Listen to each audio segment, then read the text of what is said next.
The influence of the top national scholar. _5. Ai Yang really meant it when she said she would keep her word. Ai Yang said with a smile, "A person must be trustworthy. Having promised my classmates, I wouldn't go back on my word." There were 58 classmates in Class 5, and each one of them got a photo taken with Ai Yang. Some had 2, others had 3. Apart from Han Xiaoyu and Ai Yang herself, a total of 56 were to be sent out.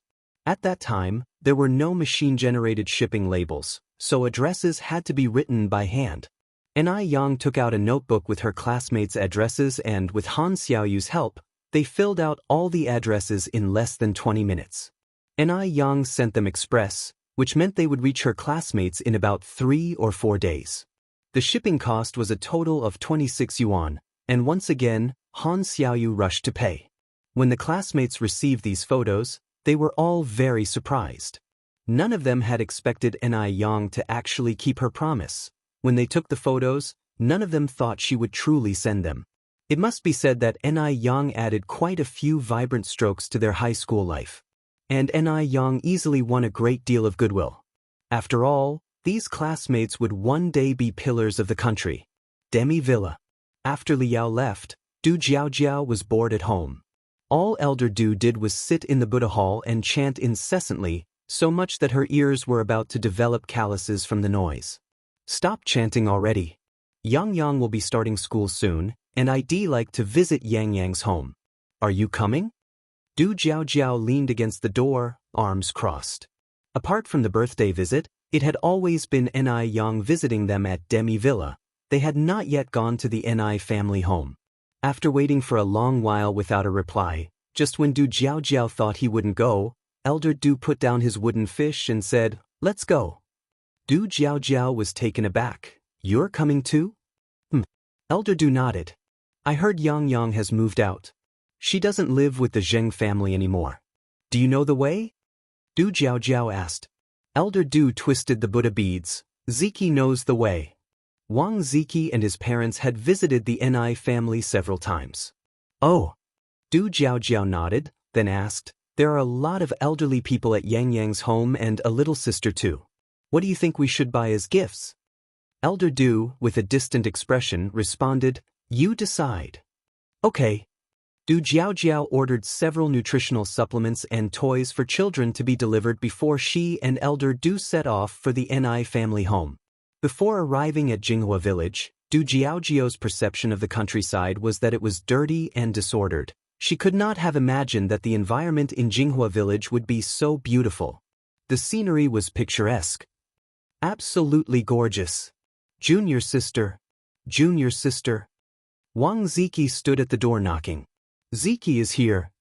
The one who opened the door was old Madame Zheng. "Elder Du and Miss Du are here too, come in." Elder Du's reputation was influential within 10 miles. Even nonagenarians would address him respectfully. Elder Du said modestly, "In your presence, I am the junior. You can just call me Xiaodu." Du Jiaojiao also smiled and said, "Grandma, my name is Du Jiaojiao, just call me Jiaojiao." Old Madame Zheng didn't bother with further pleasantries and led them inside. Once inside the Ai family courtyard, Du Jiaojiao couldn't help but admire how beautiful the small courtyard was designed. Especially those 2 rows walls. They were just stunning. Old Madame Zheng laughed. This yard and house were designed by Yang Yang. "Really?" Du Jiaojiao exclaimed in surprise. Old Madame Zheng nodded. "This child takes after her maternal grandfather. She loves to be creative and adores flowers and plants." Elder Du observed the courtyard discreetly and noticed that not only was the design appealing, but the feng shui setup was also very clever, interconnected throughout. It seemed her claims of knowing fortune-telling did indeed hold some merit. Inside, Shengwan Granny was teaching little Ai Yun an ancient poem. Upon the guest's arrival, she immediately stood up. "Elder Du, Miss Du are here." "You're too polite, just call me Xiaodu." Elder Du repeated what he said to old Madame Zheng. Du Jiaojiao also smiled and suggested they call her by her name. Little Ai Yun was very outgoing and immediately ran over to grab Du Jiaojiao's skirt, saying, "Hello, beautiful sister." Du Jiaojiao generally didn't like children much, since they tended to cry. which she found annoying, but upon seeing the adorable little Yun Yun, she was instantly full of maternal affection, mainly because being called beautiful sister was just too pleasing.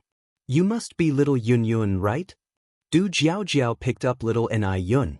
If you find any errors, ads pop up, ads redirect, broken links, non-standard content, etc., please let us know reports so we can fix it as soon as possible.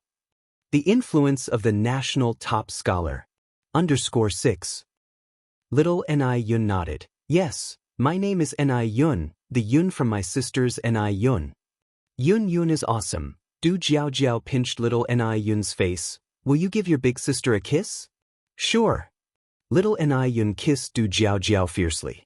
A while later, Du Jiao Jiao realized that Ni Yang wasn't home. Grandma, where is Yang Yang?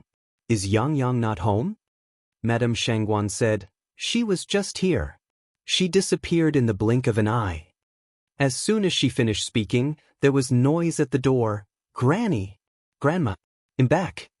Ni Yang pushed the door open, carrying 2 big fat fish in her hands, her clear face smeared with a drop of mud, like a stroke of thick ink mistakenly entering clear water, which, far from looking awkward, added a touch of charm. She wore no shoes, her trouser legs rolled up to her calves, revealing a segment of her fair and lovely leg. Seeing the guests in the house, Ni Yang exclaimed in surprise, Big brother Du, sister Jiao Jiao, how come you're here? Du Jiao Jiao said with a smile, why? Aren't you happy to see us? Ni Yang smiled slightly, how could that be? I couldn't be happier. Have a seat, I'll take the fish to the kitchen. I'll go with you. Du Jiao Jiao linked her arm with Ni Yang's. Okay. Ni Yang nodded her head and led Du Jiao Jiao to the kitchen. After delivering the fish to the kitchen, Ni Yang washed her feet under the garden tap, found a pair of slippers to put on, and casually washed her face. Du Jiao Jiao said, Yang, your house decoration is really nice. I heard from your grandma that you designed it yourself. Ni Yang nodded. I did design it myself. Initially, it was just for fun. I didn't expect the outcome to be this appealing. Perhaps finding the room stuffy, old Du and Wang Ziki came to sit down by the small stone table in the yard. Madame Zheng brought some pastries and tea. Old Du stood up and said, You are too polite. Madame Zheng smiled. There's no need for politeness. Just relax, old Du and Xiaodu. When Du Jiao Jiao saw the mung bean cakes on the plate, her brow twitched with worry, because old Du doesn't eat legumes. He surely wouldn't embarrass an elderly lady, would he? Just as Du Jiao Jiao felt anxious, she saw old Du take a piece of mung bean cake and taste it. It tastes very good. This must be homemade, right? Madame Zheng smiled. Exactly, Yang Yang just made them yesterday. They're very fresh. Seeing this, Du Jiao Jiao breathed a sigh of relief. Thankfully, old Du didn't make the old lady feel awkward. Otherwise, it would have been embarrassing. Plop. Just then, a small bird landed on old Du's shoulder. You little rascal, you've come. Are you still holding grudges? Can't you change the nickname? Old Du took out a grain of bird food from his pocket to feed Duo Duo. Duo Duo pecked at the bird food. Du Qingfeng. Du Qingfeng. My name is Du Qingfeng. Old Du. Du Jiao Jiao was stunned. How did Duo Duo know old Du's real name? After all, in the entire 10-mile port, the number of people who know old Du's real name did not exceed 10. This was really bizarre. Old Du actually told his name to a bird. If those outside found out, wouldn't they be furious? Little bastard, want more to eat. Duo Duo pecked at old Du boldly. Little Ni Yun ran over from not far away, panting, and said to old Du, Brother, your name is really strange. That's what my grandpa calls people when he curses. Old Du kept smiling, on the surface, grinning from ear to ear, inside, swearing a streak. Ha! Du Jiao Jiao couldn't help but burst into laughter, holding her stomach. For the first time in her life, Du Jiao Jiao saw old Du lose face. It was just too rare. Ni Yang picked up the basket, preparing to get some vegetables. Sister Jiao Jiao, do you want to come with me to the village? Sure, Du Jiao Jiao replied enthusiastically. The two of them went to the fields together. From afar, Du Jiao Jiao smelled a strong fragrance of roses, which was very pleasant. Yang Yang, Are there roses planted here? Du Jiao asked. And I Yang smiled and said, Sister Jiao, turn around and look behind you. Du Jiao turned around and was stunned, covering her mouth with both hands, eyes filled with shock. She saw behind her a vast expanse of fiery red. It was September, and the farmland was filled with blooming roses, stretching to the horizon, a sight so beautiful it was breathtaking. It had a monumental presence. Du Jiao had seen roses before, but she had never seen such a large expanse of roses. Combined, these roses must cover several hundred yuan? So beautiful! Du Jiao exclaimed in shock. Yang, are these all roses? And I Yang nodded. These roses are the raw materials for essential oils and hydrosols. Du Jiao continued, Yang, can we go over and take a closer look? Of course. The two of them went to the rose field. Du Jiao was overjoyed, stretching out her arms and saying, It would be great if we had a camera. And I Yang laughed and said, We have a camera at home, we can come back here to take pictures after lunch. Really? That's great. Du Jiao continued, Can I pick some roses to take back? A peasant woman walked by, smiling and saying, You can pick as much as you like. And I Yang greeted her with a smile, Sister Kain. Sister Kaiyan said, Yang, is this your friend? Let her pick as much as she wants. My place doesn't have much, but we have plenty of roses. And I Yang nodded, Thank you, Sister Kaiyan. Du Jiao also expressed her gratitude. She could feel that Ni Yang was very popular in Jinghua village because the villagers' smiles were genuine. Du Jiao picked a large bunch of roses to take back, and Ni Yang discreetly counted them, planning to settle the account later with Sister Kai Tian. Coincidentally, not long after, Yan Erju and Wu Jinshu and their family of 6 also arrived. Wu Jinshu came specifically to thank Ni Yang. If it weren't for Ni Yang, he wouldn't have landed such a big project, and Ni Yang's family had been really good to his family. Seeing Mr. Du again, Wu Yenyun was startled. She didn't expect to meet Mr. Du at Ni Yang's house. She was even more surprised that Ni Yang and Mr. Du knew each other. Ni Yang took the initiative to introduce them. Godfather, Godmother, Yenyun, this is my good friend Mr. Du, and this lady here is Miss Du. This is my master's son, Wang Ziki. Mr. Du nodded at them. Du Jiao said with a smile, Uncle, Aunt, just call me Jiao. Wang Ziki followed up, Uncle, Aunt, you can just call me Ziki. After speaking, Wang Ziki added, Junior sister, I didn't expect this little comrade to be your younger sister. Because Wu Yenyun was somewhat stubborn, Wang Ziki had some impression of her. Wu Yenyun said, It's a small world, I didn't expect that you knew Sister Yang. And I Yang exclaimed in surprise, You know each other? Wu Yenyun looked at Mr. Du and succinctly said, Mr. Du has been kind to me. That 100 yuan really solved a lot of problems for the Wu family, and Wu Yenyun had already done as Mr. Du suggested, distributing that 100 yuan to those in need. If you find any errors, ads pop up, ads redirect, broken links, non-standard content, etc., please let us know reports so we can fix it as soon as possible. Do you want another slap? What exactly the favor was, Ni Yang didn't ask further. But she was somewhat surprised. Because in all the time she had known Grandpa Du, she never knew he had a compassionate side. Although Grandpa Du practiced Buddhism, he had a fierce and violent demon living in his heart. Ni Yang said with a smile, So, it's like that, huh? Since everyone knows each other, there's no need to be reserved. Uh-huh, Wu Yenyun nodded. Seeing that it was almost time for dinner, Ni Yang went to cook, while Du Jiao, who had never cooked before, found the earthen stove intriguing. Rolling up her sleeves, she offered to help Ni Yang. In fact, the Ni family also had a gas stove, but Ni Yang felt that the food cooked on the gas stove wasn't as aromatic as that cooked on the earthen stove, so the Ni family always used the earthen stove. Ni Yang didn't refuse her offer, smiling and saying, Sister Jiao, then you can help me watch the fire. I've already started it, just add some wood if it looks like it's dying down. Sure thing, Du Jiao declared, patting her chest, leave it to me. Grandma Shengguan and Grandma Zheng were washing vegetables outside, everyone working well together, and soon the kitchen filled with enticing aromas. Yang, are we going to have roasted chicken for lunch? Your grandfather caught a wild chicken outside. It's still alive. And Ai Tsuehua walked in, carrying a wild chicken. And Ai Yang had just finished stir-frying a dish. Yes, definitely. Wild roasted chicken is the most fragrant. Du Jiao asked curiously, roasted chicken? Pretty lady, do you have an oven in your house? And Ai Yang replied with a smile, no oven, but we have a natural oven. A natural oven? What's that? Du Jiao asked. And Ai Yang kept it a secret. You'll see in a bit. And Ai Tsuehua passed the wild chicken to Ai Yang. Then I'll go light the fire in the bread oven.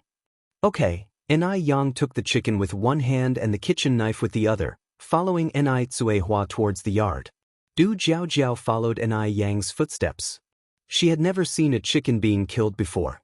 The bird was a male wild chicken with shiny feathers, almost as splendid as a little phoenix, extremely beautiful. Ai Yang's hand moved, and the knife fell, fresh blood dripping from the chicken's neck into a bowl of salt water. Du Jiao gave a thumbs up. Pretty lady, your way of killing chickens is impressive. She had thought Ai Yang wouldn't dare to kill a chicken. After all, it was a bloody scene indeed. Ai Yang said with a smile, it's just a chicken, no big deal. Grandpa Du and Wang Ziki were playing chess at a stone table, multitasking, and when they heard her, Grandpa Du's lips curved slightly. Killing a chicken, for Ai Yang, was indeed a small matter. After all, the person dared to swallow snake gall. Wang Ziki, a bit crude, didn't really know how to play Go, and in less than 2 games he was utterly defeated. Seeing Wu Yenyun approaching, he was like a man seeing rescue, waving at Wu Yenyun. Yenyun, come here a moment. Are you calling me? Wu Yenyun pointed at herself. Aha, Wang Ziki nodded. Wu Yenyun trotted over. Big brother Wang, you needed me? Wang Ziki stood up from the stone bench. Yenyun, why don't you play chess with Grandpa Du? I've lost quite a few games already. After saying this, Wang Ziki added, do you know how to play Go? A little, Wu Yenyun nodded. Then take over. Wu Yenyun nodded again, and leaned in to sit across from Grandpa Du. Wang Ziki truly didn't know how to play the game. He had made a mess of the chessboard, to the point where not even a professional player could turn it around, and Wu Yenyun's brow furrowed slightly. This game, without doubt, Wu Yenyun lost. The second game, Wu Yenyun lost again. Honestly, Wu Yenyun's skill in chess was not bad, but the person sitting across from her was Grandpa Du, who was like a war-hardened Azura, capable of killing without a trace. Before Wu Yenyun could respond, she was already sinking deep into the mire. Wu Yenyun racked her brains, but she couldn't turn the tables even once. Not everyone was Ai Yang. Not everyone had Ai Yang's skills in chess. After several games, a bored look appeared in Grandpa Du's eyes. He picked up the Buddha beads on his right and stood up. Ziki, you take over. Oh, Wang Ziki sat down again, only this time his opponent was Wu Yenyun. Wu Yenyun glanced at Grandpa Du, a flicker of unease in her eyes. Was it because Grandpa Du thought she was too dumb? But her chess skills were quite good among her peers. She had even won a school Go competition before. Distracted by her thoughts, this round she somehow let Wang Ziki, the complete amateur, win. If you find any errors, ads pop up, ads redirect, broken links, non-standard content, etc., please let us know reports so we can fix it as soon as possible. Do you want another slab? _2. Ai Yang and Du Jiao, holding the processed pheasants, came to the front of the bread oven and began to roast the chicken. Du Jiao said, Big beauty, so this is the natural oven you were talking about.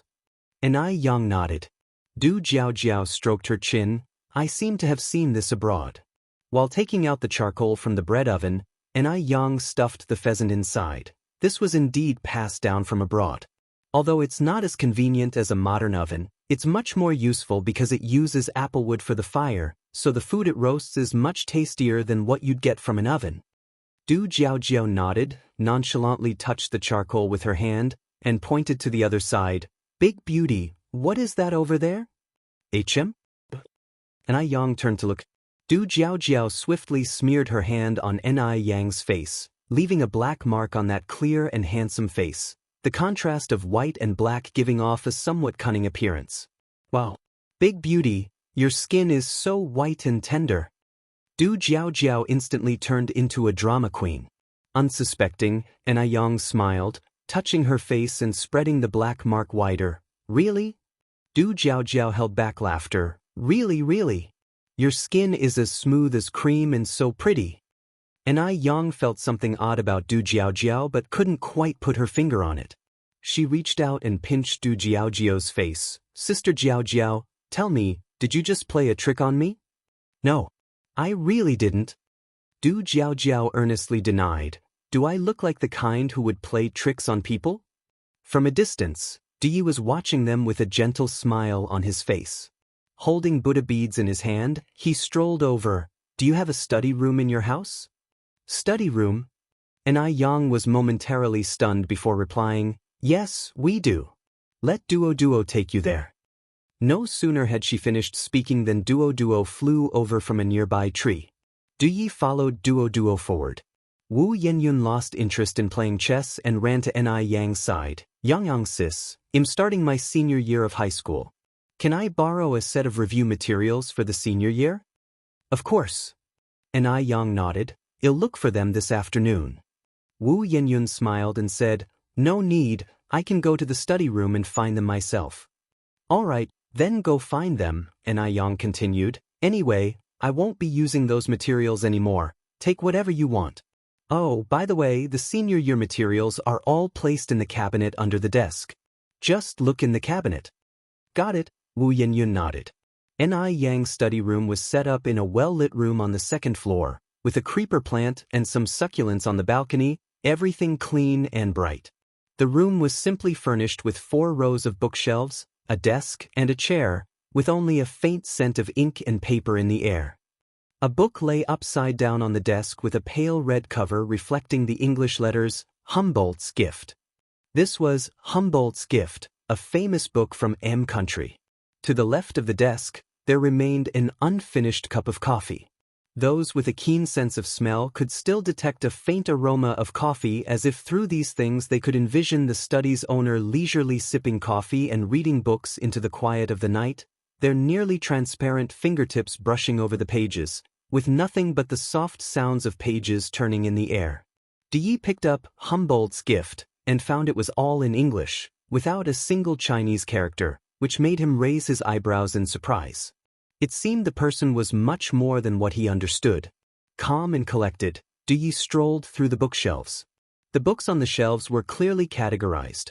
1 row for foreign classics, 1 for domestic classics, 1 for historical and biographical works, and another for collections of dramas. The transition from classic literature to drama revealed that the study's owner had a wide range of interests. Just then, footsteps sounded outside the study room. Was this person not trusting him? Di glanced back slightly and, unexpectedly, the person who came wasn't Yang but Wu Yenyun. Mr. Di gave a slight nod, subtly withdrew his gaze, and continued to select books. Wu Yenyun didn't speak further. She went to the desk and squatted down to look for her senior year review materials. After a little while, Di pulled out a copy of Diamond Sutra from the shelf and then walked out. As the footsteps grew distant, Wu Yenyun let out a soft sigh, sat on the floor, and stared out the window lost in thought. If you find any errors, ads pop up, ads redirect, broken links, non-standard content, etc., please let us know reports so we can fix it as soon as possible. Do you want another slab? _3. Actually, she wasn't here for review materials at all. She didn't even know what was wrong with herself. After seeing Du Jiaojiao again, she couldn't help but want to be near him, even if they didn't speak. Just watching him filled her heart with satisfaction. If he spoke to her, or even just nodded, she would get so excited, inexplicably happy, happier than if she'd won first place in her grade. How strange. Wu Yenyun covered her face with her hands, took a deep breath, stood up, and casually picked up a book of ancient poetry from the shelf. She flipped a page and with a quick glance, she thought she saw this line. The hill has wood, the wood has branches, my heart delights in you, but you do not know. Wu Yenyun slapped her own face hard. Gut. What was she thinking about? She couldn't go on like this. Du Jiaojiao was not someone she could even dare to think about. But the more she tried not to think about him, his face kept appearing before her eyes. With that thought, Wu Yenyun tiptoed and peered out the window into the courtyard. She saw Du Jiaojiao sitting under the osmanthus tree reading a book. He was wearing a robe, his legs crossed casually, a posture that seemed effortless yet had a fatally attractive pull.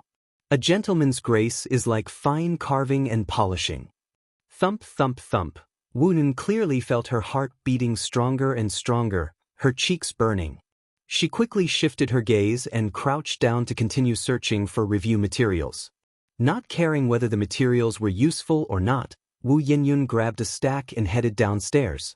After lunch, Du Jiaojiao hadn't forgotten about the rose field and pulled Ni Yang with her to take pictures in the rose field. Yenyun, do you want to join us?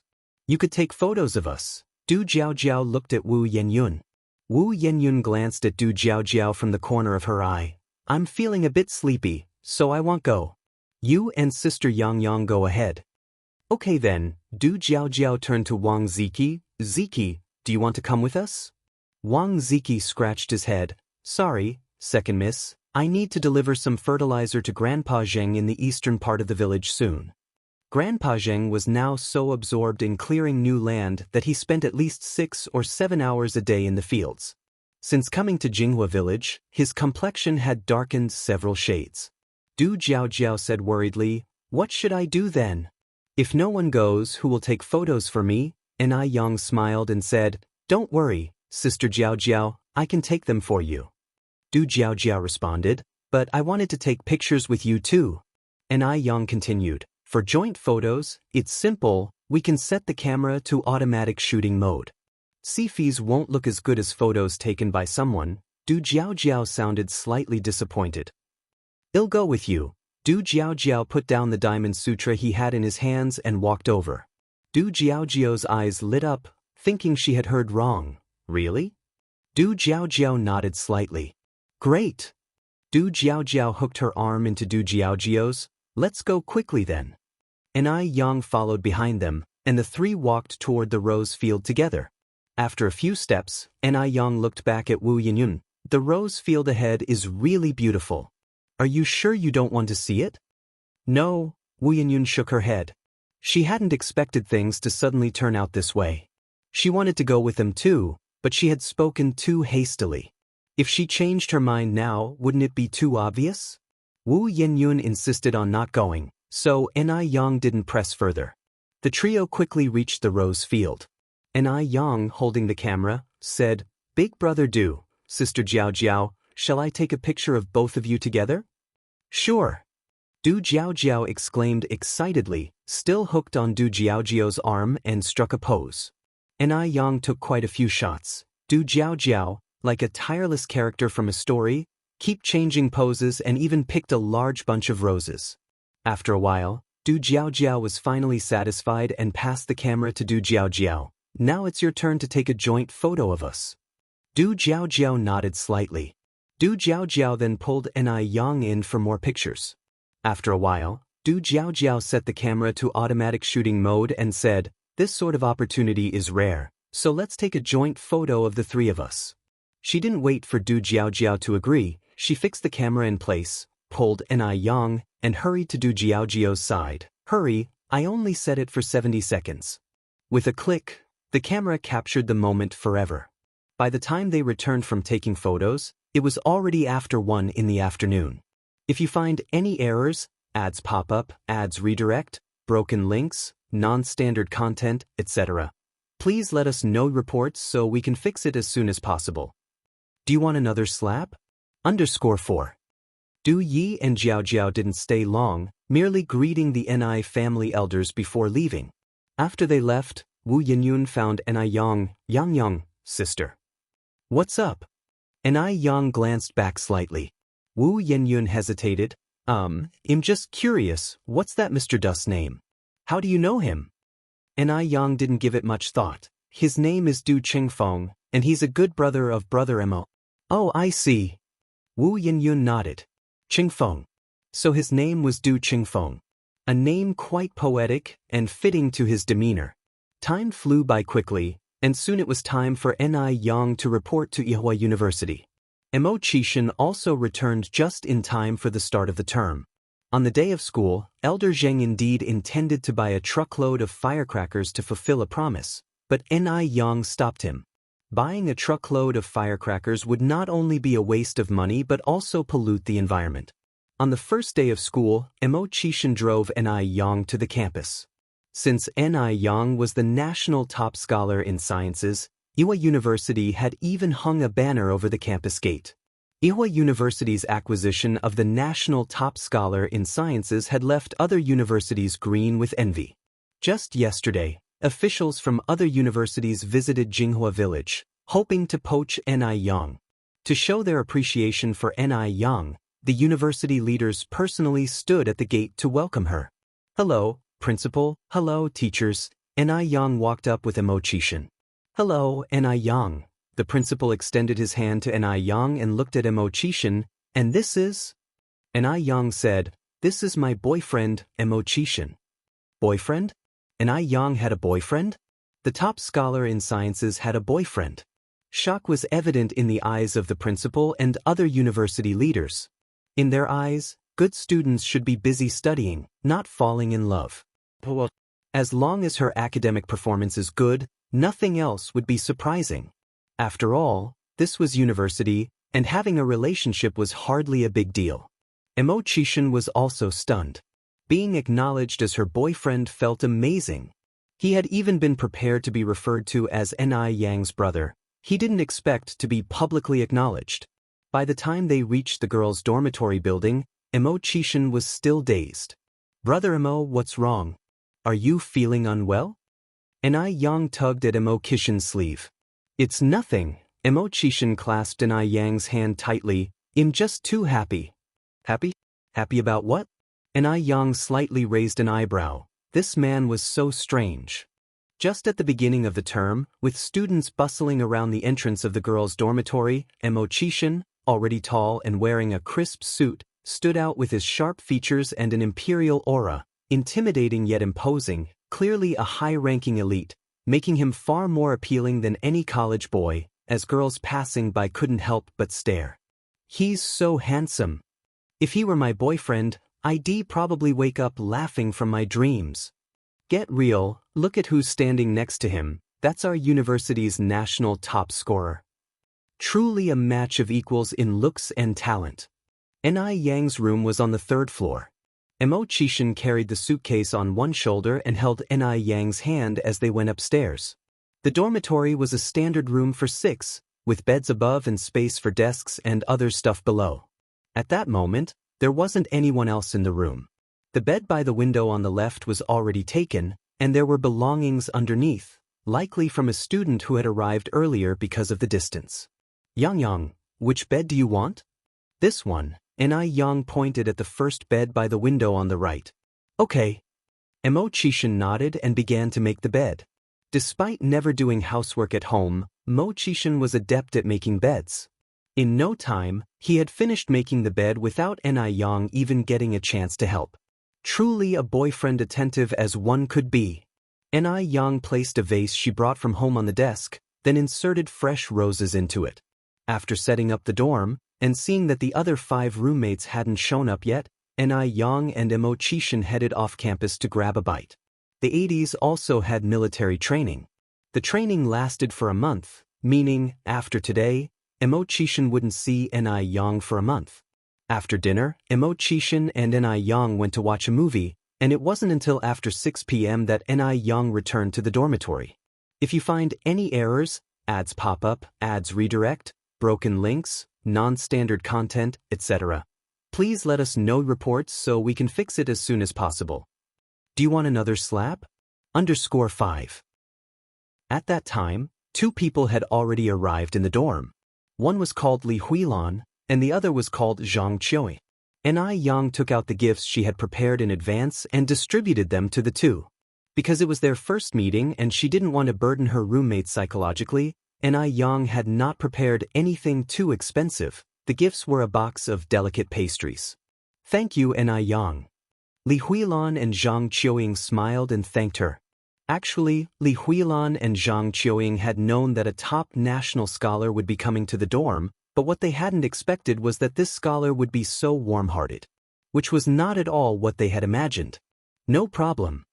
By the way, Ni Yang, I also have something for you. Li Huilan took out a handful of red dates from her bag. These are specialty products from my hometown, and I've already cleaned them. Don't despise them. Li Huilan came from a rural area and was dressed very simply, her Mandarin tinged with a local accent. Ni Yang took the red dates with both hands, smiling. Red dates are great. Not only do they enrich the blood and improve qi, they also beautify the skin. I love eating red dates. Upon finishing speaking, Ni Yang tasted a red date. How does it taste? Li Huilan asked. Very sweet. Ni Yang nodded. Thank you, Huilan. You're welcome. Seeing the new roommate liked her gift, Li Huilan felt relieved. Li Huilan was the only college student from her village. On the day she left for Beijing, all the villagers, old and young, had come out to see her off at the edge of the village. On the way there, she was full of confidence, but after arriving in Beijing, she realized how insignificant she was, especially at Yihua University where everyone had high scores. Her score of 620 was nothing special here. Adding to that, the meeting gifts from Ni Yang and Zhang Qiuying were quite expensive, which made Li Huilan feel somewhat inferior and embarrassed about her red dates. Unexpectedly, neither Ni Yang nor Zhang Qiuying despised her. Zhang Qiuying also took out a gift and handed it to Ni Yang. Zhang Qiuying came from Yanjiao. Her family conditions were excellent, often traveling abroad, so the gift she gave was a silk scarf with Chanel letters on it. It was a famous luxury brand in the future. Ni Yang smiled and thanked her. After a while, the remaining 3 roommates also arrived. These 3 roommates were called Wang Lixia, Li Muzi, and Zhou Ling. Ni Yang passed the pastries to the 3 of them. Li Muzi and Zhou Ling happily accepted. Wang Lixia refused. Sorry, I have a toothache and can't eat sweets. You keep it for yourself. Ni Yang was never one to chase after those indifferent, and seeing Wang Lixia was somewhat difficult to get along with, she took back the pastry. Anyway, she wasn't planning to stay long in the dormitory. Regarding this issue, she had already discussed it with the principal before coming to Yihua University. She had attended college in her previous life and now also had a business to look after. Naturally, she wouldn't waste time at school. Attending examinations on time was enough, though she still had to participate in military training to avoid being criticized for seeking special treatment. Wang Lixia, these red dates are a special product from our place. Would you like to try some? Don't worry, I've cleaned them. Li Huilan offered the red dates to Wang Lixia. Wang Lixia glanced at Li Huilan. Could you please straighten your tongue and talk to me properly? After saying this, Wang Lixia also muttered under her breath, Country bumpkin. Li Huilan's face turned red, her hands stiff with embarrassment while still holding the red dates. Zhang Qiuying had a hot temper and immediately retorted, Huilan, these are great red dates, money can't even buy them. Why waste them on a dog? Who are you calling a dog? Wang Lixia's face reddened in anger. Zhang Qiuying smiled, whoever bites senselessly is the dog. No manners. Wang Lixia was so angry her chest heaved. Zhang Qiuying, linking arms with Li Huilan, said, Let's go, Huilan. Let's eat our dates and not stoop to a dog's level. Say that again. Wang Lixia charged up to them. Zhang Qiuying was not one to shy away from conflicts. Why not say it again? Some people seem decent, but they're worse than dogs. Wang Lixia was furious. Back home, she had always been the precious daughter, pampered by her parents. At school, she was the top student, adored by teachers and students alike. She didn't expect to face such humiliation on her first day in Beijing. If you find any errors, ads pop up, ads redirect, broken links, non-standard content, etc., please let us know reports so we can fix it as soon as possible. Do you want another slap? _6. Wang Lixia's blood pressure shot up to 180, and she raised her hand to slap Zhang Qiuying across the face.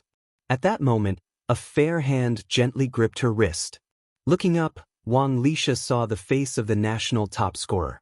She knew Ni Yang all too well. It was Ni Yang who had shattered her myth. Had it not been for Ni Yang, she would have been the highest female scorer in the National University entrance exam. Ni Yang's emergence let her parents and classmates realize that there were even more outstanding female students in the world than her. Let go of me. Ni Yang held Wang Lisha's wrist firmly, looking down at her with a calm yet resonant voice. Wang Lisha, this is Yihua University, not your home. You need to watch your words and actions and consider the consequences. Have you thought about the consequences of slapping her?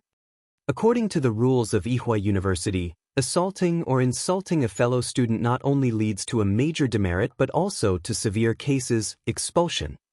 During the 80s, unlike future decades, university rules were strict, focusing on unity and friendly relations among students. Hearing this, Wang Lisha's brow twitched. She indeed had been a bit impulsive. From the perspective of Zhang Qiuying and Li Huilan, Ni Yang looked incredibly cool in that posture. She sounded just like an elder reprimanding a disobedient younger relative. The national top scorer was really something. So imposing. And so, the conflict was resolved by Ni Yang.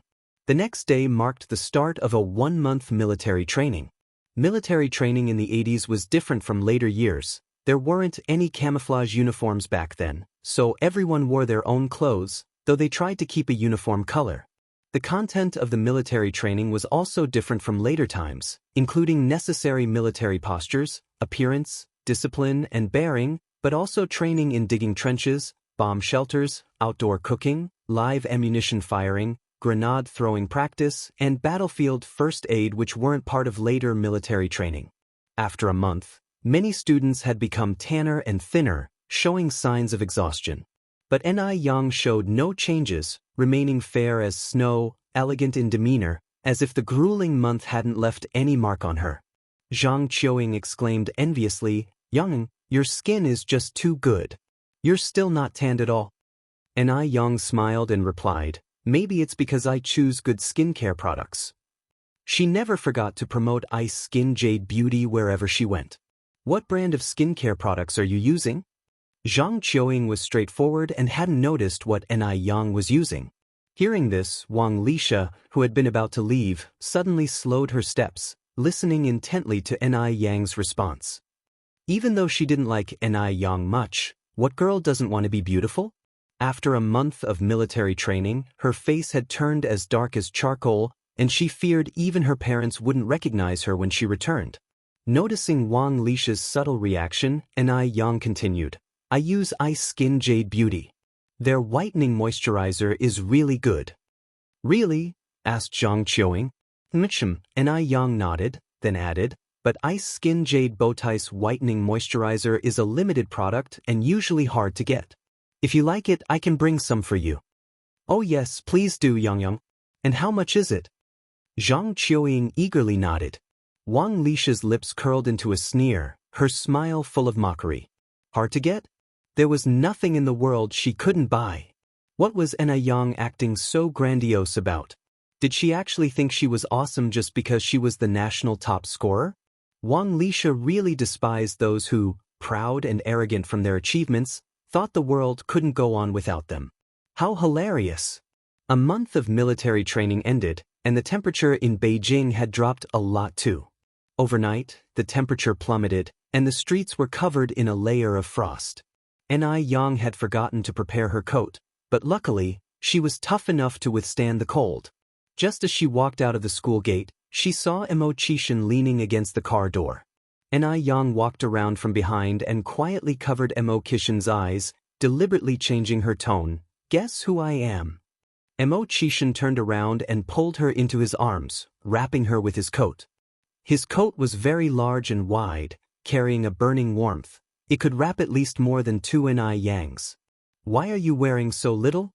Mo Qishan's tone was deep. "I forgot to take my coat."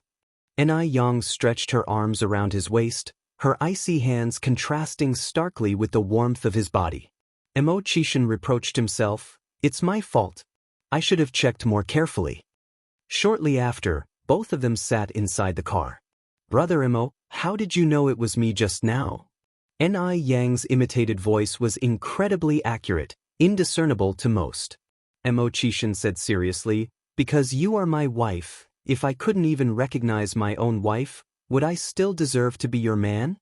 Tsk diskitse, Ni Yang poked his face. Mr. Mo, is your face still there?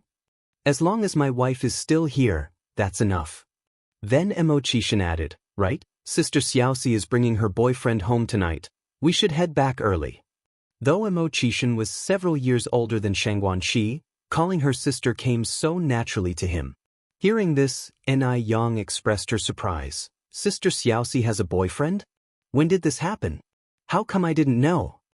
Shangguan Shi was a person of calm temperament. She would absolutely not bring a boyfriend home until everything was finalized. Mo Qishan slightly parted his lips, smiling, I'm not very clear on the details. Then you should drive faster, maybe Sister Xiaoxi and her boyfriend are already home, Ni Yang urged. Just give me a kiss and it'll speed up.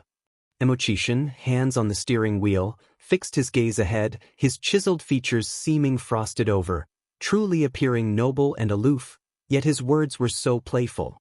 Who would believe that the mysterious Mr. Mog had such a side if they hadn't seen it themselves? Ni Yang leaned over and kissed his cheek. Who knew Mo Qishan would push his luck? One kiss isn't enough, give me another. Ni Yang indulged his small wish and kissed him again. With her soft lips pressed against his face, Mo Qishan's vanity swelled to its peak, proud of how well he had trained his wife to be so obedient. Which man could match his skills? He was truly incredible. Mo Qishan with a triumphant look, still not enough. More. Ni Yang with a smile, do you want me to slap you instead? Mo Qishan's brow twitched and he immediately sped up, showing his cowardice. Wife, I was wrong. The car sped swiftly, and in about half an hour, they arrived at the Ni family's courtyard.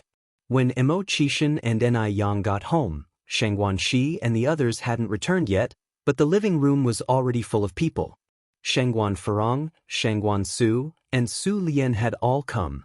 After all, it was the first time Shangguan Shi was bringing a boyfriend home, and they needed to check him out.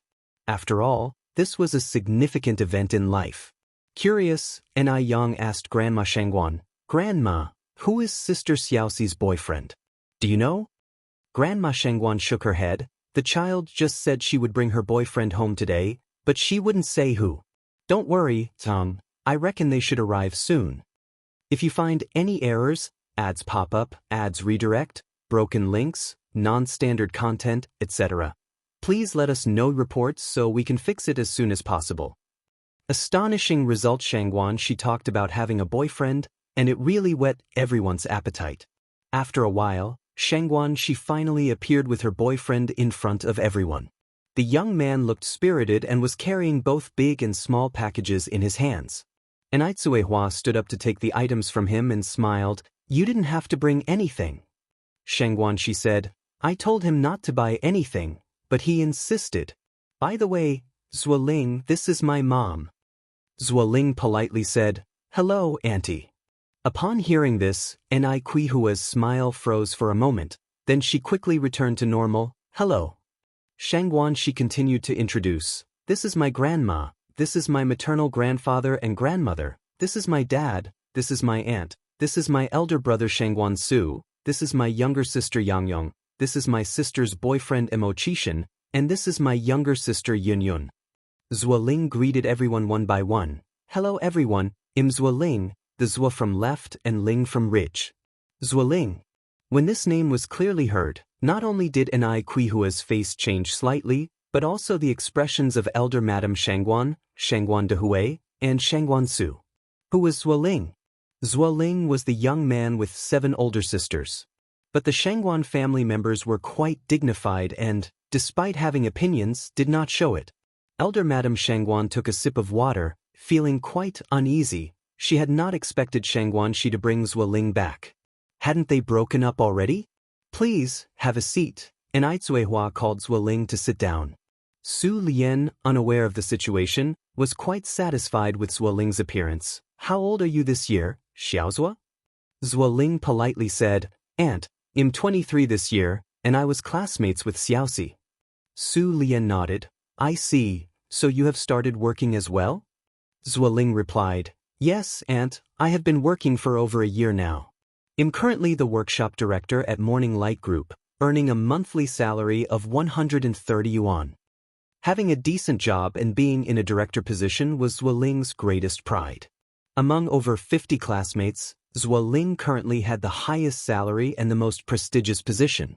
Thus, he had the capital to feel proud, and he could sense that the Shangguan family members had a very favorable impression of him. Su Lian smiled and said, Very good, very good.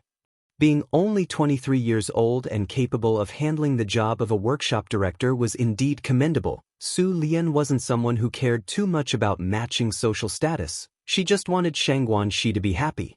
Shangguan Furong joined in the conversation with a smile. Xiaozhua, where are you from? I'm from Beijing, Zuoling continued. I live right in the city center on Gillett Road. My parents are getting older, and I set aside 30 yuan from my salary every month to hire a nanny for them. Shangguan Furong nodded. You are a good child with filial piety. After chit-chatting for a while, it was time to eat. In the kitchen, Mrs. Zheng quietly tugged at elder Madame Shangguan's sleeve and whispered, That young man Zuoling seems quite nice. Why do you look a bit unhappy? Zuoling had thick eyebrows and large eyes, very energetic, and he was also distinctive-looking, which was why he had caught Shangguan's eye. Elder Madame Shangguan sighed, glancing towards the door. Do you know who this Zuoling is? Who? Mrs. Zheng was baffled. Elder Madame Shangguan continued, He's Xiaoxi's ex-boyfriend, the one with 7 older sisters. What? Mrs. Zheng looked surprised. I thought they broke up? Why did she bring him back home? Elder Madame Shangguan frowned slightly. Who knows what Xiaoxi is thinking? Seeing Zuoling about to come into the kitchen to fetch dishes, Elder Madame Shangguan quickly added, Well, talk later, it's not good to let others overhear. All right, Mrs. Zheng nodded. Emo Qishan was followed into the kitchen by Zuoling, brother. Zuoling tried to pat Emo Qishan on the shoulder but withdrew halfway because there was a significant height difference between them. Emo Qishan was nearly 1.9 meters tall, and he was just a bit taller than Shangguan Shi at 1.75 meters. Zuoling jogged to keep up with Emo Qishan's pace and whispered, I heard you've been dating Xiaoxi's younger sister for over a year, is that right? Yes, Emo Qishan nodded slightly, that's correct. Based on Shangguan Zai's introduction, Emo Qishan currently did not have an official job, but whenever Zuoling saw Emo Qishan, he felt a wave of inexplicable inferiority and fear, constantly feeling less excellent than Emo Qishan.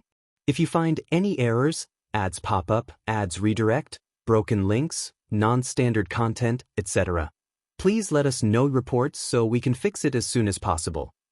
Astonishing results _2.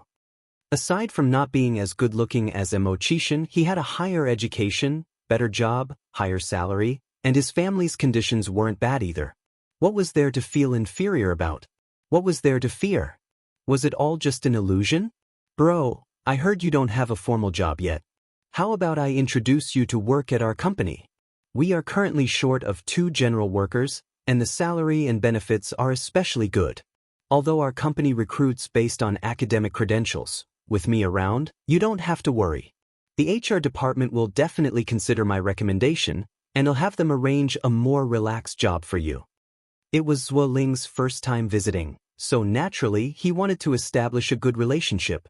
In this family, only he and Emo Qishan were outsiders. Therefore, the first person he wanted to win over was Emo Qishan. Emo Qishan didn't have formal employment, and if Zuoling threw him an olive branch, Emo Qishan would surely grasp it tightly.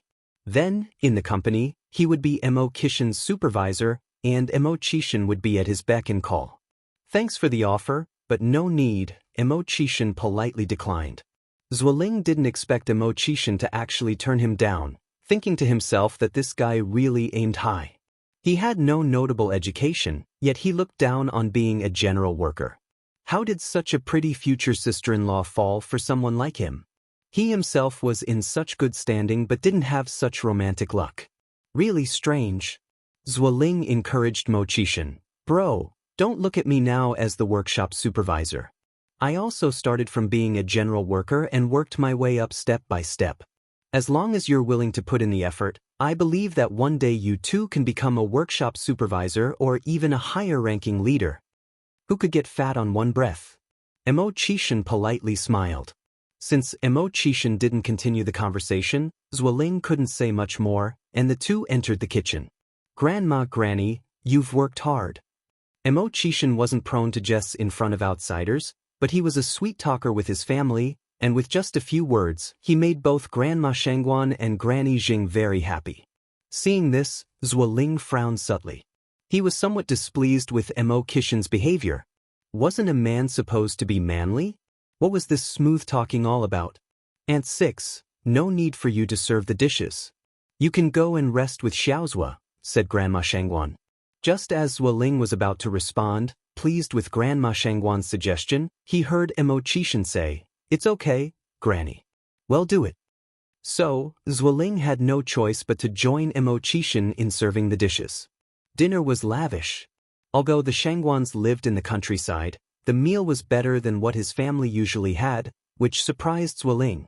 It seemed the Shangguan family had prepared this especially to welcome him. During the meal, Ling occasionally offered food to Shangguanxi. The two had been together for over 3 years, and Ling was very familiar with Shangguan's tastes. Su Lian and Shangguan Furong noticed this detail and showed satisfaction in their eyes. After dinner and a little more sitting, Shangguanxi walked Ling back. Just stepping out the door, Ling noticed a small sedan parked at the doorstep and asked in surprise, "Xiaoxi, whose car is that?" Shangguanxi nonchalantly said, "I think it's from the television station." Because Shangguan Dehui had previously instructed her, during her school days, Shangguanxi had deliberately concealed her family background. No one knew she came from a wealthy household, not even Ling, the television station. Ling was puzzled. Shangguanxi continued, "Didn't my sister top the high school exams this year? That car belongs to a journalist who came to interview her, but something broke and it can't start, so it's been parked here.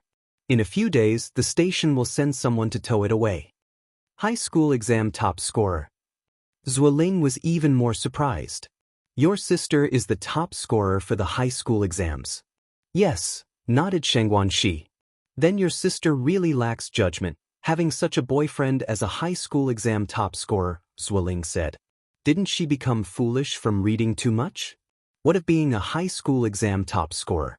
After all, she chose a boyfriend with neither education nor a job. That showed high school exam top scorers were nothing special after all." Shangguanxi replied with a serious face, "Don't talk nonsense. Yang is the smartest person in our family. Moreover, if my sister chose Xianxia, he must have something exceptional about him. And I also think Xianxia is much more than he seems. If you find any errors, ads pop up, ads redirect, broken links, non-standard content, etc., please let us know reports so we can fix it as soon as possible." Astonishing results _3. Alright, I'll stop talking, Ling said with a playful smile, hugging Shangguan's shoulders. A smart boyfriend would never argue with his girlfriend. He just needed to be clear in his heart. "That's more like it," Shangguanxi responded. "Okay, you should head back now. They'll see you at work tomorrow." Ling hopped onto his bicycle. "Then he'll be going first." Shangguanxi watched as Ling's figure disappeared into the night, then turned and walked into the house. "Grandma, Grandpa, Grandma, Mom and Dad, little aunt, great aunt, what did you think of my boyfriend at first impression?" "Not very good," the old Mrs. Shangguan put down her chopsticks. "Xiaoxi, didn't you say you broke up with Ling?" Hearing the news of her breakup with Ling had been a relief for old Mrs. Shangguan. However, Shangguanxi brought him back in no time. "We did break up before, but Ling kept begging me, so I just..." She and Ling had been together for 3 years. It wasn't something that could simply be dropped. Plus, Ling himself didn't have any shortcomings, and they were each other's first love, old Mrs. Shangguan continued. "I think you two should end it sooner rather than later." "Mom, I think this young man Ling is quite good." Shangguan Furong joined in. Su Lian said, "You don't like Ling? I also think Ling is quite good." Old Mrs. Shangguan sighed. "Actually, I'm not the kind of person who cares about families being well matched, but your great aunt, Do you know what Zhuo Ling's family situation is? Zhuo Ling has 7 older sisters. His parents are almost as old as I am.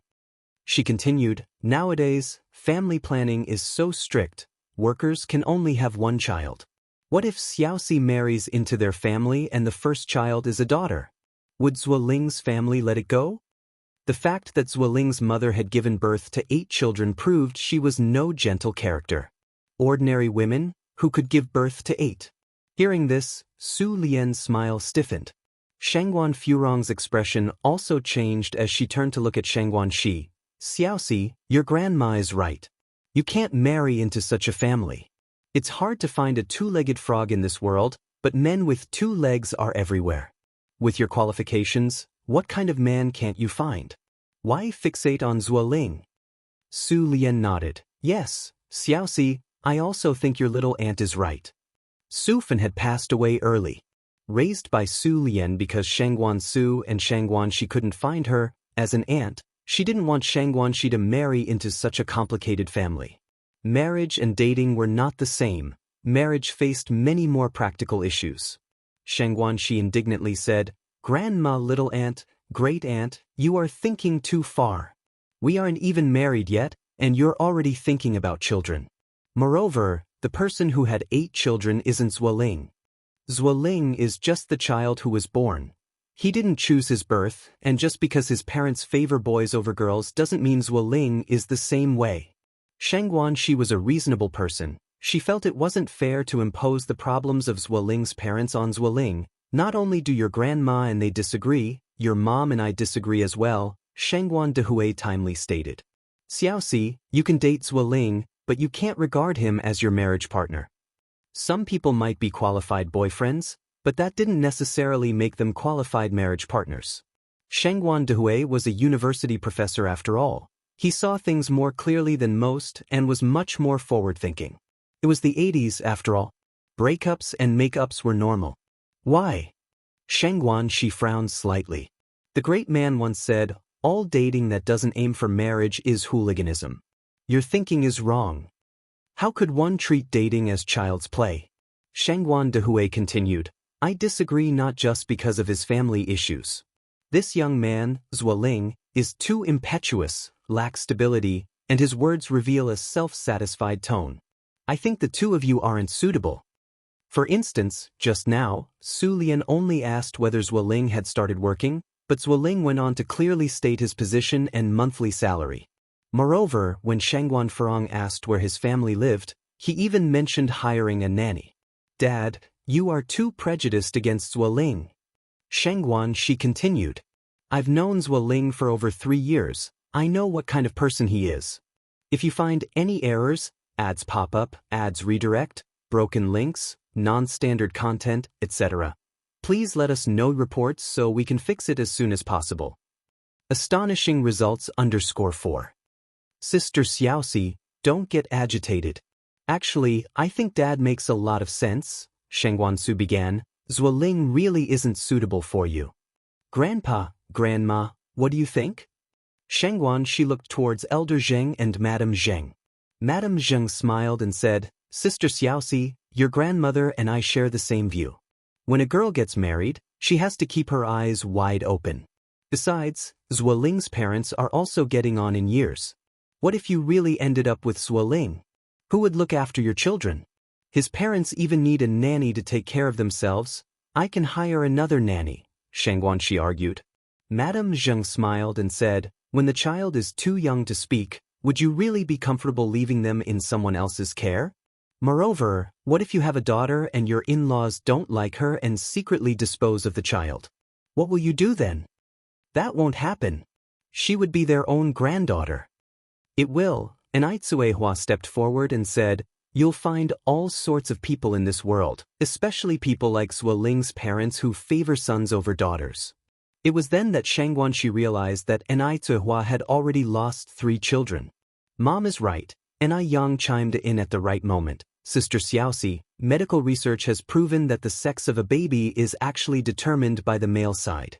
Human sex chromosomes determine the gender, with males being XY and females XX. The cells produced by women all contain an X, while those produced by men could be X or Y. If both cells are X, then a girl is born. If the male contributes a Y, then a boy is born.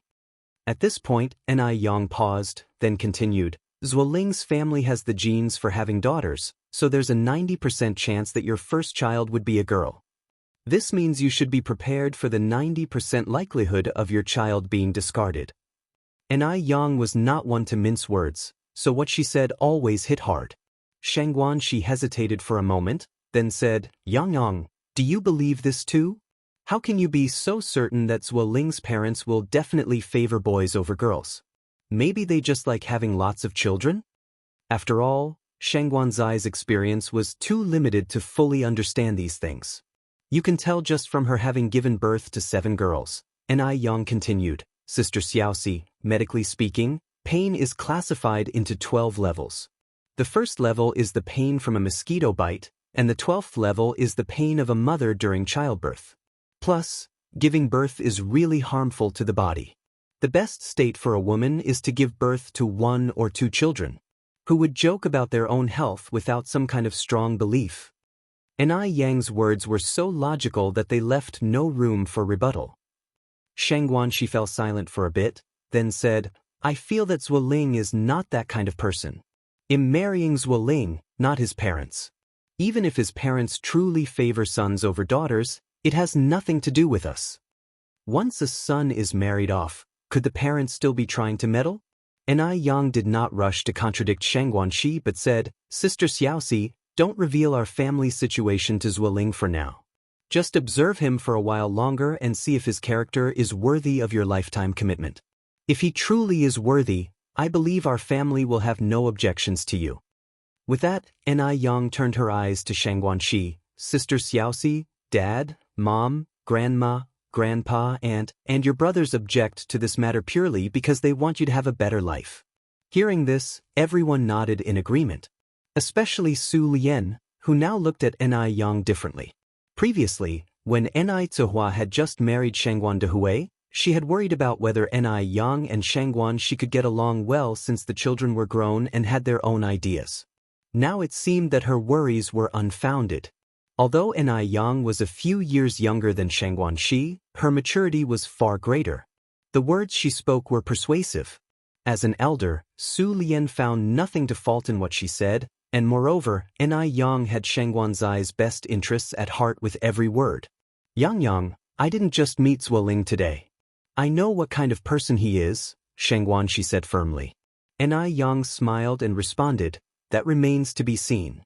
A fox's tail doesn't show itself in a day. True gold fears no fire. Sister Xiaoxi, if Zuoling truly is a man worth entrusting your life to, then no matter how you observe him, you won't see any hint of a fox's tail. If you find any errors, ads pop up, ads redirect, broken links, non-standard content, etc., please let us know reports so we can fix it as soon as possible. Astonishing results _5. Su Lian nodded. I think Yang is absolutely right. On the other side, Zuoling rode his bicycle back home. Zuo's father, unable to wait, asked, How did it go? Did Xiaoxi's parents have a good first impression of you? Do you even need to ask? Zuo's mother, sitting on the sofa watching TV, scoffed. Our Lingling's credentials are so outstanding, you couldn't find a better son-in-law with a lantern. Could the Xianxuan family possibly look down on us?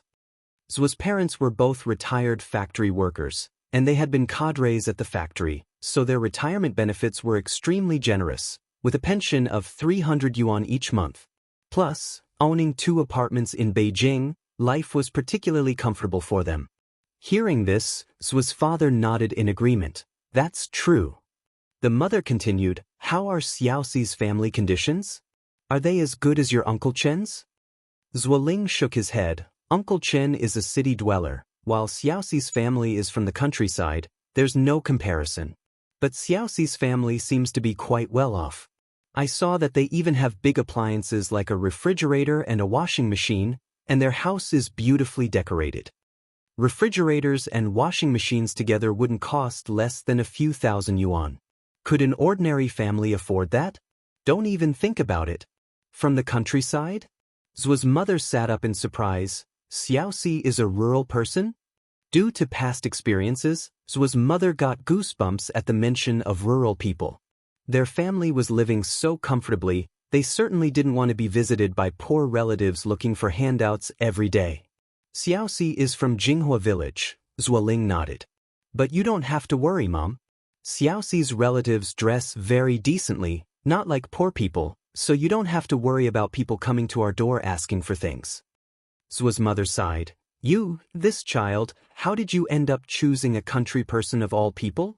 Mom, I love Xiaoxi, I really do. I hope you can agree to our relationship, Zuoling continued. Mom, I promise you, Xiaoxi's family doesn't have that kind of poor relatives, and their conditions are really quite good. You see how long it's been since we've changed the carpet in our living room? The carpet in Xiaoxi's living room is not only brand new but also woolen. Zuoling's feelings for Shang Guanxi were genuine, otherwise, they wouldn't have had an on and off relationship. Zhua's mother tapped Zuoling on the forehead. You're just too naive. You might get cheated and end up counting someone else's money for them. Of course, her family wouldn't let go of a catch like you so easily. Are you sure the place you went to tonight was even Xiaoxi's home? Perhaps Shang Guanxi had planned it all along, and the place Zuoling visited tonight wasn't her home at all. A rural person being able to afford a carpet. That's laughable. And didn't you say that Xiaoxi's mom isn't her birth mother, but a stepmother? Have you ever seen a stepmother who truly cares for her stepdaughter? If you really marry Xiaoxi, then you'll have troubles. That stepmother will steal a little today, a little tomorrow, and our family won't be able to live properly. Her son was only 23 years old and already earning over 100,000 yuan a month. You probably couldn't find a few like him in the whole of Beijing. If Shang Guanxi's family was a bit better off, that would be one thing, but now knowing that Shang Guanxi is just a country girl, she felt scornful, thinking that Shang Guanxi was after their family's wealth. Of course, a country girl would be happy to marry into the city. Isn't that just like a sparrow turning into a phoenix? Not at all, Zuoling shook his head. I think Xiaoxi's stepmother is quite nice, not like someone who would steal things. You've just visited them today for the first time, of course Shed put on an act. Once you're married, she will show her true colors. His mother continued. Lingling, listen to your mom, Xiaoxi is not worthy of you. I think the daughter of your Uncle Chen is quite good. Chen Liebao is Uncle Chen's only daughter. Eventually, the Chen family's fortune will be yours. Indeed, Chen Leibao's family's conditions were even better than Zhua's. However, Chen Liebao looked like Zhu Beiji, not only with a big face and fat ears but also exceedingly rude and noisy when eating, just like a pig. Compared to Shang Guanxi, it was night and day. Zuoling was at least a workshop director and also quite handsome. How could he possibly marry someone like that? It would be an utter joke. Though Shang Guanxi's family wasn't as well off, she was good-looking and also a university student. Plus, their relationship was a love match. He would have face when bringing her out. If you find any errors, ads pop up, ads redirect, broken links, non-standard content, etc., please let us know reports so we can fix it as soon as possible. Astonishing results _6. No, I just like Xiaoxi, Zuoling asserted stubbornly. Zhua's mother sighed. You used to be such an obedient child, what has changed now? I know you don't find Liebao attractive, but haven't you heard the saying, beauty is a source of trouble? Being beautiful is not necessarily a good thing. King Zhou of Shang lost his kingdom because of Daji, Tang Xuanzong faced the Ensure rebellion because of Yang Yuhuan, and King Yu of Zhou was overthrown because of Bao Si. The words of the ancients contain profound wisdom. The saying beauty is a source of trouble is not without basis. At this point, Zhua's mother paused and continued, actually, women are all the same when the lights go out. There's nothing more to them, nothing less. Whether one is beautiful or not is just about looks. And besides, Lingling, you are destined for great things in the future. You can't let your heart be taken by youthful love, and you certainly can't let Xiaoxi hold you back. What you're lacking is a wise and virtuous wife, not a fairy who is above the mundane world. Liebao, that child, definitely looks like she's blessed with good fortune, big head, big bottoms, Surely someone who can bear sons. After you marry, you'll give me a fair and plump grandson. As she spoke, Zhu's mother started to dream of a wonderful future. Her grandson. She gave birth to 8 children, all for the day she could hold her grandson in her arms. Zhu Ling shook his head. No, Mom, please stop talking. Just the thought of having to sleep next to a pig in the future makes me so nauseous that I won't be able to eat breakfast tomorrow. You child, his mother chided, how can you speak like that? How has Lai Bao disgusted you? I think she's very nice. Your Uncle Chen said that if you're willing to marry Lai Bao, not only will our family not have to pay a penny for the dowry, but we'll also get 5,000 yuan as part of her dowry. Can Xiaoxi's family offer 5,000 yuan for a dowry? I bet they can't even come up with 50 yuan. That's 5,000 yuan. Where could you find such a favorable marriage offer? But Zhu Ling sneered at the 5,000 yuan, knowing that one can't have the best of both worlds. Even if Chen Leibao's family offered 50,000 yuan for the dowry, there's absolutely no way I'd marry a pig. Having said this, Zhu Ling turned and walked away. Zhu's mother was so infuriated by Zhu Ling that she was more convinced than ever that Shangguan was the reincarnation of the millennial fox spirit Su Daji. Let it be, Zhu's father said, just don't meddle with the child's affairs. Nowadays, people value love marriages, and arranged marriages by parents are out of fashion. When Zhu's father was at work, he held a lower position than Zhu's mother, so she had always been in charge, which meant that at home, Zhu's mother had the final say.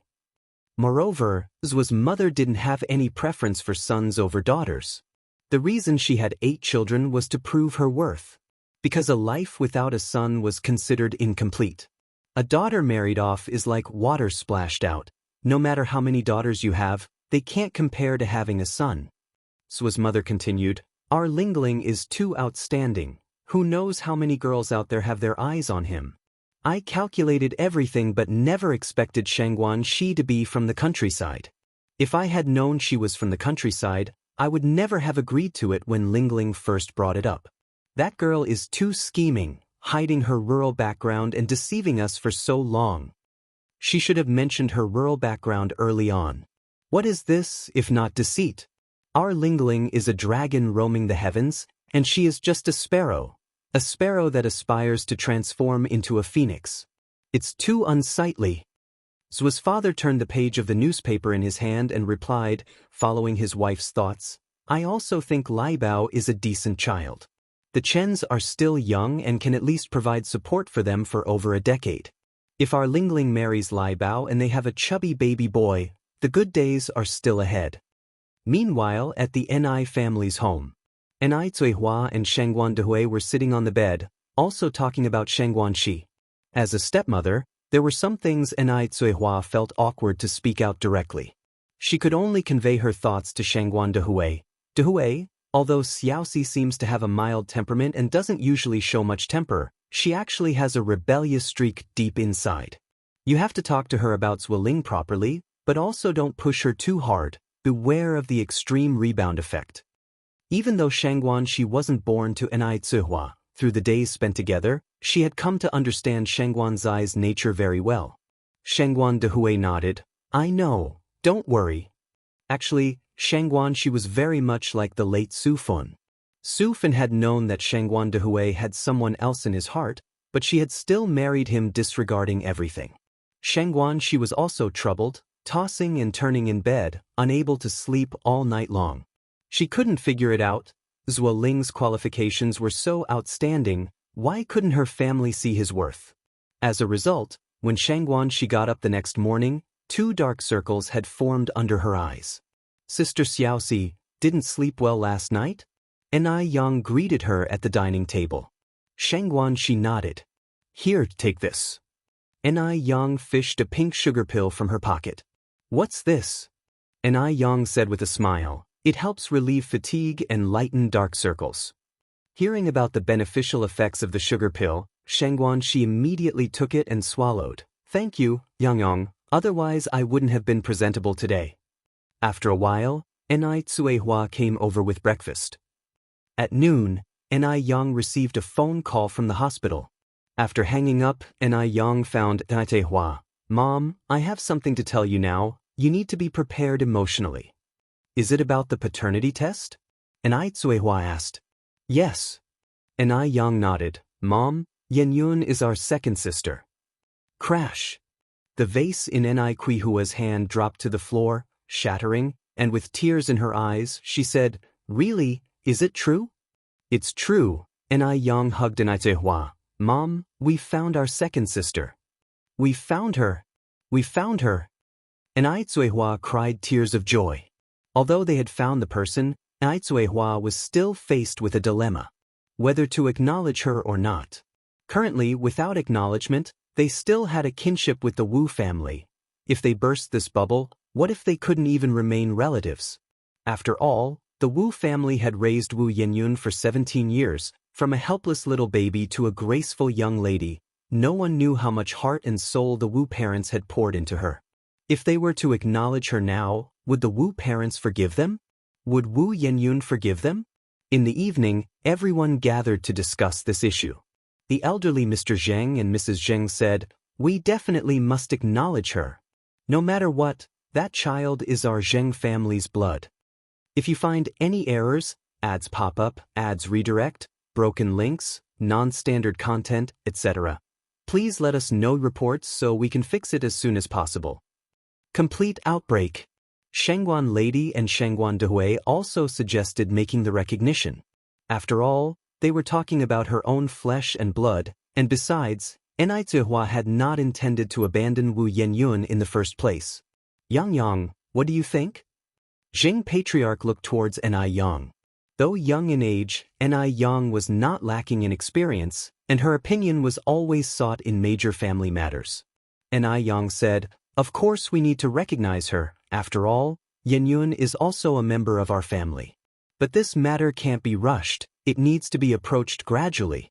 I'll first go and gauge Godfather's reaction to see what they say. Wu Yenyun may be of a gentle disposition, but that doesn't necessarily mean she could accept this. After all, there's a saying, some pains are never understood until they happen to oneself.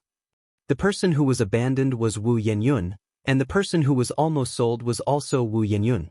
That core bitterness can only truly be understood by someone who has personally experienced it. Zheng Patriarch nodded. Yang is right. Enai Yang continued, Let me handle this matter, you all wait at home for my news. With that, Enai Yang got up and walked outside. Yang, where are you going? Enai Tsuehua stood up. Enai Yang glanced back slightly. I'm heading to the construction site. I'll go with you. Enai Kuihua's eyes reddened. No need for you to go. It's not appropriate for you to appear at a time like this. Shengguan Dehui held onto Enai Kuihua's wrist. From an outsider's perspective, after all, Enai Tsuehua is the mother, and with the daughter having been abandoned, the mother bears an undeniable responsibility. Enai Yang nodded. Dad's right, I can go by myself. Enai Yang didn't go empty-handed. She took a basket of pork lard cakes and 2 bottles of milk tea along. Right as she walked out, she saw Emo Chishan riding his bicycle toward her. Where are you off to, wife? Emo Chishan stopped his bike in front of Enai Yang, propping one foot on the ground, his thin lips curved with a faint smile. The sunlight shone from behind him, brilliant and golden. Against the light, his face was somewhat obscured, and he appeared as if he had descended from the clouds. Emo brother, Enai Yang promptly brought herself to a halt. Emo Chishan parked his bike at the entrance, taking the items from Enai Yang's hands. Where to? I'll accompany you. To the construction site. It was roughly a 10-minute walk from the Enai family, and on the way, Enai Yang informed Emo Chishan about Wu Yenyun. Emo brother, we found our second sister who was abandoned. It is Wu Yenyun, right? Emo Chishan's expression was calm, his tone very certain. In fact, he had long realized, Enai Yang was clear about her affections and grudges. She wouldn't be nice to someone without a reason.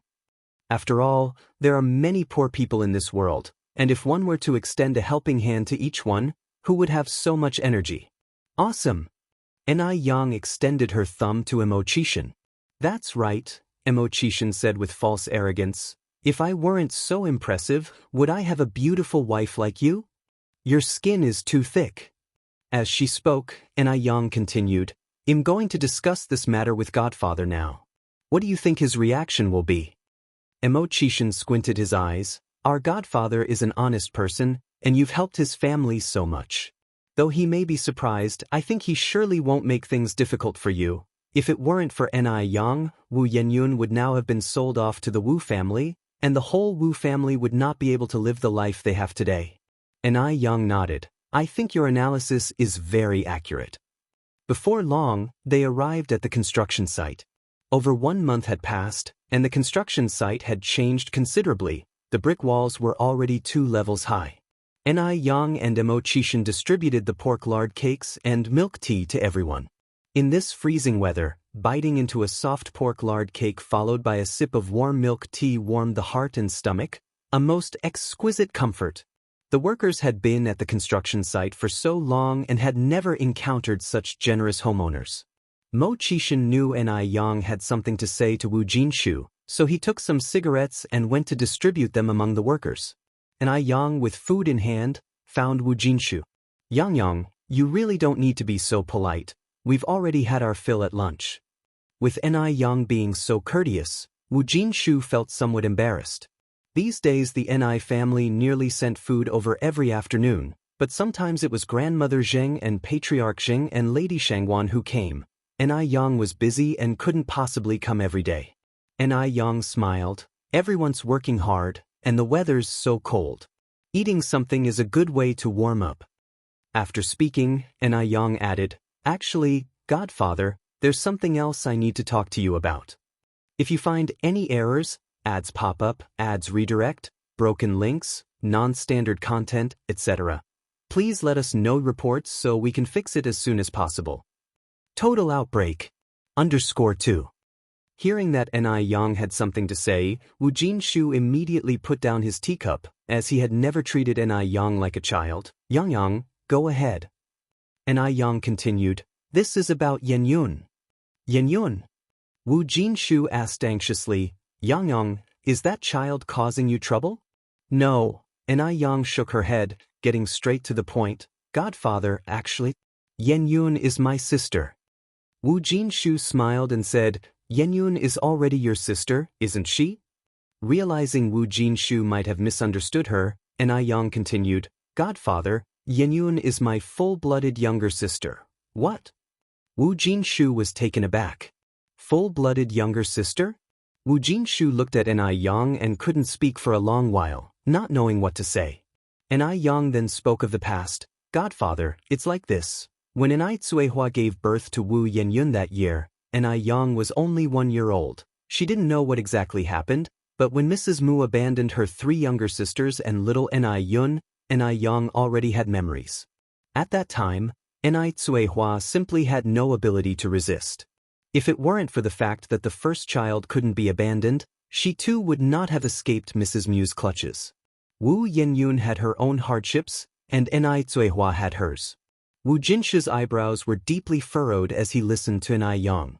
Were they intending to take Wu Yenyun back? The Ni family was wealthy, their conditions were much better than his family's. If Wu Yenyun could be acknowledged by Ni Yang, she would be a young lady with a large fortune, and surely that would be better than staying with them.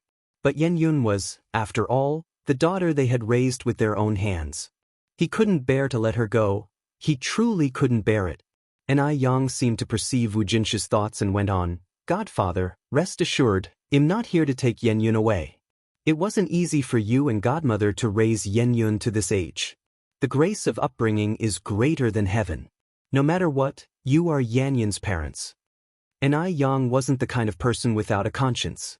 The Wu family had raised Wu Yenyun for so long, it would not only be illogical to take her back now, but it would also be unfair to Wu Jinshu and Yen Erju. Including Ni Cuihua, they had no intention of taking Wu Yenyun back. They just wanted to clarify things to Wu Yenyun and use the rest of their lives to make it up to her, so that neither of them would have regrets in their lives. Then, Wu Jinshu started his mouth agape. If the Ni family didn't want to take Wu Yenyun back, then why had Ni Yang told him all this? Ni Yang continued, Godfather, if you don't mind, let Yenyun also acknowledge my parents as godparents. From now on, our 2 families will be even closer relatives. After much thought, this seemed like the most appropriate solution. Upon hearing this, Wu Jinshu breathed a sigh of relief. Yang, I can't decide this alone. I need to go back and discuss this with your godmother and then see what Yenyun thinks. Yes, that's only proper, Yang nodded, standing up and dusting herself off. I'll head back first, godfather. All right. Wu Jinshu stood to see Yang off. Although Wu Jinshu wasn't well educated, he understood the ways of the world. The reason Yang hadn't gone directly to Wu Yenyun, but instead had come to him, was out of respect for him. It showed that he, as her godfather, mattered to Yang. If it had been someone without conscience, they could have just pushed him, the foster father, aside. But Yang hadn't done that. Watching Yang walk away, Emochishin quickly jogged over. How did it go? What did our godfather say? Yang replied, it's just like you guessed. Godfather didn't make it difficult for me, but I don't know what Yenyun will think. Emochishin wrapped an arm around Yang's shoulders, his thin lips parting lightly. Do your best and let fate decide. As a sister, you've done well enough. Don't put too much pressure on yourself. Yang was only Wu Yanyun's sister. In other families, a sister simply couldn't do so much, especially since she wasn't the one who caused this mess, to begin with. Yang nodded. Let's hurry back. My parents and grandparents are still at home waiting for the result. Sure enough, as soon as they arrived home, Cuihua and the rest were eager to ask Yang what Wu Jinshu had said. Yang shared, Mom, Dad, Grandma, Grandpa, don't be anxious. My godfather didn't make things difficult for me. He said that we'll need to wait for Yanyun's feelings on this matter, and we'll probably know the result by tomorrow. If you find any errors, ads pop up, ads redirect, broken links, non-standard content, etc., please let us know reports so we can fix it as soon as possible. Total outburst. _3. Cuihua nodded, her eyes still red.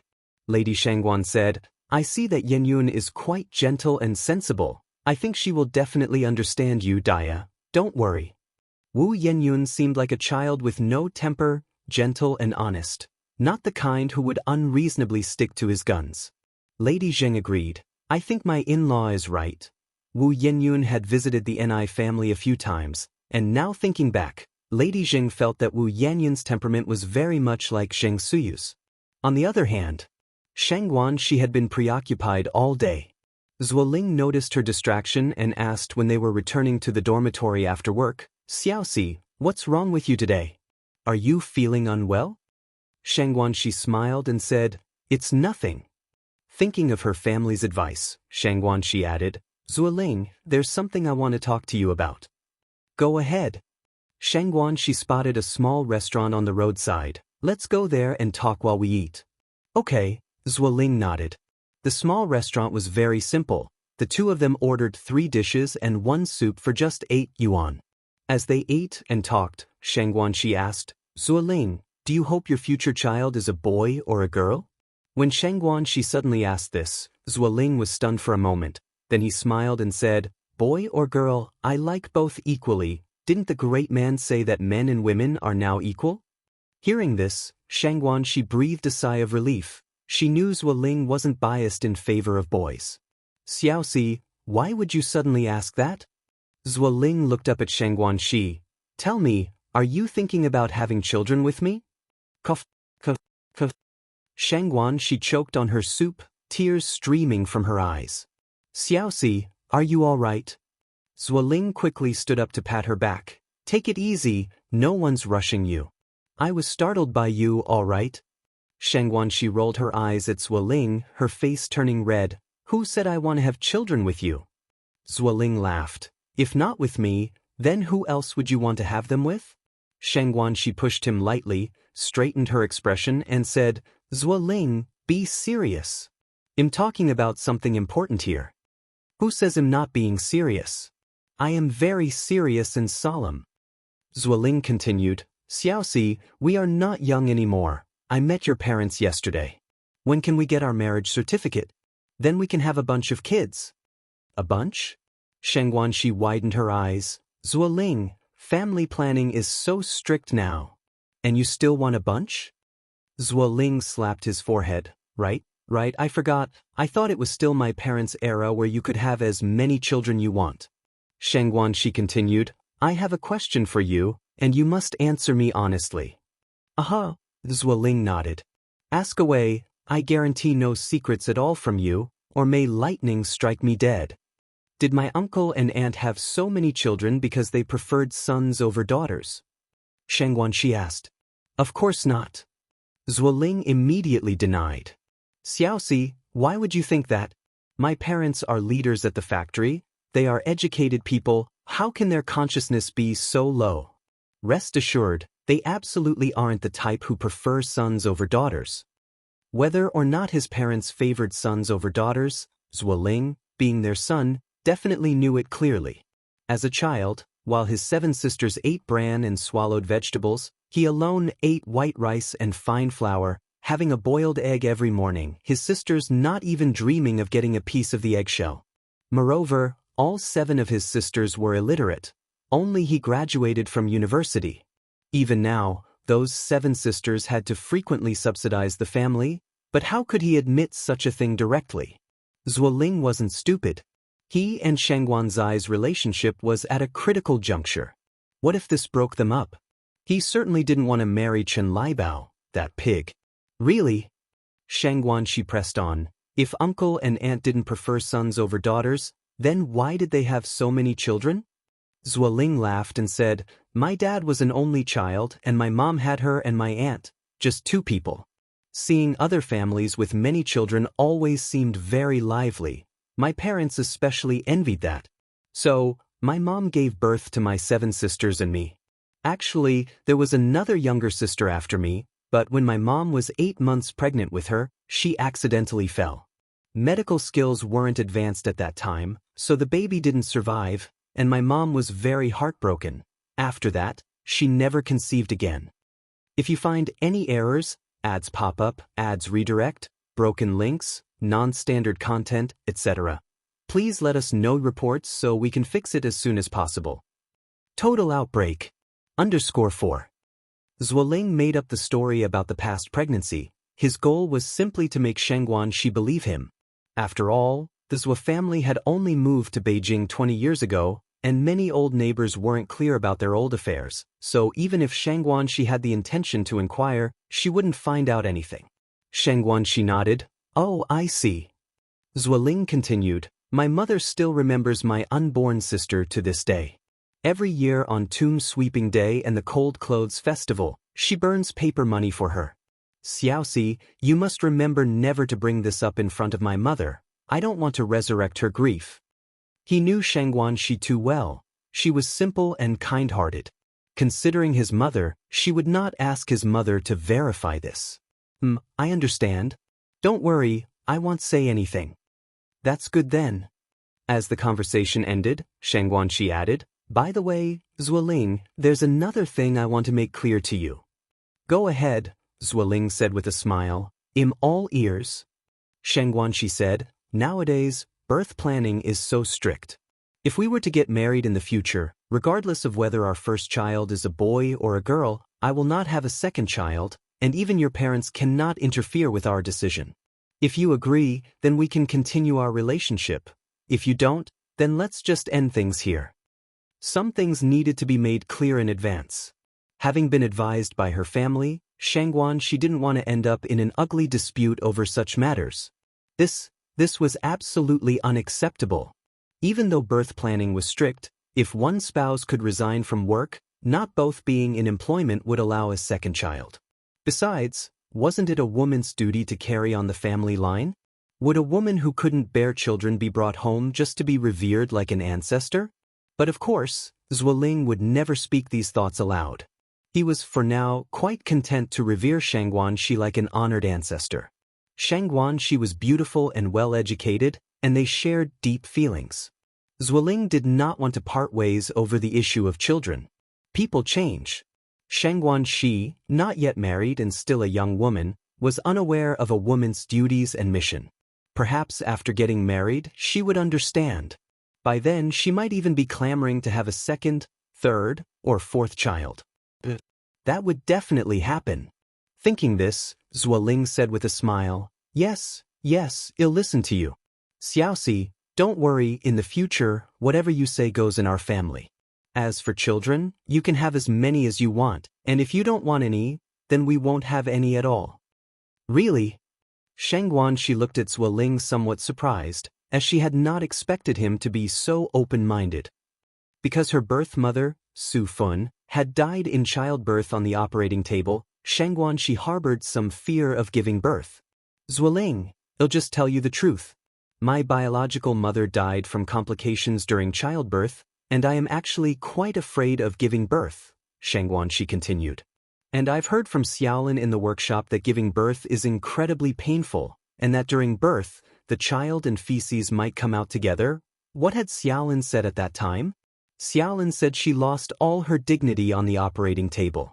Ever since having a child, Xiaolin had become a different person, treating her own mother with special kindness and filial piety, because she had experienced the agony of childbirth. A woman only understands a mother's sacrifices and greatness once she becomes a mother herself. One only understands parental grace after raising children.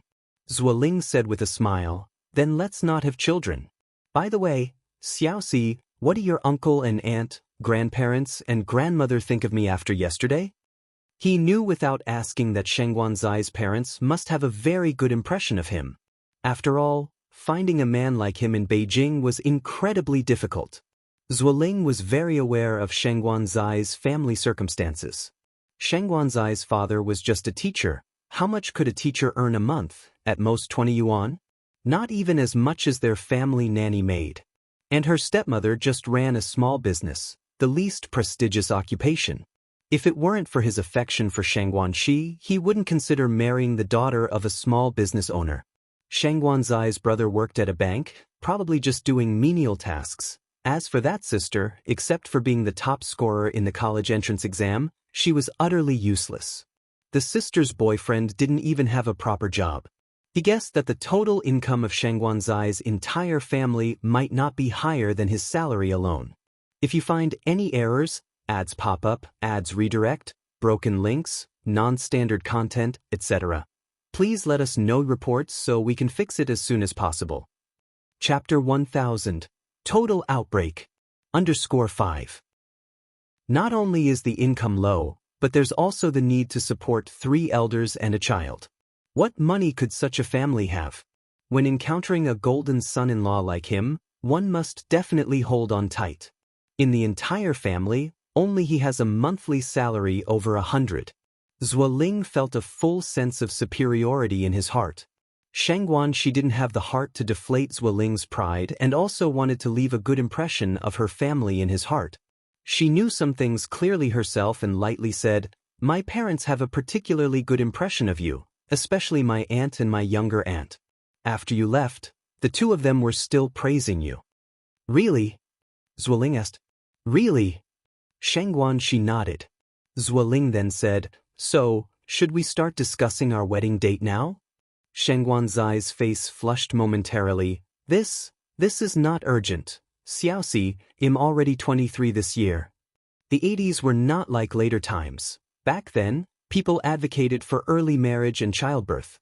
Some college students were still studying when they had children. And there were some who attended college while having children. Someone like Shengguanxi was already considered an older youth. The most crucial issue was that Shengguanxi was somewhat traditional. Normally, Zueling couldn't even hold her hand, let alone other things. 23 is an age easily prone to impulsiveness. Shengguanxi continued, "You've met my parents, but I haven't met your uncle and aunt yet. I also don't know if your uncle and aunt are satisfied with me," Zueling said with a smile. "You can rest assured about that, Xiaoxi. You're beautiful and well-educated. My parents will definitely be very satisfied with you. How about this? Let's set a time for you to visit my parents, and then arrange a day for the parents on both sides to meet." Shengguanxi nodded. "That's possible." Having resolved the issue of having children, Shengguanxi felt much more relaxed. On the way to the dormitory, she even hummed the popular song, "Sweet Honey." No sooner had she returned to the dormitory than Shengguanxi found an additional message on her pager from home. Xianxia put on her coat again and went to a public telephone booth to call back home. The person who answered the phone was Ni Tsuehua. Ni Tsuehua was informing Xianxia about Wu Yanyan's situation. Although Wu Yanyun and Xianxia weren't related by blood, they were now a family, and since it was a family matter, she should inform Xianxia. It was the least form of respect. Xianxia was a sensible and good child and immediately said she would return home tomorrow. She was also very happy that Ni Tsuehua was willing to tell her about this matter. Meanwhile, at the Wu family, Wu Jinshu did not tell Wu Yenyun about the situation immediately but quietly spoke to Yen Erju about it. After hearing this, Yen Erju exclaimed in surprise, "Really?" Wu Jinshu nodded. "What kind of question is that? Would I joke about such a matter?" After saying this, he continued, "It's not only our Yenyun who was abandoned as a child, but also Yang Yang's third and fourth sisters. However, we can't blame their mother for this." Yen Erju sighed after listening. "We really can't blame Yang Yang's mother for such a thing. Just look at your mother and you'll understand. If it weren't for Yang Yang, wouldn't our Yenyun have been sold to the Wu family?" Upon mentioning this matter, Wu Jinshu bowed his head in shame. After they had moved here, Grandma Wu hadn't given up. After some inquiries, she and Wu Jinjin found this place. But on their way here, she had slipped and became a vegetable, still lying in the hospital to this date. Wu Jinjin was afraid of being responsible and hid himself away. As a son, Wu Jinshu had to take care of her, now bearing a medical expense of 20 yuan per month. Fortunately, the construction company was now making quite a bit of money each month, so this 20 yuan didn't exert too much pressure on them. Otherwise, life would really have been impossible to continue. Also fortunately, Grandma Wu's fall made her a vegetable. Otherwise, who knows how much trouble she could have caused later on. She might even have taken this opportunity to fiercely extort a sum from the Ni family. Wu Jinshu knew it was wrong for a son to have such thoughts, but he couldn't help it. Whenever he thought of his mother's actions, he became very angry. Wu Jinshu then said, "When should we tell Yenyun about this matter? What do you think?" Yen Erju was unsure as well. At the same time, she was somewhat worried. After all, the Ni family's conditions were so good, what if Wu Yenyun didn't want them as his foster parents after knowing about this matter? If you find any errors, ads pop up, ads redirect, broken links, non-standard content, etc., please let us know reports so we can fix it as soon as possible. Chapter 1001, Total Outbreak. _6. Wu Jinshu said, "What I mean is, since Yenyun will have to know about this sooner or later, we might as well tell her now. Isn't there a saying, a swift knife cuts through the mess? If Yenyun really chooses the Ni family and doesn't want us anymore, we can't stop her. After all, blood is thicker than water. No matter what choice Wu Yenyun made, Wu Jinshu would respect it." But out of selfishness, Wu Jinshu still hoped that Wu Yenyun wouldn't abandon them. "Okay." Yen Erju nodded and with a sigh said, "I'll go call Xiaoyun." Wu Yenyun now lived in a room by herself. When Yen Erju went to see her, she was revising her schoolwork. Her grades were good, but not top-notch.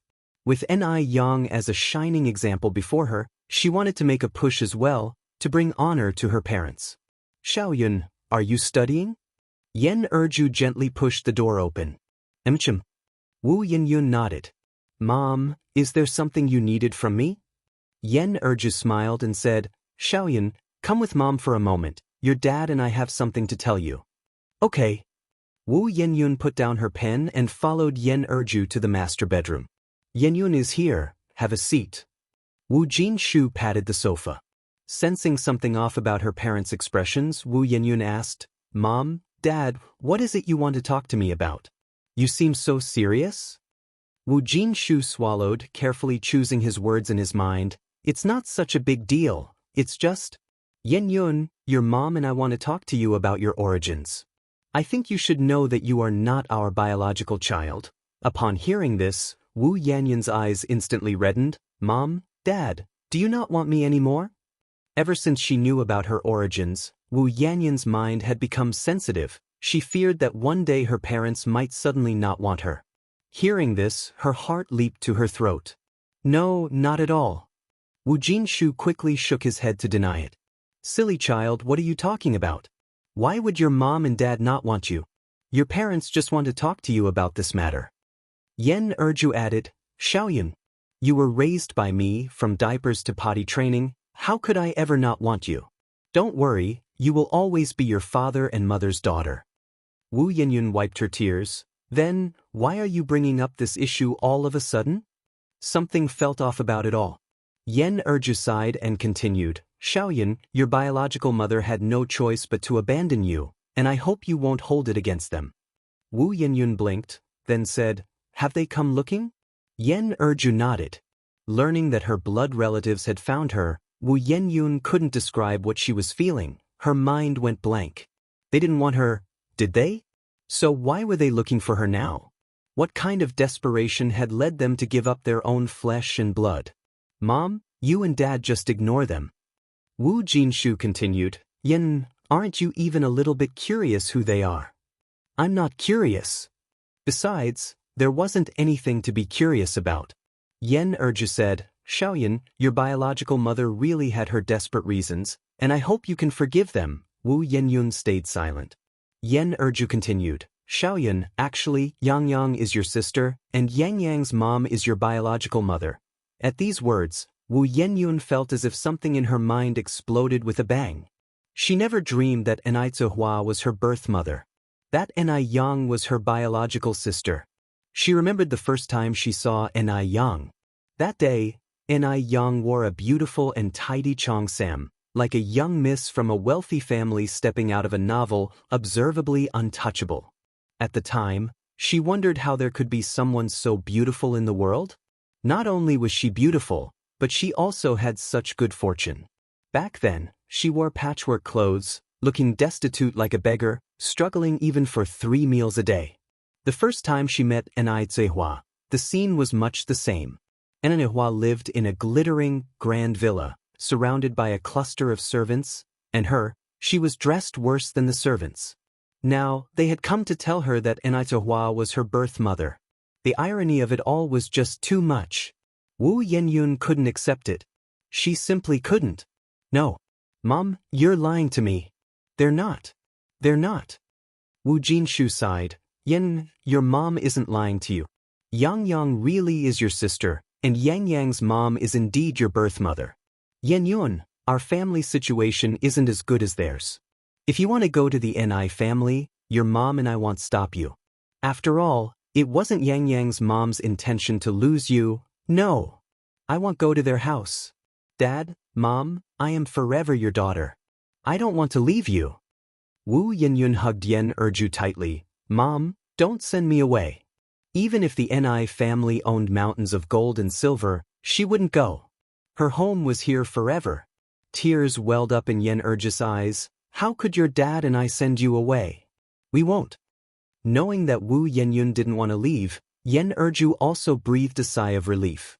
Wu Jinshu continued, Xiaoyun, Yang has already discussed with me, why don't you just consider them as your godparents?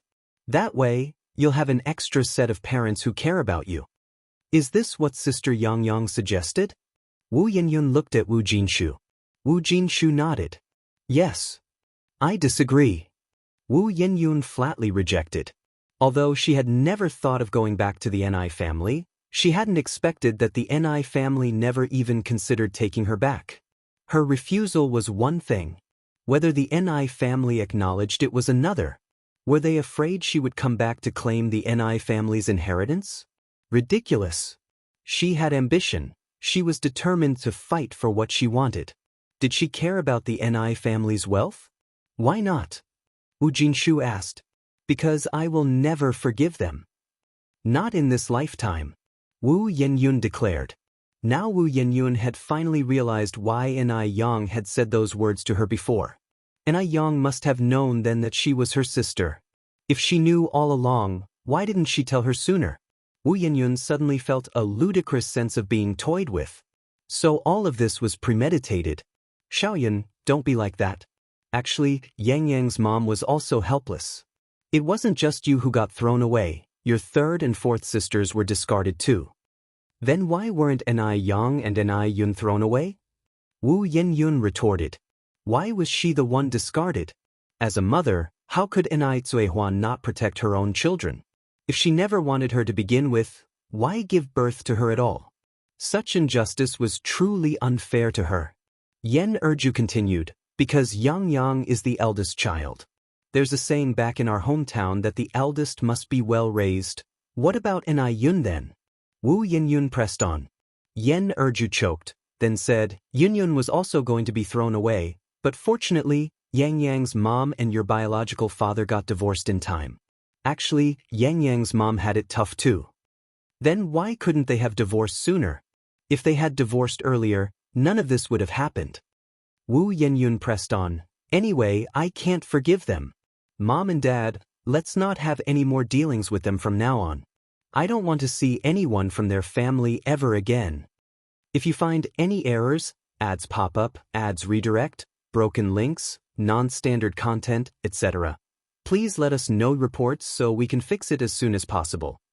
Chapter 1002, Super Protective. Wu Yenyun really couldn't forgive the Enai family.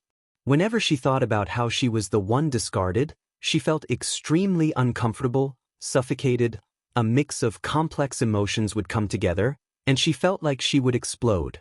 Yenyun, calm down a bit, Erju continued. Back then, women had no say in anything. You know about your grandmother's issue. If it weren't for Yang Yang, you would already be stepmothering someone else's children, you know? You can't be so heartless. Wu Yenyun looked at Erju and said, if they hadn't discarded me, I wouldn't have almost ended up as someone else's stepmother. At the end of the day, this whole thing was still the Enai family's fault. All the suffering she endured was caused by the Enai family.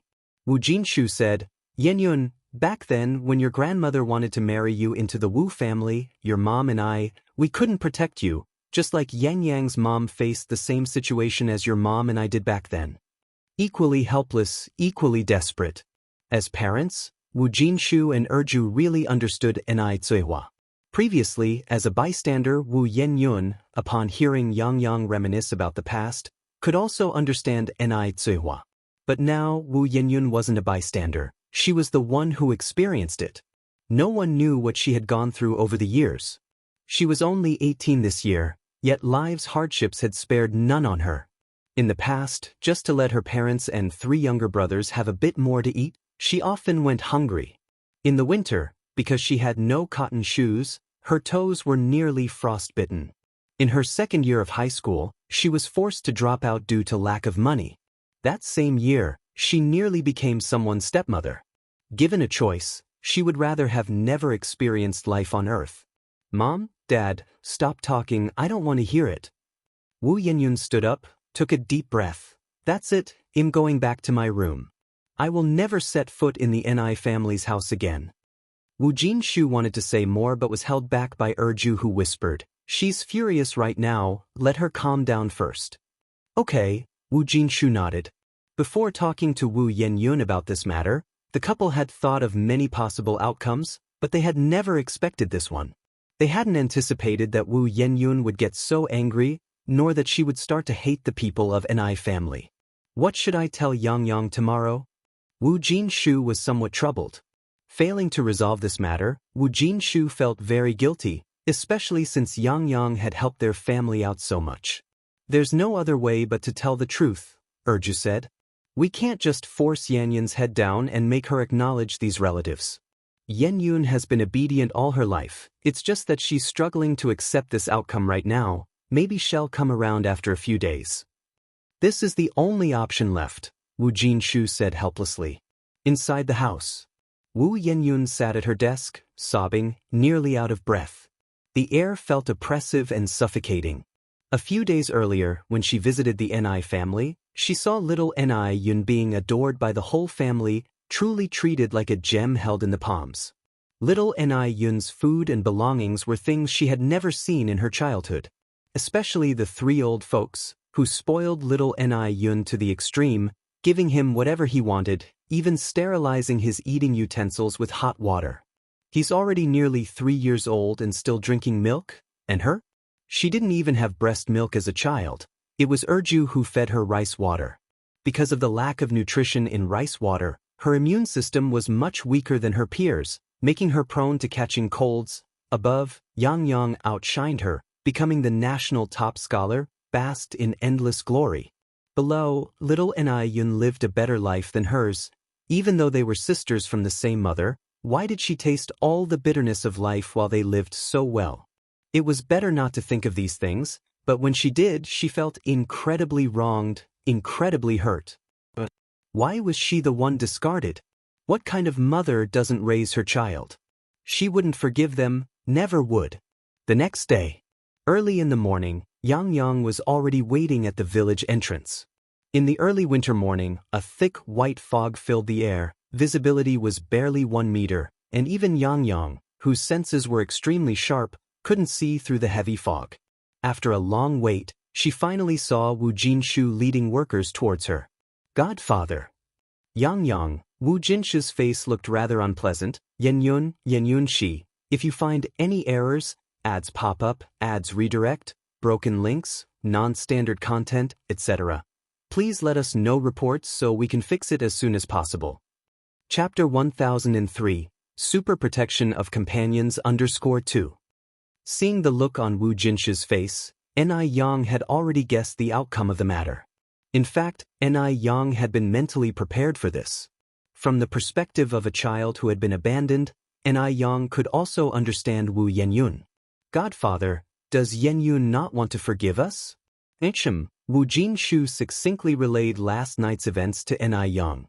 He didn't go into details, just said that Wu Yenyun couldn't digest the fact for the time being, and was temporarily unwilling to acknowledge the relationship.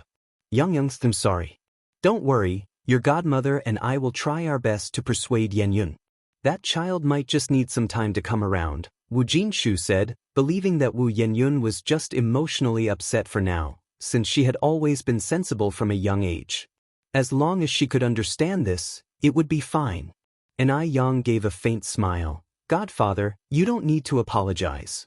The ones who should apologize are us. We are the ones who wronged Yenyun.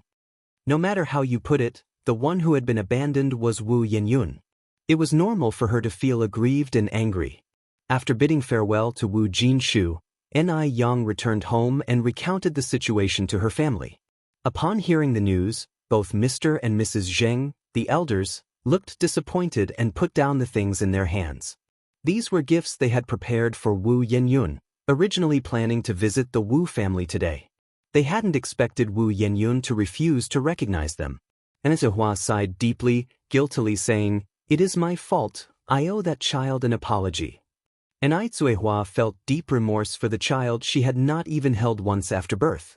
In the past, she was the one who was useless, the one who failed to protect her own child. She hoped to use the rest of her life to make amends. That's why she had been working so hard, so insistently, to run the spicy strip factory and to make the food business bigger. Now that she had finally found her child, Hua did not want to easily give up. She wanted to make amends to the children with her own ability. "We will go with you," said the elderly Mr. and Mrs. Zheng. Shangguan Dehui picked up his coat. "There's no class this morning at school, I will go with you as well." Yang spoke in a muted tone, trying to dissuade them. "Yenyun is angry right now, going over will not only be unhelpful but might even make things worse. Regardless, I still want to go see for myself," said Hua, her voice already nearing hoarseness. What if Wu Yenyun accepted her apology?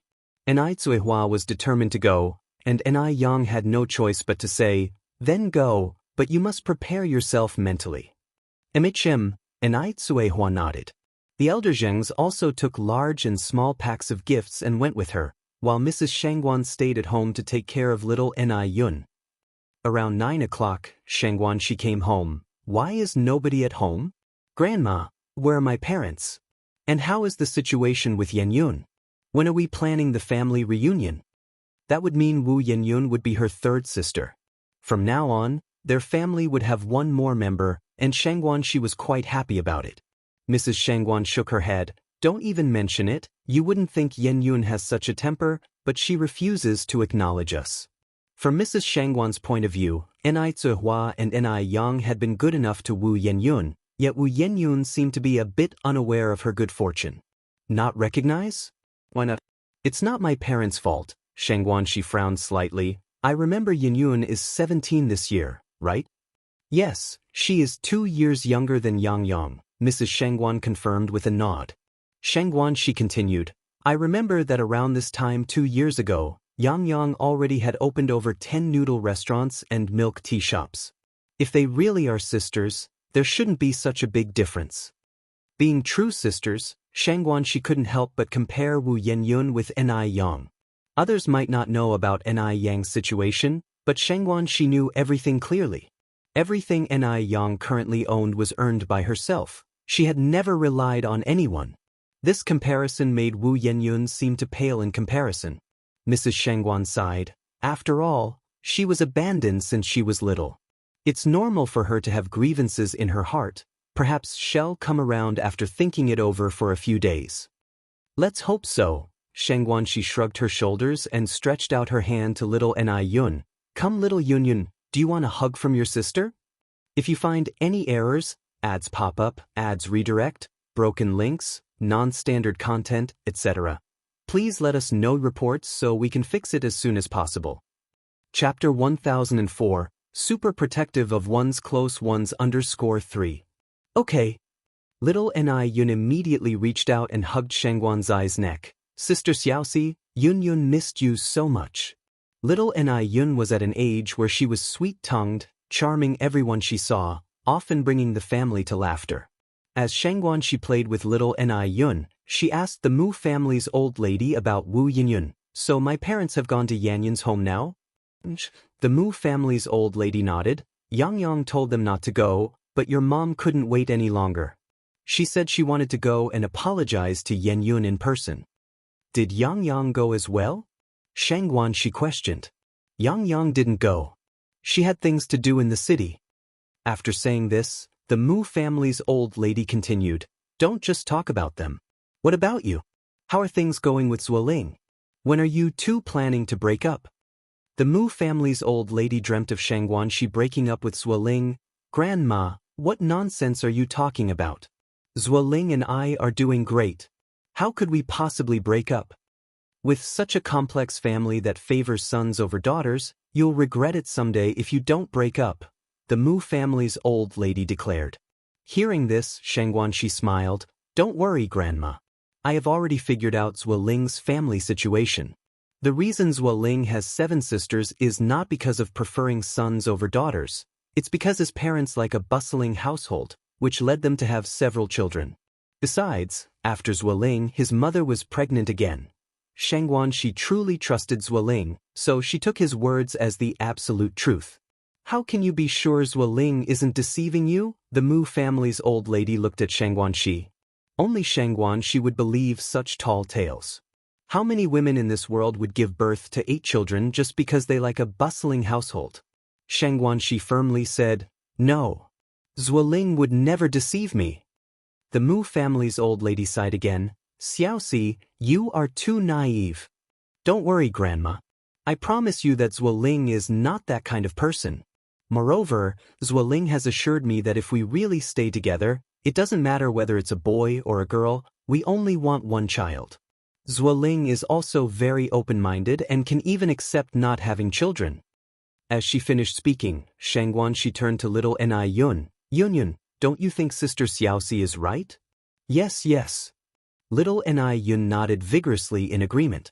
You little girl, what do you know? The Mu family's old lady said with a chuckle as she poked little Ni Yun on the forehead. Little Ni Yun earnestly replied, I know. I understand very well. The Mu family's old lady turned serious. Xiaoxi, if you don't trust me, you should at least trust Yang's judgment. Even Yang thinks that Zuoling is unreliable. Xianxia nodded. I know, Grandma. Don't worry, I definitely won't be fooled by anyone. Meanwhile, at the Wu family, Yan Erju warmly welcomed Ni Zihua, Xianxia Dehui, and the elder Mr. and Mrs. Zheng. Uncle, Aunt, please have some tea. Yan Erju set the tea on the table. Brother-in-law and Tingting, you have some too. Thank you, Sister Erju, Ni Zihua said with tears in her eyes. Sister Erju, may we see Yenyun? Yan Erju nodded. I'll go call her. Please wait a moment. Since the night before, Wu Yenyun had locked herself in her bedroom and had not come out. With the door locked from the inside, Yen Erju had no choice but to knock. Xiaoyin, Xiaoyin. She called out many times without a response. Sighing, Yen Erju spoke softly. Xiaoyin, why are you so stubborn?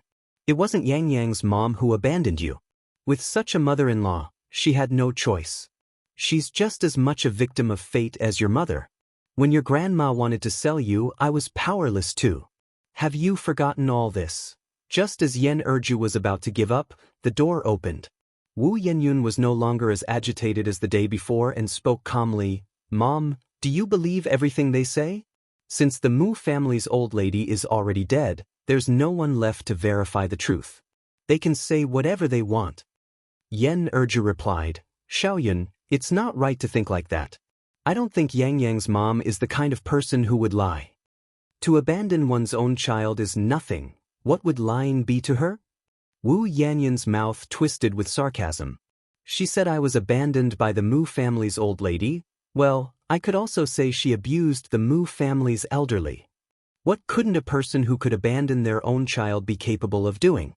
If you find any errors, ads pop up, ads redirect, broken links, non-standard content, etc., please let us know reports so we can fix it as soon as possible. Chapter 1005, Super Protective _4. What does abuse of the elderly amount to compared to abandoning a child? Yen Erju sighed. Xiaoyun, stop being so stubborn. If Yang Yang's mom really wanted to abandon you, she wouldn't come looking for you now. There's no mother in this world who doesn't love her child. Seeing Wu Yenyun like this made Yen Erju very anxious. Yang's family had been so good to them, and she didn't want Wu Yenyun to hurt Quihua's feelings. They say spilled water cannot be regained, and indeed, hearts are the hardest to mend. Some things, once lost, can never be retrieved. On the other hand, Yen Erju also didn't want Wu Yenyun to do something she would regret. Love. Wu Yenyun retorted. How can she throw me away if she loves her child?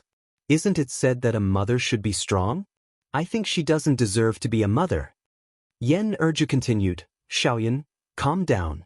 Sit down peacefully and talk it out with Yang Yang's mom and listen to what they have to say. Can't you be a bit more flexible? Even if just for mom's sake? Mom did, after all, raise you for 18 years. Are you not even willing to listen to her now? Upon hearing this, Wu Yanyun's expression changed. She didn't want Yen Erju to worry about her anymore. I understand, Mom. Seeing this, Yen Erju breathed a sigh of relief. Then come with me to the living room now. Have they arrived? Wu Yenyun asked. Yes, Yen Erju nodded. Yang Yang's dad, Yang Yang's mom, and your grandparents are all here. Xiaoyin, be good, and don't say those hurtful things anymore.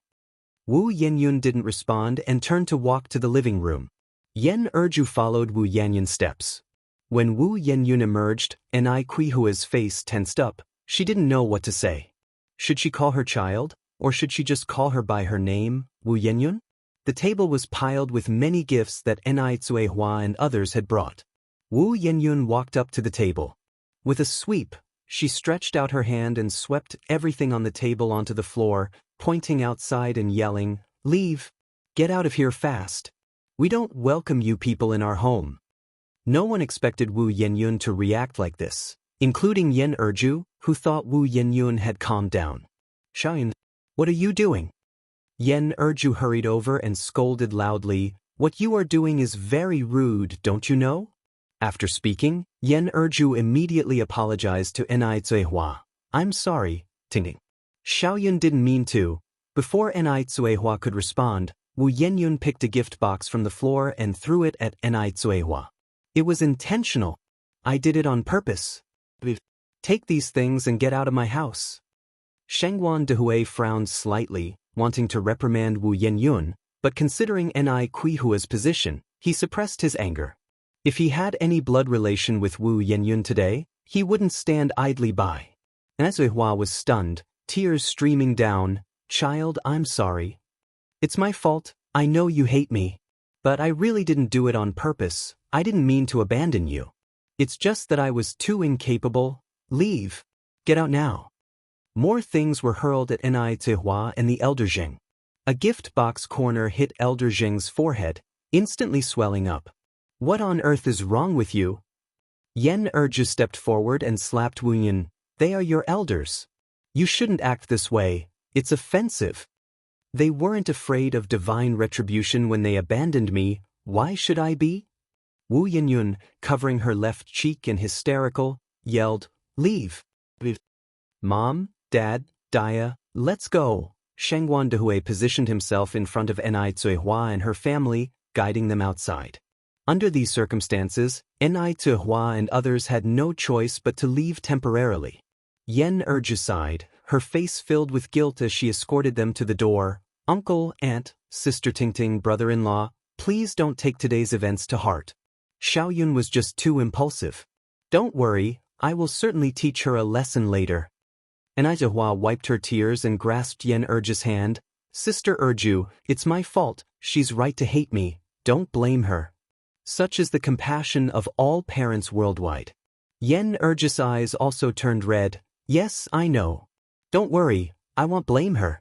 I will talk to her properly. If you find any errors, ads pop up, ads redirect, broken links, non-standard content, etc., please let us know reports so we can fix it as soon as possible. Chapter 1006, Super Protective _5. Ni Zuihua nodded. Thank you, Sister Erju. Of course. Shengguan Dehui had known that the outcome of this visit might not be good, but he hadn't expected it to be this bad. Wu Yanyan's reaction had caught him off guard. Previously, he and Mr. Zheng and Mrs. Zheng thought the same, considering Wu Yanyun to be a gentle and honest girl. Now, it seemed that wasn't the case. Several people got into the car. The expressions of Mr. Zheng and Mrs. Zheng were somewhat grim. They had lost their only daughter for decades. They knew too well the feeling of utter despair and had thought that after their explanation, Wu Yanyun would understand them. But Wu Yanyun didn't even give them a chance to explain and even resorted to violence. No matter what, they were her elders.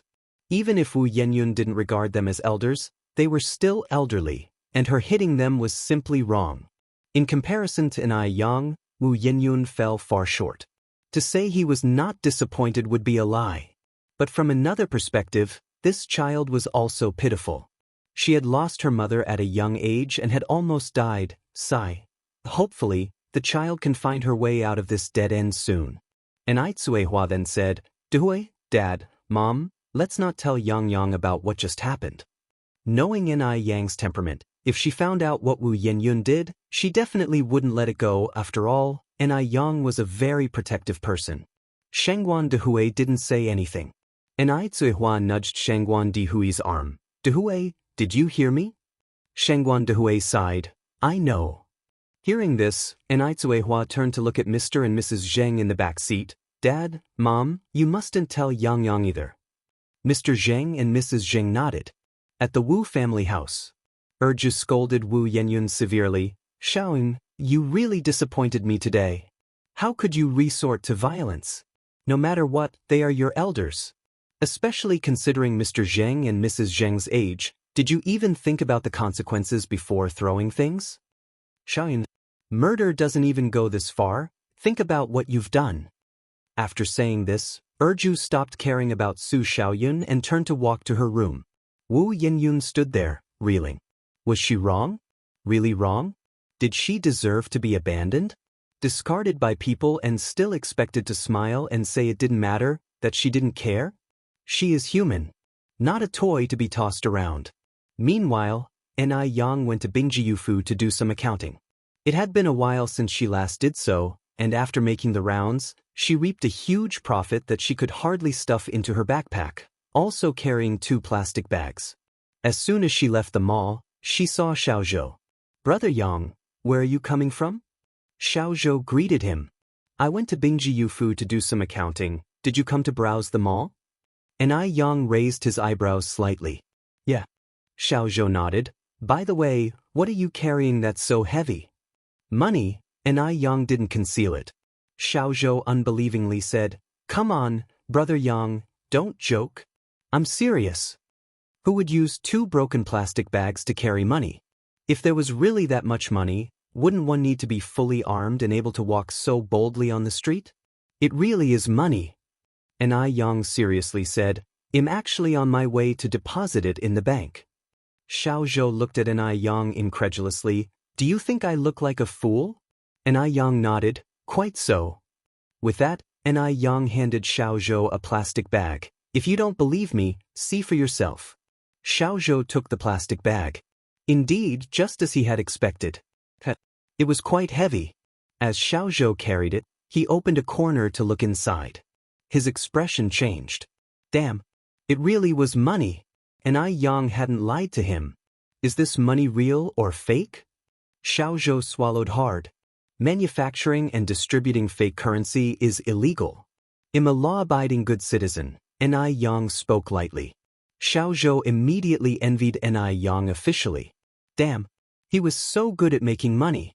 Even though his detective agency earned a decent amount each day, compared to the speed at which Yang made money, it was merely a drizzle, hardly worth mentioning. Yang looked unfazed, as if accustomed to big scenes. Xiao Zhou then said, You, a lady, carrying so much money on the street is too unsafe. Let me take you to the bank. If you find any errors, ads pop up, ads redirect, broken links, non-standard content, etc., please let us know reports so we can fix it as soon as possible. Chapter 1007, Super Protective _6. Yang turned his head to Xiao Zhou. Are you sure you can beat me? Xiao Zhou, that's a personal attack. Though I can't beat you, I can watch the money for you while you're fighting. Let's go, Yang laughed. After the money is deposited, I'll treat you to a meal. Great. Xiao Zhou followed up. But you really trust me to carry the money for you? Aren't you afraid I'll run off with it? Yang raised an eyebrow slightly. We're all brothers. What's there to fear? The phrase, we're all brothers, inexplicably made Xiao Zhou very happy. Being trusted by someone felt really good. Big brother Yang, now that you've made so much money, remember to treat me to a big meal. I want to go to Xianxia to eat. With a casual wave of his hand, Yang said generously, Sure, no problem. Do you have a membership card? Asked Xiao Zhou. Yeah, Yang nodded. I not only have a membership card, but I can also give you one. Really? Xiao Zhou was so thrilled he could almost fly. Big brother Yang was true to his name. His connections were too wild. He could even get a membership card to Xianxia. The bank staff had already grown accustomed to the sight of Yang using plastic bags to carry money. Thus, whenever Shangguan Su arrived at the bank, the staff would immediately say, President, your sister has deposited 2 plastic bags and a backpack full of money today. Shangguan Su also greatly admired Yang. She seemed like a fragile young girl incapable of harming a chicken, but her ability to make money was stronger than 10 strong men combined. Yang took Xiao Zhou to Xianxia to eat. After eating and returning home, it was already afternoon. Yang asked about the result of Kuihua's visit to the Wu family today. Cuihua said, Your second younger sister still holds a grudge and isn't ready to forgive us, but I don't blame her. She's never had a sip of milk since she was a child. If it hadn't been for Sister Erju, she might be dead by now. Yang hugged Cuihua and comforted her. Mom, don't be sad. I don't think Yenyun is the kind of person to stick to her guns. After she calms down in a couple of days, they'll try talking to her. After all, she was her sister born of the same mother. Yang still had a lot of faith in Wu Yenyun. And before, she and Wu Yenyun got along well, Cuihua nodded. Shangguan De looked at Yang with hesitation in his expression. Dad, do you have something to say to me? No, Shangguan De shook his head. I'm just worried. What if Yenyun refuses to forgive us? Would your mother regret it for the rest of her life? Yang furrowed her brow slightly. If Yenyun really doesn't want to acknowledge us, then let it be. Rather than making a scene on both sides, it's better to part on good terms. All we need to do is fulfill our duties, leave the rest to fate, and avoid living with regrets. As for Cuihua, as long as she learned that her second daughter wasn't dead and was living well, that would be enough. No matter what, these mistakes weren't caused by her, and no amount of guilt could change that. Finishing, Ni Yang continued, but based on what I know about Yen Yun, she doesn't seem to be the type to be unreasonable. Ni Yang had known Wu Yenyun for almost half a year. In her understanding, Wu Yenyun had always been a kind, simple, and empathetic girl. As long as she was given time to process everything, Ni Yang believed she would understand. Shengguan Dehui nodded. Noticing that Shengguan Dehui seemed a bit off, Ni Yang said again, "Dad, are you hiding something from me?" She always felt there was something strange about Shengguan Dehui that evening. And it's not just a little bit. Shengguan Dehui said with a smile, "Look at you, kid, what could I possibly hide from you? There's nothing to worry about, you're overthinking it." "Really?" Ni Yang raised an eyebrow slightly. "Dad, we're all family, don't hide anything from me if there's something going on." "Really, there's nothing." Shengguan Dehui repeatedly denied, so Ni Yang did not continue to question him and went back to her room to ask Ni Tsuehua, "Mom, is Dad hiding something from me?" "What thing?" Ni Tsuehua felt somewhat baffled. "You don't know." Ni Tsuehua laughed. "I don't know." Ni Yang then said, "Mom, you went to the Wu family today, did something unpleasant happen?" "Not at all," Ni Tsuehua sighed. "If I had to say something, it's just that Yen Yun refused to acknowledge us." Ni Yang knew they were definitely hiding something from her. "Mom, if there's something going on, you have to tell me. We're a family, and if there's a problem, we should solve it together." Ni Tsuehua nodded. "Mom understands." If Ni Tsuehua wasn't talking, Ni Yang could ask all she wanted, but it would be to no avail. Thus, Ni Yang could only give up. During dinner, Ni Yang noticed that Grandpa Jing's forehead was actually swollen, so she asked, "Grandpa, what happened to your forehead?" Hearing this, Ni Kuihua's brow twitched. She looked at Grandpa Jing somewhat nervously. Grandpa Jing touched his forehead, smiling and said, "Oh, it's nothing. I was planting flowers this morning and accidentally got hit by a hoe. It will subside in a little bit." Getting injured by a hoe while working was quite normal, so Ni Yang didn't think much of it. "Be more careful when you work, Grandpa. I'll get you some medicine later to help with the circulation and bruising." "No need, it's a small matter," Grandpa Jing said, unconcerned. Because of Wu Yanyun's situation, Shengguan Su also came back tonight. He had even prepared a gift for his new sister, only to find she hadn't come back at all. The next morning, Ni Yang went out for a run, and Shengguan Shi went to work with her bag. Just as she arrived at the corner, waiting for the bus, a luxurious sedan pulled up in front of Shengguan Shi. The window rolled down, revealing a handsome face. "Hello, Shengguan Xiaoxi." Seeing who it was, Shengguan Shi was amused. "Wu Chenjun, when did you get back?" The person was Wu Chenjun, who had grown up with Shengguan Shi since childhood. The last time, Grandma Jing had even talked about matchmaking Shengguan Shi with Wu Chenjun. But Shengguan Shi and Wu Chenjun were far too familiar with each other. Having seen each other in split pants as kids, there was simply no spark, so Shengguan Shi refused. After graduating from high school, Wu Chenjun had spent a few years abroad, so he was dressed very fashionably and sometimes even burst out with a few sentences in English. "I came back a week ago." "Shengguan Xiaoxi, you don't care about me at all. You didn't even know when I came back. As soon as I got back, my grandma told me that your whole family had moved to the middle of nowhere, and I couldn't believe it was true." Shengguan Shi slapped Wu Chenjun on the back. "What do you mean by the middle of nowhere? Let me tell you, this place is great. The mountains are green, the water is clear, and the birds sing beautifully." Although she had only moved to Jinghua village a few months ago, Shengguan Shi had completely fallen in love with the place. Wu Chenjun brushed off Shengguan Zai's hand. "Where are you heading? Let me give you a lift? If you find any errors, ads pop up, ads redirect, broken links, non-standard content, etc., please let us know reports so we can fix it as soon as possible." Chapter 1008. Eyesight is poor. Shengguan Shi pulled open the car door without any courtesy. "I have to go to work, just on Goldie Road." "Got it." Wu Chenjun sat up straight. "Fasten your seatbelt." Shengguan Shi quickly buckled up. "Let's go." Wu Chenjun turned his head to look at Shengguan Shi. "I heard from my grandma that you've got a boyfriend?"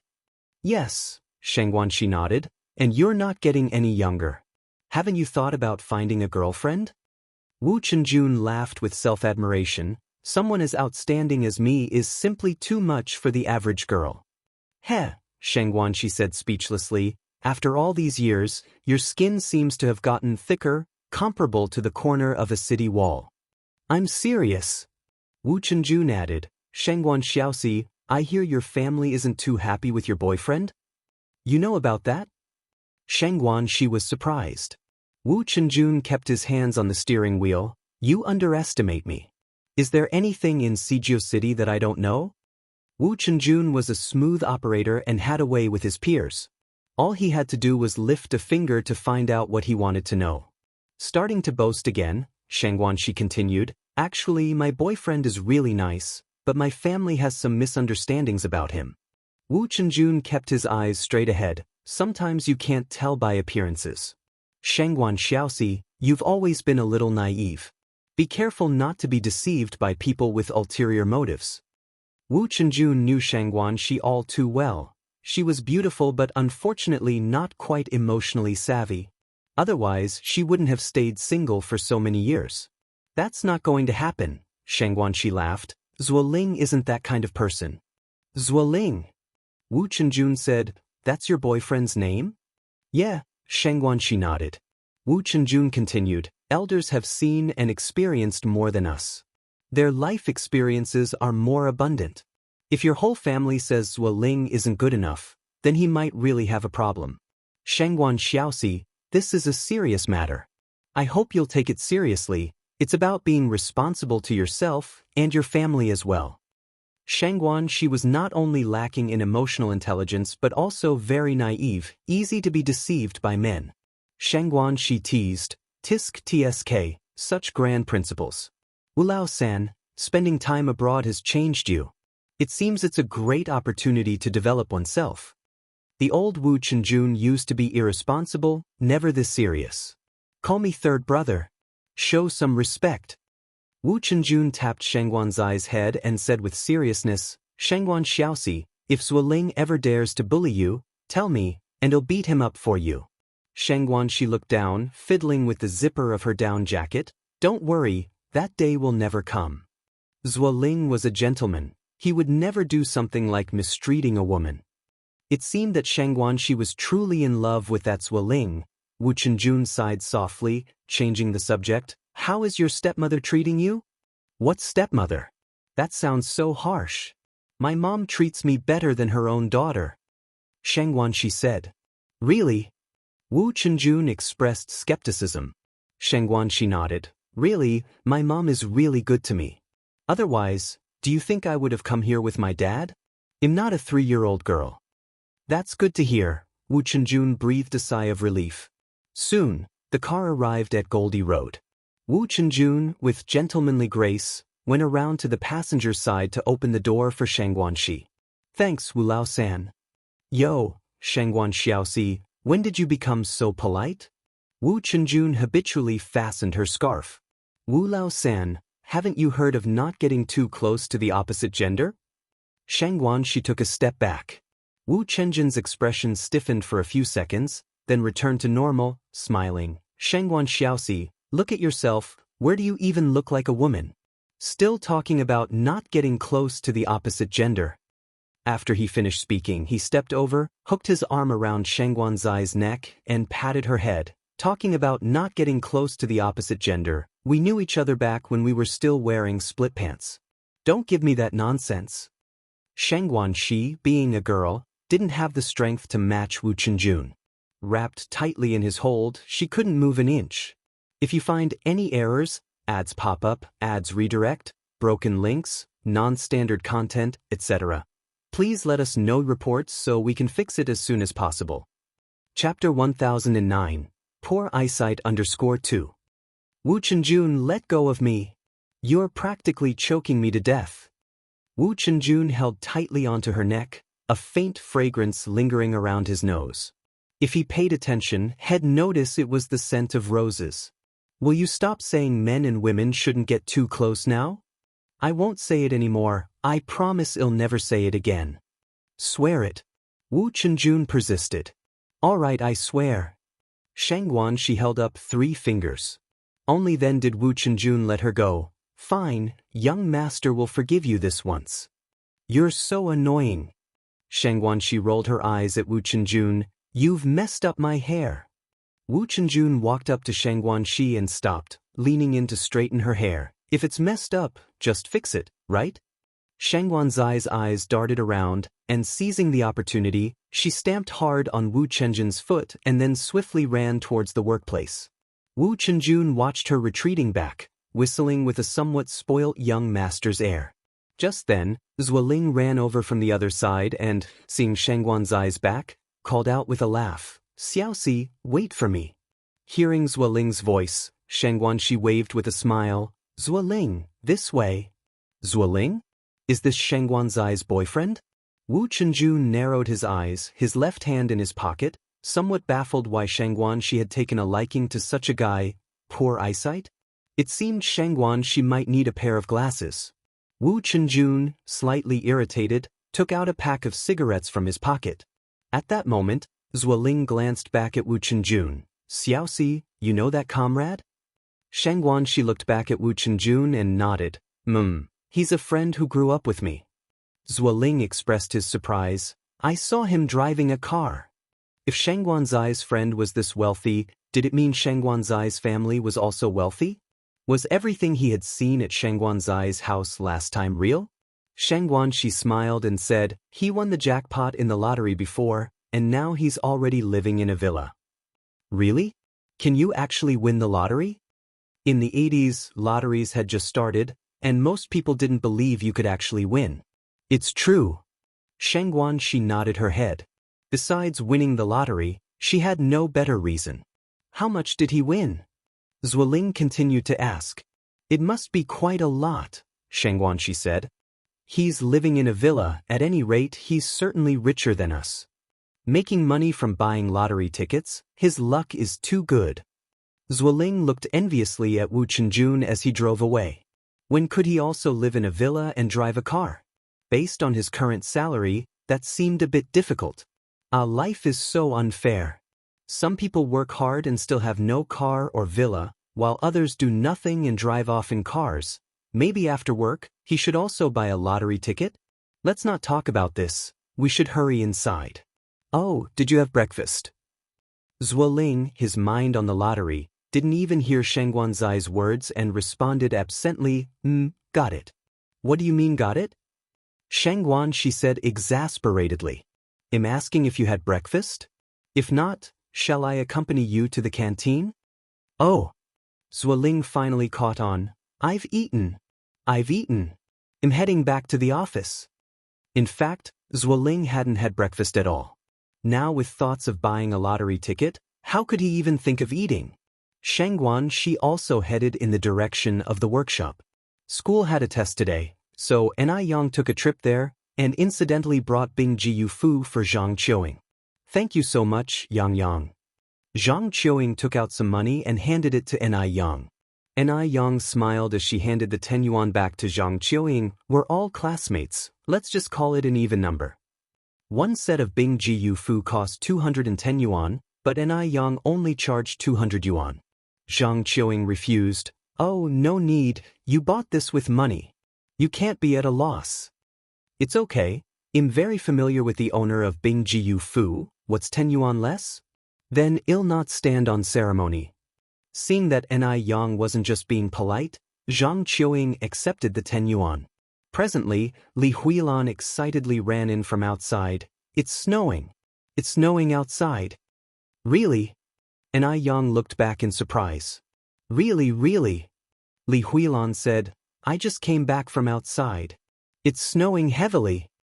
If you find any errors, ads pop up, ads redirect, broken links, non-standard content, etc., please let us know reports so we can fix it as soon as possible.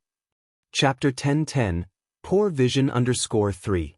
I'm going to check out the corridor outside, Yang said as she arrived at the hallway, and outside, it really was snowing.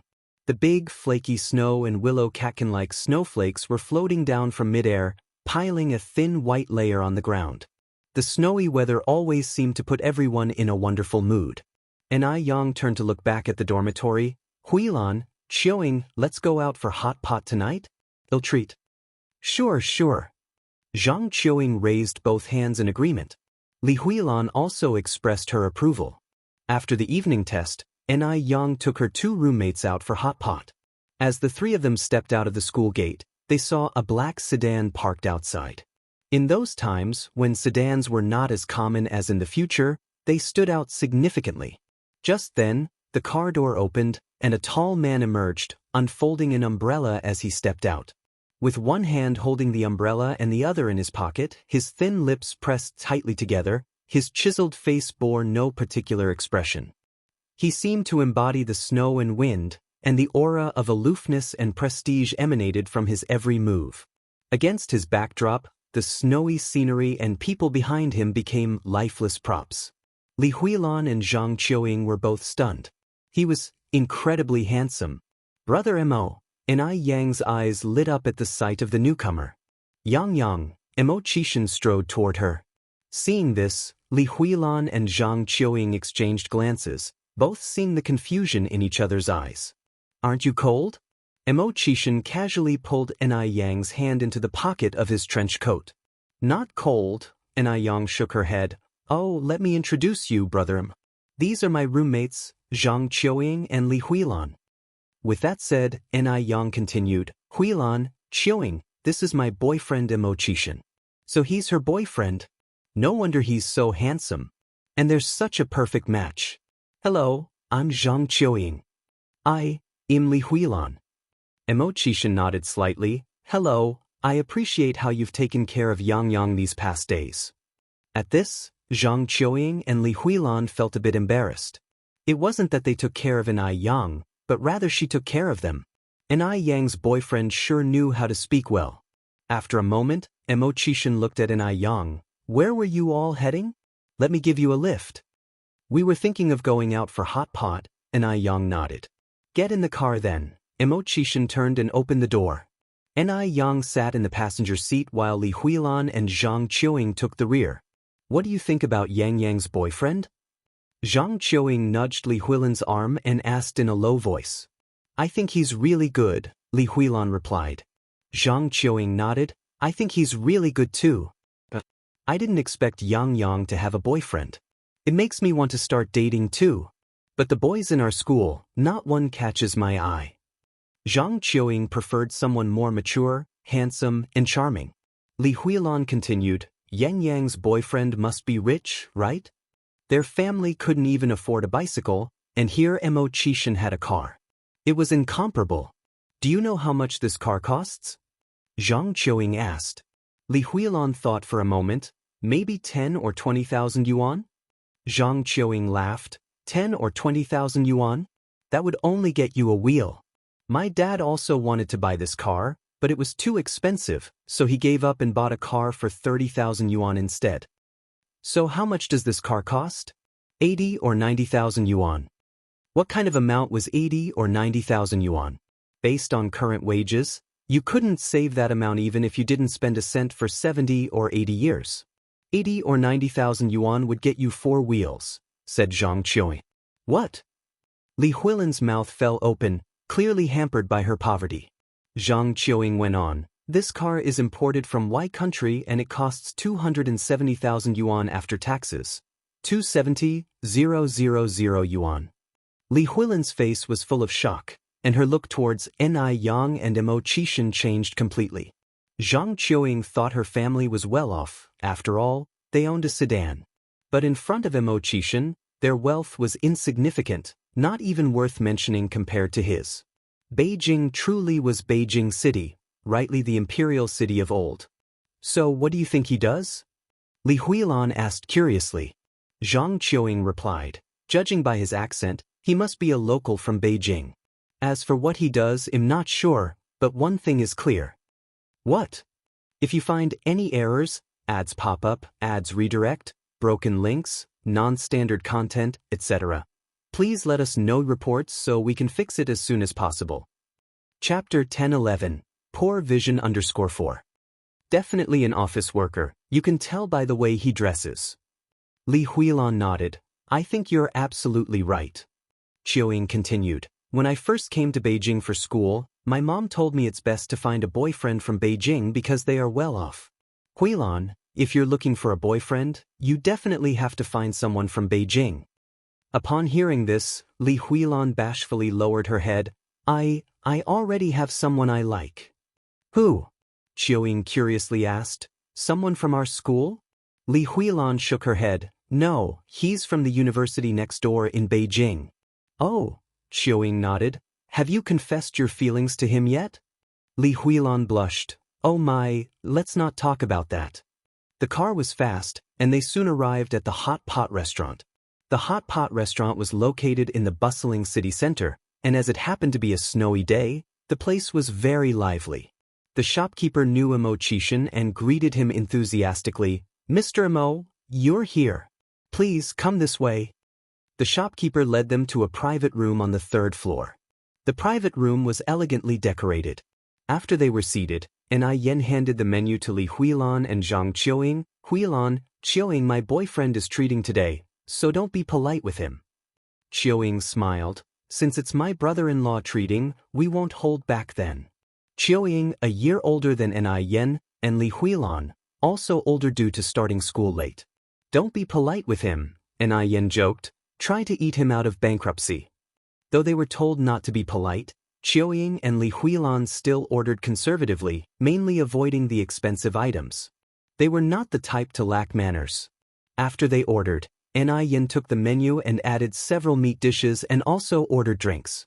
Initially, because Immortal was there, Qiuying and Li Huilan were somewhat reserved, but as they ate, they loosened up. On a cold day, having a bite of hot and oily spicy beef that makes your nose sweat, followed by a sip of pear soda. The feeling was incredibly refreshing. After finishing the hot pot, Immortal escorted them back to their dormitory. Qiuying let out a hearty burp without worrying about her image. Thank you so much for the generous treat, brother-in-law. You're welcome. In front of others, Immortal always spoke sparingly. Yang, well, head back first then, Qiuying said as she pulled Li Huilan towards the dormitory. Yen was not staying in the dormitory that night, so she got into the car with Immortal. Yang, do you have an exam tomorrow? Yeah, Yen nodded as she fastened her seatbelt. Then I will pick you up tomorrow morning, Immortal said. Tomorrow? Yang asked in surprise. Aren't you supposed to go to Sea City tomorrow? I will drop you off at school before I go. All right then, thanks for the trouble, Mr. Emma. I'm going to all this trouble, shouldn't you reward me, wife? Immortal turned and looked at Yang. He had been restraining himself because Qiuying and Li Huilan were there. A man's small requests sometimes need to be satisfied. Yang leaned over and kissed Immortal on the cheek. His cheek was as cold as the falling snow outside, cold as ice. Just then, Immortal suddenly turned around, their lips met, and a wrist with a watch firmly held the back of her head. Look at the road. The sound of the brakes echoed, and the black car stopped at the side of the road. Fortunately, it kept snowing and the road wasn't icy, otherwise, Emmo would have definitely turned the car over. After a while, the car started up again. Yen straightened her messy hair and looked back at Immortal. You are not allowed to do that again. Do you know how dangerous that was? What am I not allowed to do? Immortal raised an eyebrow slightly. What do you think? Playing dumb, Immortal said. How would I know, wife? Why don't you demonstrate it again to help jog my memory? Yang stretched out a hand and firmly twisted Immortal's ear. She did not hold back at all, causing Immortal's ear to turn red instantly. Ancestor, I was wrong. Are you going to be cheeky again? Yen raised an eyebrow. No more. Really? More real than real gold. Then I'll let it slide this time. Yen withdrew her hand, satisfied. On the way back, the car was driven slowly. What was normally a 30-minute drive to Jinghua village took Immortal an entire hour, and they still hadn't arrived. If you find any errors, ads pop up, ads redirect, broken links, non-standard content, etc., please let us know reports so we can fix it as soon as possible. Chapter 10-12, Poor Vision _5. But Ni Yang wasn't in a hurry, there were no electronic devices to pass the time in this era, and going back too early wouldn't matter anyway. Plus, sitting in the car and looking at the snow outside felt particularly romantic. By the way, Yang, have we recognized our second sister? Emo-chishin asked. Not yet, Ni Yang shook her head and continued. The day before yesterday, my parents and both grandparents went to the Wu family's place, but Yenyun is very resistant to this matter. She's unwilling to acknowledge us. I plan to find a time to talk with her. Emo-chishin kept his gaze fixed ahead, as if the result didn't surprise him. If we really can't recognize her, then let's not, Emo-chishin went on. Some people just like to exaggerate everything. They never understand what contentment means. Ni Yang, as the elder sister, had already done enough. She didn't owe Wu Yenyun anything. More importantly, Emo-chishin didn't have a very high opinion of Wu Yenyun. Although she and Ni Yang were sisters, there was no comparability between them. Ni Yang said, Yenyun just can't accept the reality for the time being. She probably won't blow things out of proportion. Emo-chishin turned his eyes to Ni Yang. As an abandoned infant, it's natural for Wu Yenyun to harbor hatred. After all, she was the one who got thrown away. We don't know what she's been through over the years. But she shouldn't be unreasonable and cling to the issue after understanding the whole story. After all, in this matter, Ni Tsuehua was also a victim. In that environment, Ni Tsuehua had no way to resist. Moreover, throughout this period, Ni Yang had been very good to the Wu family. She rented out her own house for the Wu family to live in, lent money to Wu family's parents to start a business. Without Ni Yang, would the Wu family have their current situation? Would Wu Yenyun? Wu Yenyun was completely brainless. Ni Yang sighed. Emo-chishin continued, did she show a bad attitude to your grandparents the day before yesterday? I'm not very clear about that, Ni Yang followed up, but I don't think so. After all, the grandparents have nothing to do with this matter. Their willingness to visit shows that they care about her. Yenyun isn't the type to act thoughtlessly. It was understandable for Wu Yenyun to hate Ni Tsuehua. After all, Ni Tsuehua was her birth mother. However, if she also hated grandfather Zheng and grandmother Zheng, she would be completely unjustified. After all, grandfather Zheng and grandmother Zheng had only just found their birth daughter, and the hurt they suffered was no less than that of Wu Yenyun. Wu Yenyun was aware of that part of the past, so Ni Yang believed that Yenyun wouldn't vent her anger on the elderly couple. Emo-chishin went on, I think the possibility is very high. Ni Yang raised her eyebrows slightly. Emo-chishin spoke softly with his thin lips. Maybe it's a case of as the heart is, so is the countenance. Actually, I find Wu Yenyun a bit disagreeable. Wu Yenyun had a toughness about her that Ni Yang lacked. Hey, Ni Yang patted Emo-chishin's shoulder, that's my second sister you're talking about. Emo-chishin touched his chin. Yang, I think you should prepare yourself mentally in advance. This second sister may let you down. What nonsense. Ni Yang twisted Emo-chishin's ear. Yenyun isn't like that at all. Emo-chishin immediately begged for mercy. All right. I won't say it. They'll just stop. Before long, the car stopped at the entrance of the Ni family's courtyard. Emo-chishin opened the car door, holding up an umbrella. Yang, we have arrived. Ni Yang leaned out to get off the car. Emo-chishin handed the umbrella to Ni Yang. You should go inside quickly. It's late, I won't come in. Ni Yang nodded. Emo-go, then you be careful driving back. I know, it's really cold outside, you should go inside quickly. Emo-chishin waved his hand. Ni Yang stood there without moving. I'll watch you drive off before I go in. In the past, it was always Emo-chishin watching her, now it was her turn to watch him. Emo-chishin rubbed Ni Yang's head helplessly. I'm leaving now. Get to bed early tonight.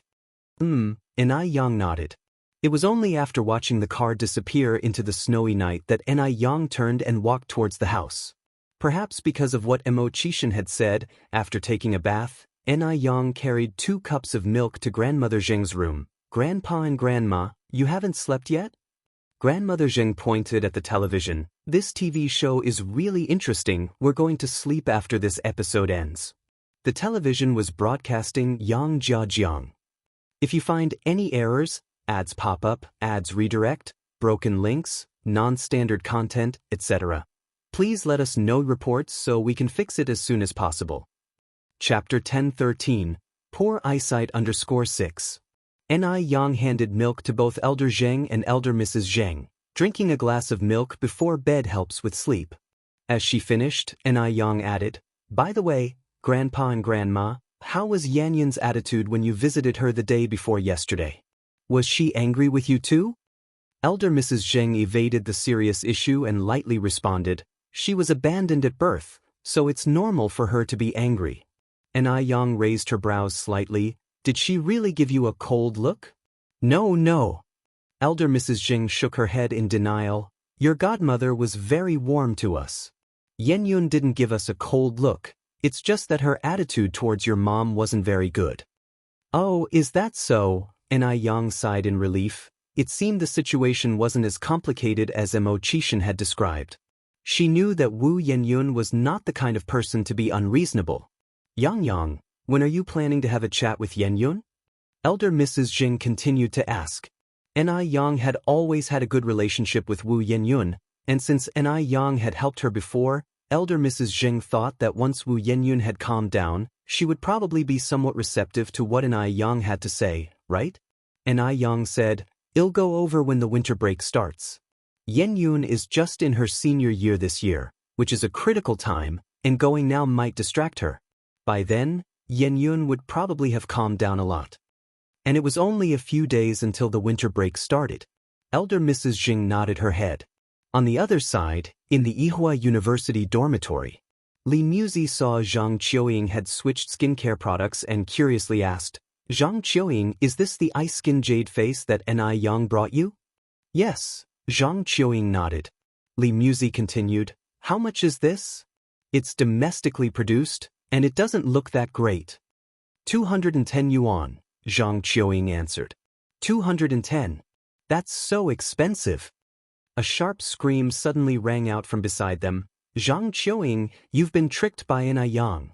How can this skincare be worth 200 yuan? The skincare my mom buys in M country isn't even that expensive. 210 yuan. It was absolutely shocking. The person who spoke was Zhou Ling, Li Muzi, and Wang Lisha were usually in sync, either sarcastic in their speech or acting high and mighty, socializing based on wealth, which was why Zhang Qiuying was indifferent towards them. Only someone who hasn't seen the world would make such a fuss. Although their family didn't have a lot of money, they wouldn't bat an eye at a skincare product worth 200 yuan. Wang Lisha appeared out of nowhere. "Zhou Ling and Muzi aren't lying. I've already asked someone to inquire back home, and everyone says they've never heard of the Ice Skin Jade Face brand. Zhang Qiuying, I'm giving you friendly advice here. Better not use these dubious products. Beware of ruining your face." Wang Lisha came from a prosperous city, and her family had a certain influence there. She had already called home to ask, and no one knew of the Ice Skin Jade Face brand. "You're the one who's going to ruin your face." Zhang Qiuying continued applying the product on her face. Zhang Qiuying trusted Ni Yang deeply. She knew Ni Yang would not deceive her. Holding her arms, Wang Lisha said, "I'm just giving you friendly advice. After all, we share a dorm room. Since you won't listen, then you can't blame me. Keep your false concern to yourself, I don't need it." Seeing how Zhang Qiuying was unappreciative, Wang Lisha snorted coldly and turned to leave. Li Muzi hurriedly followed her. Lisha, don't stoop to her level. She'll be the one regretting it later." "Exactly. She's like a dog biting Lu Dongbin, ungrateful." Zhou Ling chimed in with agreement. Wang Lisha's words didn't affect Zhang Qiuying at all. She earnestly applied the product on her face before climbing into bed to sleep. The next day, as soon as Ni Yang came downstairs, she saw Imo-Chishan sitting in the living room having breakfast, looking as calm and composed as if the Ni family's home was his own. "Brother Imo, why are you so early?" Lowering his voice, Imo-Chishan said, "The earlier I come, the more I get to see you." His voice was naturally deep, and when lowered, it carried an indescribable magnetism, especially pleasing to the ear. This man was simply too good at flirting. Ni Yang pinched his face and said, "Have you no shame?" Just then, footsteps suddenly sounded from upstairs. And Yang, without a blush or a skipped beat, let go and walked to the kitchen to serve the rice. Sixth brother has arrived. The newcomer was elder Lady Shangguan. Good morning, Grandma. Good morning. After breakfast, Emochishan drove Yang to school. Snow had fallen all night, and the outside world looked stunningly beautiful, as if cloaked in silver. When getting out of the car, Emochishan took off his scarf and carefully tied it around Yang's neck. Wife, wait for me to come back. The soft scarf carried a faint scent of tobacco. Yang nodded. Okay, Brother Emo, I wish you all the best. Wu Yenyun stayed home bored for a day and went to school the next day.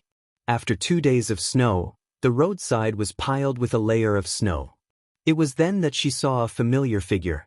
Amid the icy snowscape, he walked forward in a thin robe, holding Buddha beads in his hand, leaving a trail of footprints in the snow. This man was none other than Grandpa Du. Seeing Grandpa Du, Wu Yenyun felt the accumulation of melancholy in her heart sweep away. Just as she was about to go over and greet him, she suddenly saw a middle-aged man in tattered clothes kneeling by the roadside begging. It was so bitterly cold, and he looked so pitiful that Wu Yenyun took 50 cents out of her pocket and gave it to him. Uncle, go buy a bowl of noodles. The middle-aged man gratefully said, Thank you, young comrade. You're such a good person. Wu Yenyun smiled, then turned her head to look in Grandpa Du's direction, the smile freezing on her lips. Who was that standing beside Grandpa Du? Yang? What was she doing here? 3 or 4 days had passed, and Yang had neither shown up nor contacted her. She thought Yang must have been really busy, but it turned out Yang was just busy chatting with someone else. Yang had already known they were sisters, but she kept it a secret. After the truth came out, Yang even suggested becoming sworn kin. So this was her dear sister. Yang was probably worried that she'd fight over the family fortune, but was she that kind of person? Even if the Ni family's wealth were put before her, she wouldn't glance at it twice. Wu Yenyun clenched her fists tight and walked away in the opposite direction. Yang glanced that way. Frowning slightly, she called out, Yenyun. Hearing Yang's voice, Wu Yenyun ran faster. There was an alley nearby, and she quickly turned into it, her voice disappearing down the alley. Did I mistake her for someone else? Yang scratched her head. Grandpa Du also glanced in that direction. Who did you see? Yang explained, My sister, Wu Yun. Did you just see her? Grandpa Du couldn't even remember what Wu Yenyun looked like. Even if he had seen her, he wouldn't recognize her. Twirling his Buddha beads, he said, You probably got it wrong. If it really was her, she wouldn't have had no reaction to your call.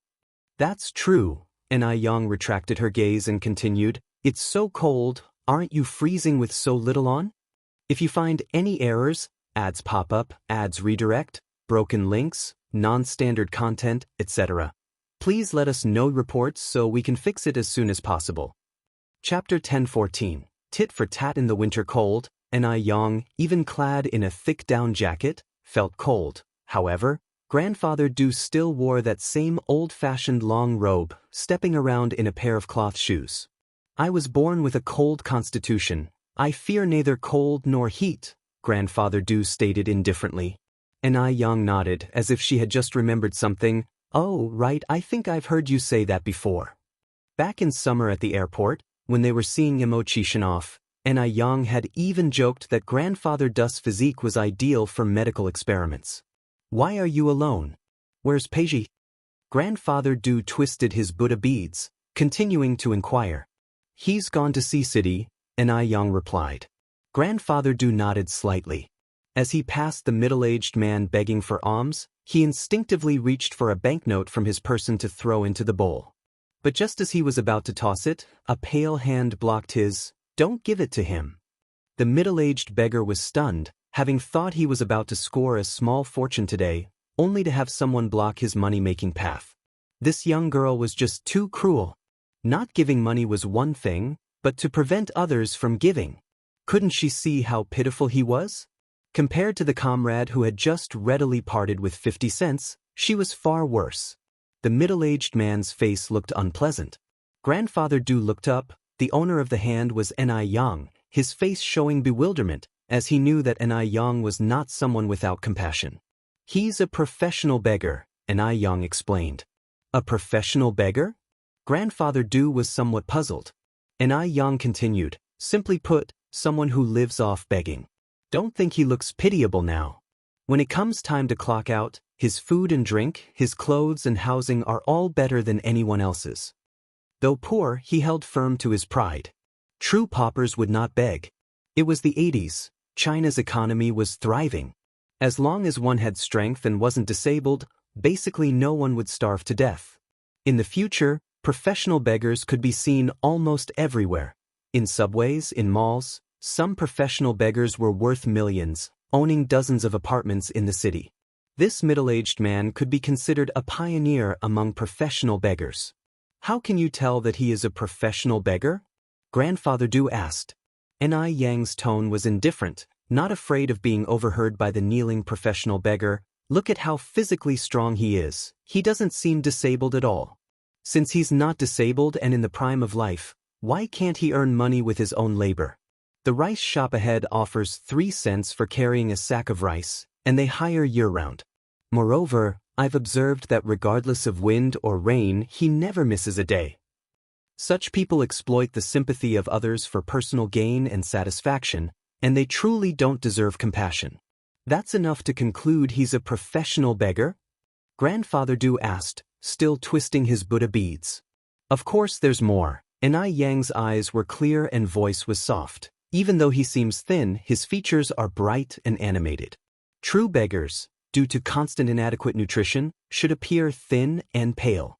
Does he look like someone who can't get enough to eat to you? On hearing this, the middle-aged man on the ground broke into a cold sweat. He had been begging here for so long, and it was the first time someone had exposed him, and the person was a young girl, barely 18 or 19 years old. The feeling was indeed, it seemed he needed to find a new spot. The middle-aged man glanced up at Ni Yang, then got up and ran away in an embarrassing manner. Watching the middle-aged man's retreating figure, a smile appeared on Ni Yang's face, her dimples showing lightly. See, he fled in panic. Smiles are contagious. A slight curve also appeared on Grandfather Du's lips, like a flower blooming in the icy snow, ushering in a rebirth of all things. Wu Yenyun had not gone far. Instead, she hid behind an alley and watched. Because she was too far away, she couldn't clearly hear what they were saying, but she saw Ni Yang stopping Grandfather Du from giving money very clearly. What was Ni Yang doing? Was it intentional? Had she actually seen her already? Just because she had given the beggar 50 cents, should Ni Yang prevent Grandfather Du from giving money? It was one thing not to give money, but she actually drove away the poor beggar. Why did she do that? That was just too much. Wu Yenyun bit her lip tightly, staring angrily at the back of Ni Yang. It's already noon, have you eaten? Ni Yang pulled out a wristwatch from her pocket, looked at the time, and asked Grandfather Du if you find any errors, ads pop up, ads redirect, broken links, non-standard content, etc. Please let us know reports so we can fix it as soon as possible. Chapter 1015, Tit for Tat _2. No, Grandpa Du shook his head. With the idea of caring for the elderly who live alone in mind, and recalling Mo Kishin's advice, Ni Yang continued, then let's go have dinner together. I haven't eaten either. Okay. Grandpa Du originally thought Ni Yang would take him somewhere fancy, but instead, she took him to an unknown food street. In the cold weather, the food street was bustling with people and the scents of various foods mingled together. It was quite fragrant, but for someone like Grandpa Du who was accustomed to high-end hotels, it was somewhat uncomfortable, mainly because such roadside stalls couldn't possibly be very clean. Grandpa Du glanced at Ni Yang and saw no sign of disgust in her eyes. This person really isn't picky. In fact, Ni Yang wasn't particular about food at all. She could be seen in high-end Western restaurants elegantly eating steak or sitting at a roadside stall eating spicy hot soup without any care for her image. As long as it tastes good, what's the fuss about? If you're always worried about this and that in life, what's the fun in that? Sit down. Ni Yang led Grandpa Du to a wonton stall and sat down. Don't be fooled by the simplicity of this stall. It's actually quite tasty. Technology is advancing, and the times are progressing. In the past, wontons were only available in Guangguan, but now, as more people start businesses, Beijing's delicacies have also increased. Grandpa Du leaned forward and sat opposite Ni Yang, placing the Buddha beads on the table and taking out a handkerchief from his pocket, meticulously wiping the bowls and chopsticks. Ni Yang raised her eyebrows slightly. This person is quite particular. Eating at a roadside stall and still worrying about hygiene? Boss, give me a bowl of chicken soup wontons. As she spoke, Ni Yang looked at Grandpa Du. What would you like? They have rice noodle rolls here as well. The same as you, Grandpa Du glanced down. Okay. Ni Yang nodded and told the shopkeeper, then we'll have 2 portions of chicken soup wontons, and also 1 spicy duck head and 1 gizzard, that's all. All right, just a moment. Soon, the wontons and braised duck head were served. Ni Yang grabbed a duck head immediately. I'm starting, don't be shy. First, she took a bite of the spicy duck head, letting the spicy and fresh taste fill her mouth, then followed it with a sip of delicious chicken soup. It was incredibly satisfying. Seeing Ni Yang's satisfied expression, Grandpa Du also picked up a duck head and took a bite. Although the taste wasn't as exquisite as that of the fancy places, it wasn't as bad as he had imagined. Try the gizzard too, it's also pretty good. Ni Yang finished a duck head and shifted her attention to the gizzards. They gradually felt warm while eating. Ni Yang took off her scarf and looked at Grandpa Du, whose forehead had no trace of sweat, envying his physique. After finishing their meal and leaving the food street, Ni Yang said, "How was it? The taste of the roadside stall isn't bad, right?" "Much better than I imagined." Grandpa Du fiddled with his Buddha beads. "Is this your first time eating at a roadside stall?" Ni Yang was somewhat surprised. Grandpa Du gave a slight nod. Ni Yang raised her eyebrows slightly. "Then you really are out of touch." "Out of touch? Is that used to describe men?" Grandpa Du smiled. "You have a way with compliments." As they walked and talked, just then, a little boy holding a snowball ran towards them, laughing as he tried to dodge an attack from a playmate. Kids really don't watch where they're going, and just as he was about to run into Ni Yang, before Grandpa Du could react, Ni Yang quickly steadied the little boy. "Slow down, be careful." The little boy looked up. "Wow, this sister is so beautiful." His face instantly blushed. "Thank you, sister." And then he ran off quickly. Watching the little boy's retreating figure, Ni Yang smiled and said, "Kids are great, carefree." Grandpa Du nodded slightly, then asked, "If you had the chance, would you want to go back to being 5 or 6 years old?" "My childhood wasn't carefree," Ni Yang smiled with a twinkle in her eye. "A poor family's child has to mature early. She had to help with chores at the age of 5 or 6, and if she didn't do them well, she'd get beaten. There was no such thing as a carefree childhood. What about you? Would you want to go back to being 5 or 6 years old?" Ni Yang asked in return. Grandpa Du's lips curled slightly, his eyes looking distant. "I probably wouldn't either. Some people's growth is full of hardships. Having grown up through so much, who would want to relive that pain all over again? If you find any errors, ads pop up, ads redirect, broken links, non-standard content, etc., please let us know reports so we can fix it as soon as possible." Chapter 10:16. Tit for tat _3. If time could flow backward, he wanted to return to 3 years ago. To meet some people a bit earlier, and some events. But in this world, where is there talk of time reverting? Thinking of this, the smirk at the corner of Master Du's mouth gradually turned into derision. Because Ni Yang had other matters to attend to, she said goodbye to Master Du at the crossroads. Not long after Ni Yang left, a little black bird flew over and landed on Master Du's shoulder. "You little rascal! How did you get here?" Master Du extended his index finger and tapped the little bird's head. "I'm hungry. Hungry. I'm starving." Duo snuggled against Master Du's chin, seeking favor. Master Du pulled out a silk pouch from his waist. Upon seeing the pouch, the entire bird perked up. Master Du took out some bird feed from the pouch to feed Duo. "You only think of me when you're hungry. A greedy bird. Does your owner mistreat you?" Seeing Duo eating without looking up, Master Du chuckled. Ni Yang put on a mask, dressed in disguise, and went to luxurious skincare to observe the employees' service attitude. Though luxurious skincare is now quite popular in Beijing and the effects are excellent, the service attitude must not be neglected. After all, in the future, many luxury brand clerks would get a bad reputation for their arrogance. Customers aren't coming to spend money to get mistreated, after all. Possibly because there was a commission involved, Ni Yang visited 4 stores, and the service attitude in each was particularly good. They would actively explain the membership system to customers and promote skincare products suitable for the consumer's skin type. Of course, training played a part in all this. Before each employee started, Ni Yang would arrange for a foreign instructor to provide training.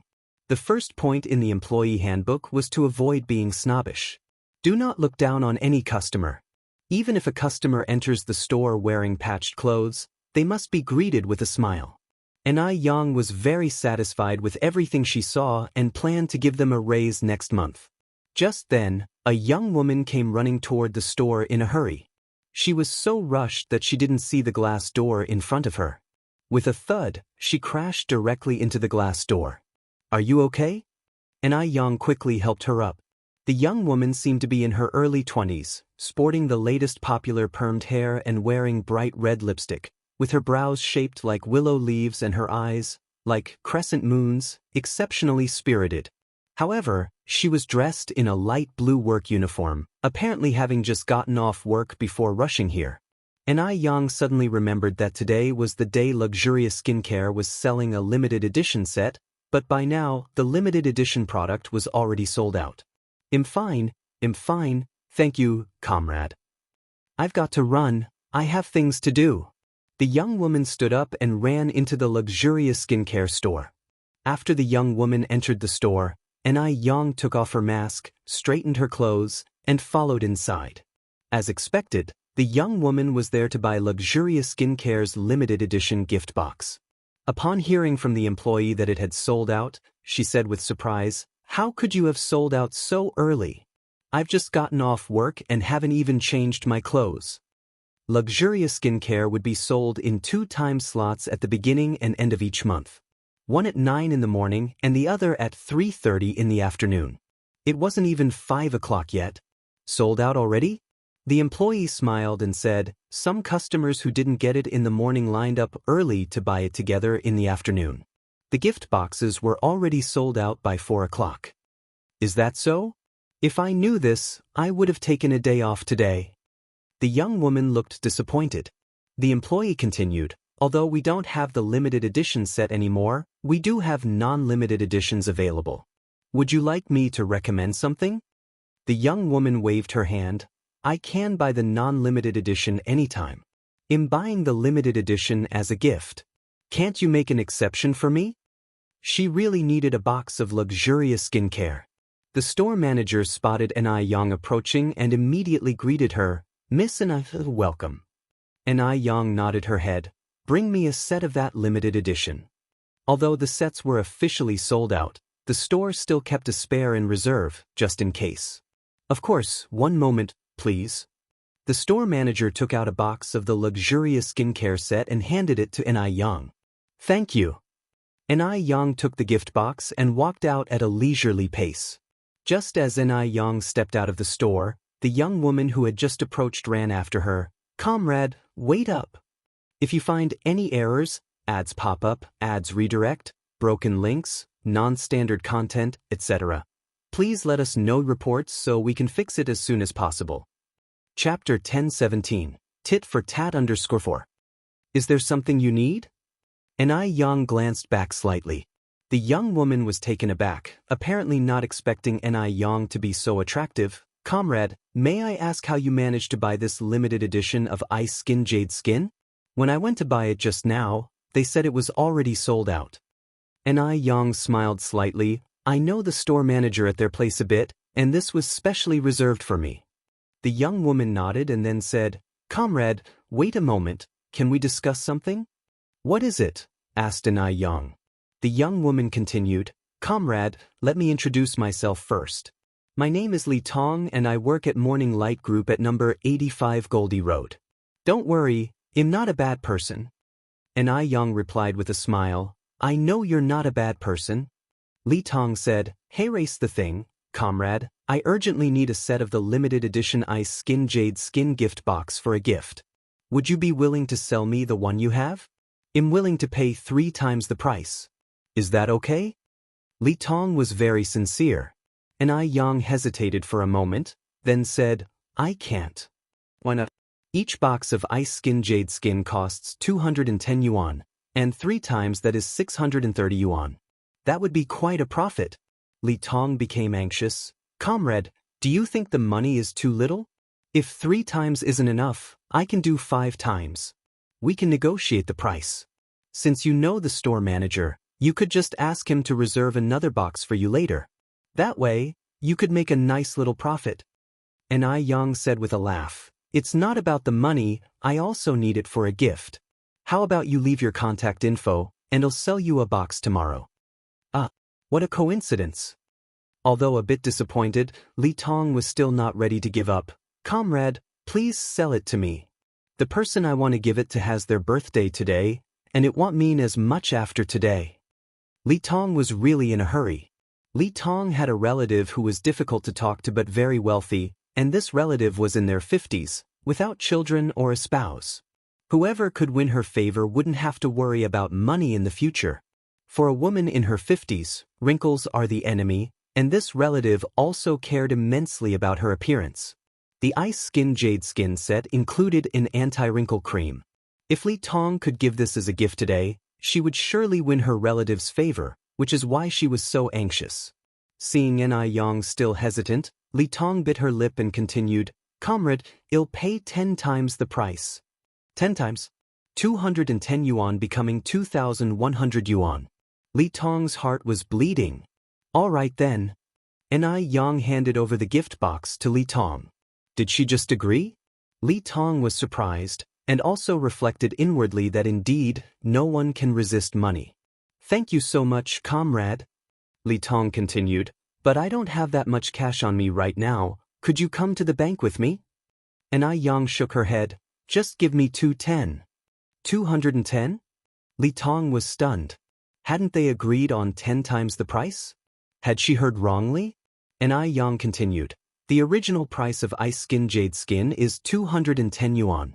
If I took 2,100 yuan from you, wouldn't that be extortion? You seem more desperate than me. Helping others is like helping yourself. Here, take it. Li Tong hadn't expected this response from Ni Yang, thinking to herself that this young lady was rather nice.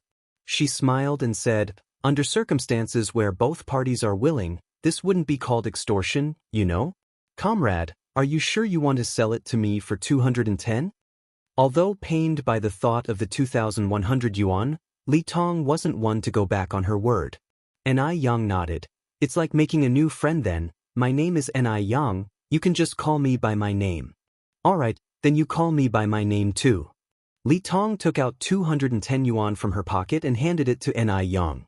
Ni Yang took the money, and they both left the mall together. Just as Ni Yang turned to leave, Li Tong suddenly called out, Ni Yang, wait a moment. Is there something else? Ni Yang turned around slightly. Li Tong fished out a notebook and a pen from her pocket. Ni Yang, what's your phone number? Do you mind leaving it with me? That way, we can keep in touch more often. Ni Yang knew the store manager of Ice Skin Jade Skin, and with that contact, Li Tong could buy as many boxes of Ice Skin Jade Skin she wanted anytime. That would be really convenient.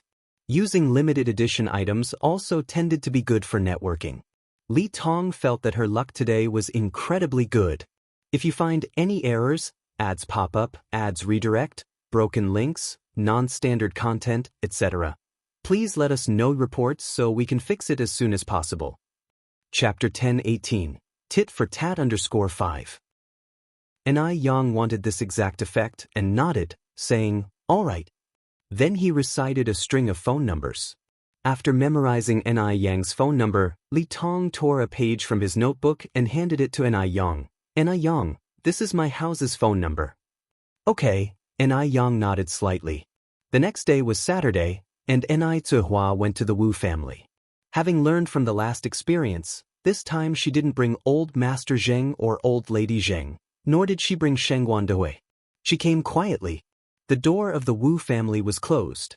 And Ai Cuihua stood at the door and knocked. Knock, knock, knock. After a short while, the door opened. The person who opened the door was Wu Dong.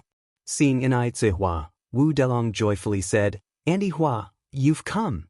And Ai Cuihua, smiling, handed the candies she was holding to Wu Dong. "Dang, is your mom at home?" Wu Delong shook his head. "Mom went to Dad's company."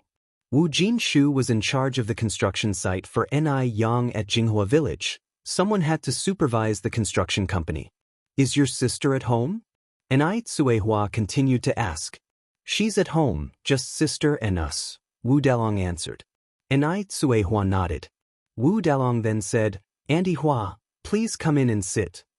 He then raised his voice and yelled towards the inside, "Big sister, we have guests. Come out." And Ai Cuihua followed Wu Delong inside. Wu Yenyun and Wu Erlong came out of the room. "Who's here?" "Yenyun, it's me." And Ai Cuihua emerged from behind. Seeing Ai Cuihua, Wu Yenyun's expression instantly changed. The last person she wanted to see now was Ai Cuihua. The sight of Ai Cuihua reminded her that she was a child abandoned, and also brought back memories of her tragic past. "Why are you here?" "Yenyun, Facing Wu Yenyun, Ai Cuihua seemed a little flustered.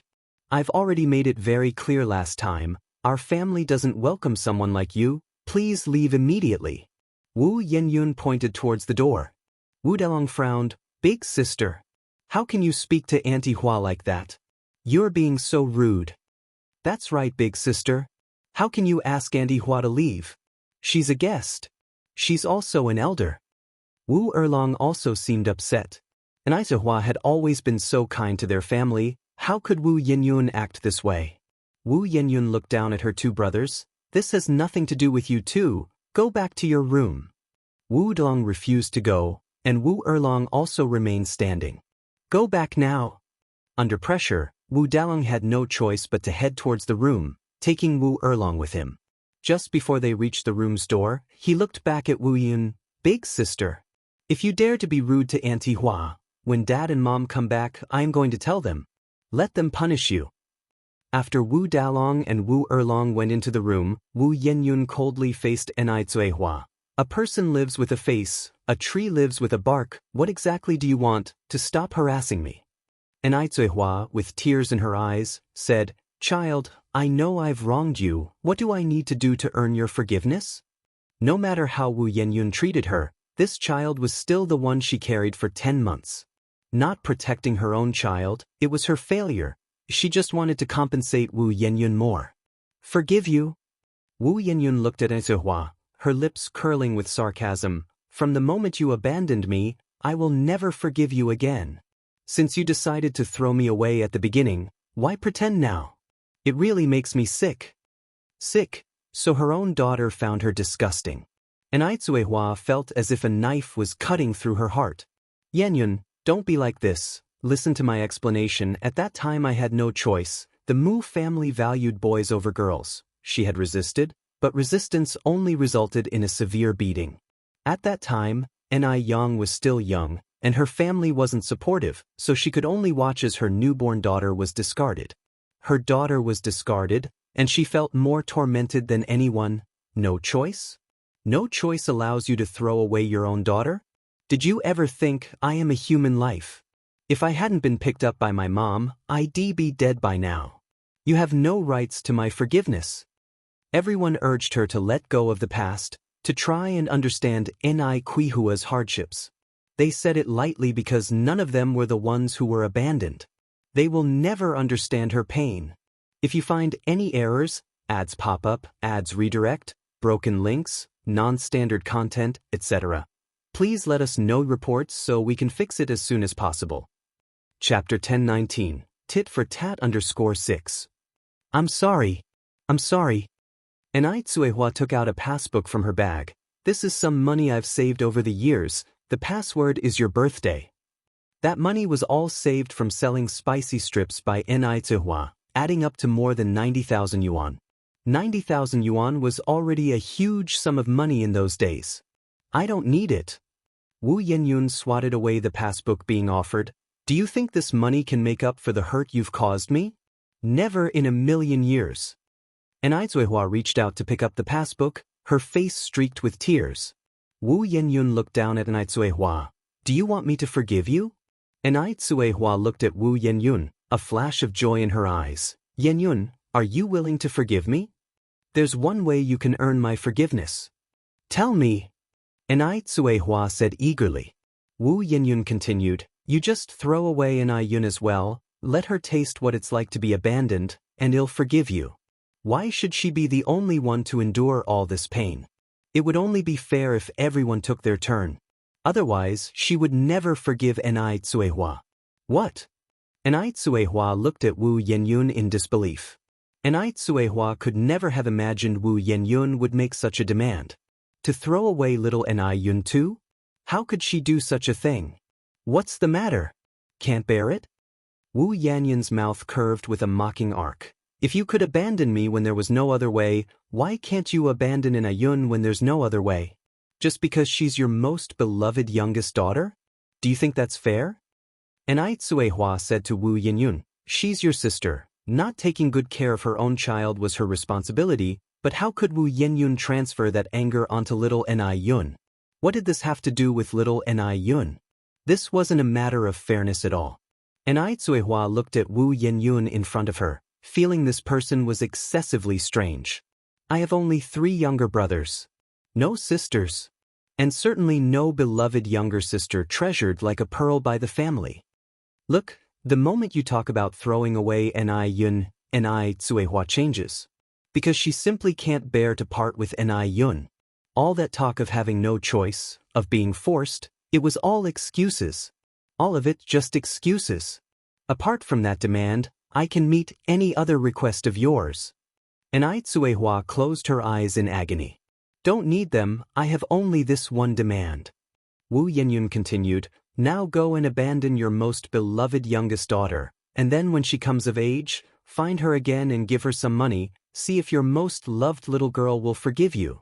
And Aizuehua looked at Wu Yenyun with tearful eyes. Yenyun, isn't this asking too much of me? This is all my fault. You can beat me or scold me, but it has nothing to do with Yun. The child is innocent, I beg you not to do this. Wu Yenyun sighed. Her heart was filled with immense sorrow. She didn't know why fate had assigned her such a mother, so cruel and so biased. And Yun is already 3 years old in nominal age. I had just been born when I was abandoned.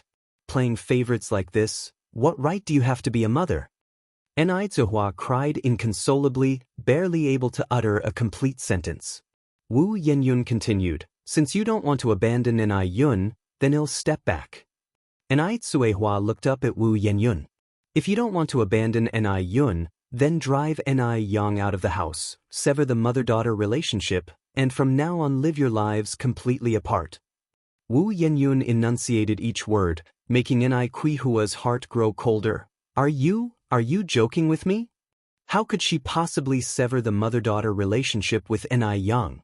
She couldn't do it. If it hadn't been for Yang bringing her back from Dam Village, would she even have her current life? If it were Yang standing in Wu Yanyun's shoes today, would Yang be so aggressive? The answer was clear. Yang definitely wouldn't act this way. I'm serious. Wu Yenyun continued, if you really were a fair mother, if you truly intend to acknowledge me as your daughter, then you should let your other daughter experience the pain I went through back then. If Aizuehua was willing to break with Yang, then she would be willing to forgive Aizuehua. It was a matter of how much she mattered to Aizuehua. She was just returning the favor. Aizuehua looked at Wu Yenyun with a heart-wrenching pain and said, she's your sister. Child, she's your sister. If it hadn't been for your sister, I would be dead by now. You wouldn't have what you have now. How could you speak such words? Where is your conscience? Conscience? Wu Yenyun looked at Aizuehua, her lips curling with sorrow. Her conscience had been eaten by dogs long ago. And Aizuehua has the nerve to ask about her conscience. They all said Yang had helped her. But without the Zheng family's influence, what could Yang have done to help her? Yang had known about her origins for a long time but kept it hidden, offering help out of guilt. Ni Yang wouldn't even spare a beggar on the street side, so how could she have been so kind-hearted as to help her? She had misjudged the person. Get out! Wu Yenyun didn't want to say any more, pointing at the door and saying, get out, right now. As a child who was thrown away, Wu Yenyun had already been forbearing, but her blood-related mother kept disappointing her. And Suehua took a deep breath. Child, I hope what you said today was just an impulse. I'll be leaving first. Wu Yenyun thought that Ni Suehua would stay, continuing to plead for her forgiveness. But she hadn't expected Ni Suehua to actually leave. She left without looking back. She was the one who'd been cast aside, so why should she suffer so much pain and humiliation? Wu Yenyun sat in the chair and sobbed silently. Ni Suehua walked down the road, her soul seemingly in tatters. She didn't understand why Wu Yenyun had become like this. This child wasn't like this before. 2 hours later, Ni Suehua finally returned to Jinghua village. Ni Yang saw that something was wrong with her and asked her what had happened. Ni Suehua sighed. I went to see Yenyun, but she still can't let go of the past. Yang, didn't you say you wanted to have a good talk with Yenyun?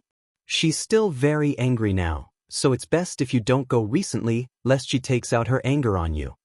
She didn't mention the 2 conditions that Wu Yenyun raised. Subconsciously, she still hoped Wu Yenyun would come around.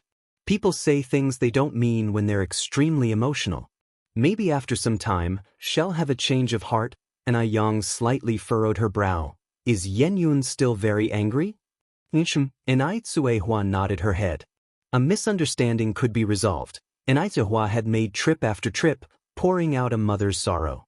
Ni Yang didn't understand what grudge still lingered in Wu Yenyun's heart. Could it be just as Mo Qishan had said, that Wu Yenyun was making a big deal out of it? Let's leave it at that. I'm going upstairs to sleep for a while, Ni Suehua said as she walked upstairs. If you find any errors, ads pop up, ads redirect, broken links, non-standard content, etc., please let us know reports so we can fix it as soon as possible. Chapter 1020. Yang got angry and Yang watched Ni Kuihua's figure, her thoughts deepening. Today was Saturday, and during dinner, Shangguan Su and Shangguan Shi came back. Ni Suehua, after an afternoon of rest, was in much better spirits and looked at Shangguan Shi. Xiaoxi, how are things going with you and Zuoling? Shangguan Shi was her daughter too, and she couldn't neglect her just because of the issues with Wu Yenyun. Considering Zuoling's family situation, if Shangguan Shi really married into it, the tough days would be yet to come. Shangguan Shi smiled and said, my relationship with Zuoling is very stable, and we've cleared up the misunderstanding from last time. Actually, it's not true that his family prefers boys over girls. After all, Zuoling is a college graduate, his level of thinking and awareness aren't that low. Mom, you can rest assured. Really? Ni Suehua was somewhat doubtful. She always felt that there was more to the situation. Really? Shangguan Shi nodded her head. Shangguan Dehui continued, you are just too stubborn, child. You won't learn your lesson until you face some hardships. Shangguan Shi said with a laugh. As long as Zuoling is not that type of person, everyone can stop worrying. Shangguan Granny helplessly shook her head, her eyes filled with concern. So the child was just too much like Su Fun. Sometimes, the more you try to persuade, the more counterproductive it becomes. Shangguan Su looked at Shangguan Shi. Do you know that Chen Jun has come back? Yes, Shangguan Shi nodded her head. He even gave me a ride to my unit the day before yesterday morning. Shangguan Su joked. Chen Jun graduated from a famous university abroad, and I see that he cares about you quite a bit. Being with him would surely be better than being with Zuoling. Phew! Shangguan Shi spit out a mouthful of rice and couldn't stop coughing. Ni Suehua quickly grabbed a tissue and handed it to Shangguan Shi, patting her back. Slow down, slow down. Shangguan Shi casually wiped her mouth and looked at Shangguan Su with an expression of disbelief. Brother, what are you joking about? Wu Lao-san and I, it's impossible. Shangguan Su said calmly, how do you know it's impossible without trying? When it comes to family background, looks, and capability, he is at least 100 times better than Zuoling. Compared with Wu Chenjun, what was Zuoling? It was Shangguan's eyes' lack of judgment that made her fancy someone like Zuoling. Brother, please stop. An uncomfortable Shangguan, she said. Wu Lao-san and I grew up together like close buddies. Can buddies become partners? Don't try to matchmake randomly. Shangguan Su picked up a piece of braised pork. If you really have no thoughts about it, just ignore what I said. But if you end up with Zuoling and suffer in their family, don't come crying to me. Shangguan Shi laughed. Don't worry, bro. I guarantee I won't come crying to you. Shangguan Su didn't say anything more. Shangguan Shi then said, by the way, Mom and Dad, I plan to visit Zuoling's parents this week. And Cui Hua was startled. This quickly? If both sets of parents had met, engagement wouldn't be far off. Shangguan Dehui looked at Shangguan Shi. Xiaoxi, are you sure about this? Yes, I've thought it through, Shangguan Shi replied. Sooner or later we have to meet the parents, it's better earlier than later. And Cui Hua frowned and then said, Xiaoxi, don't tell Zuoling's parents about our family's true situation when you go this time. As for gifts, there's no need for anything too expensive. Just buy some fruit, bring a couple pounds of meat, and 2 pounds of brown sugar. Isn't that too shabby? Shangguan Shi was taken aback. Shangguan Shi was originally planning to bring a box of ginseng from Changbai Mountain. Shangguan Dehui put down his chopsticks. I think your mother is right. Zuoling's family situation is too complex. If you bring expensive gifts on your first visit, you might not see their true colors. All right, Shangguan Shi nodded. I'll listen to you. Shangguan Shi was stubborn when it came to emotional matters, but she would still take her parents' advice on some things. After all, her parents were looking out for her best interests. After dinner, Grandma Jing found Cui Hua. Ting, did you go to see Yin again today? Cui Hua responded with surprise. Mom, how did you find out? Grandma Jing said, I could tell something was wrong with you this afternoon. Is Yin still unwilling to forgive us? Cui Hua nodded her head. Grandma Jing sighed. Maybe you just don't have that mother-daughter fate with her. If you find any errors, ads pop up, ads redirect, broken links, non-standard content, etc., please let us know reports so we can fix it as soon as possible. Chapter 1021. Yang got angry _2. It would be normal for Wu Yenyun to have harbored some resentment, but after such a long time, it should have faded. She had her own suffering, but Cui Hua had her own grievances too. And besides, Wu Yenyun wasn't young anymore. Grandma Jing patted Cui Hua on the hand. Ting, I'm going to say something you might not want to hear, but if you really can't recognize her as your daughter, then let it be. A twisted melon is never sweet. Cui Hua's eyes reddened. But she is still my daughter. She was the one who had wronged Wu Yenyun. No matter what, she still hoped that Wu Yenyun could forgive her. As a mother herself, Grandma Jing understood the pain in Cui Hua's heart. The next day was Sunday. Cui Hua and Shangguan Dehui, as usual, paid a visit to the children at the orphanage. Shangguan Shi went back with Zuoling to meet his parents.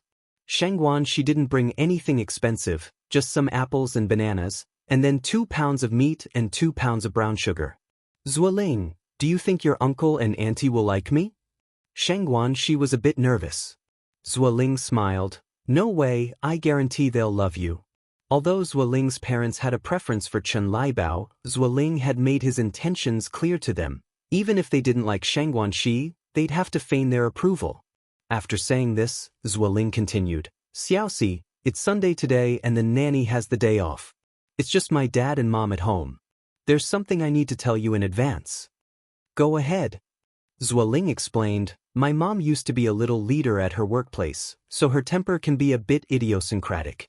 If there's any lack of hospitality, please don't take it to heart. She's just used to giving orders, but she's not a bad person at heart. Knowing his mother's character, Zuoling needed to give Shangguan Shi a heads up.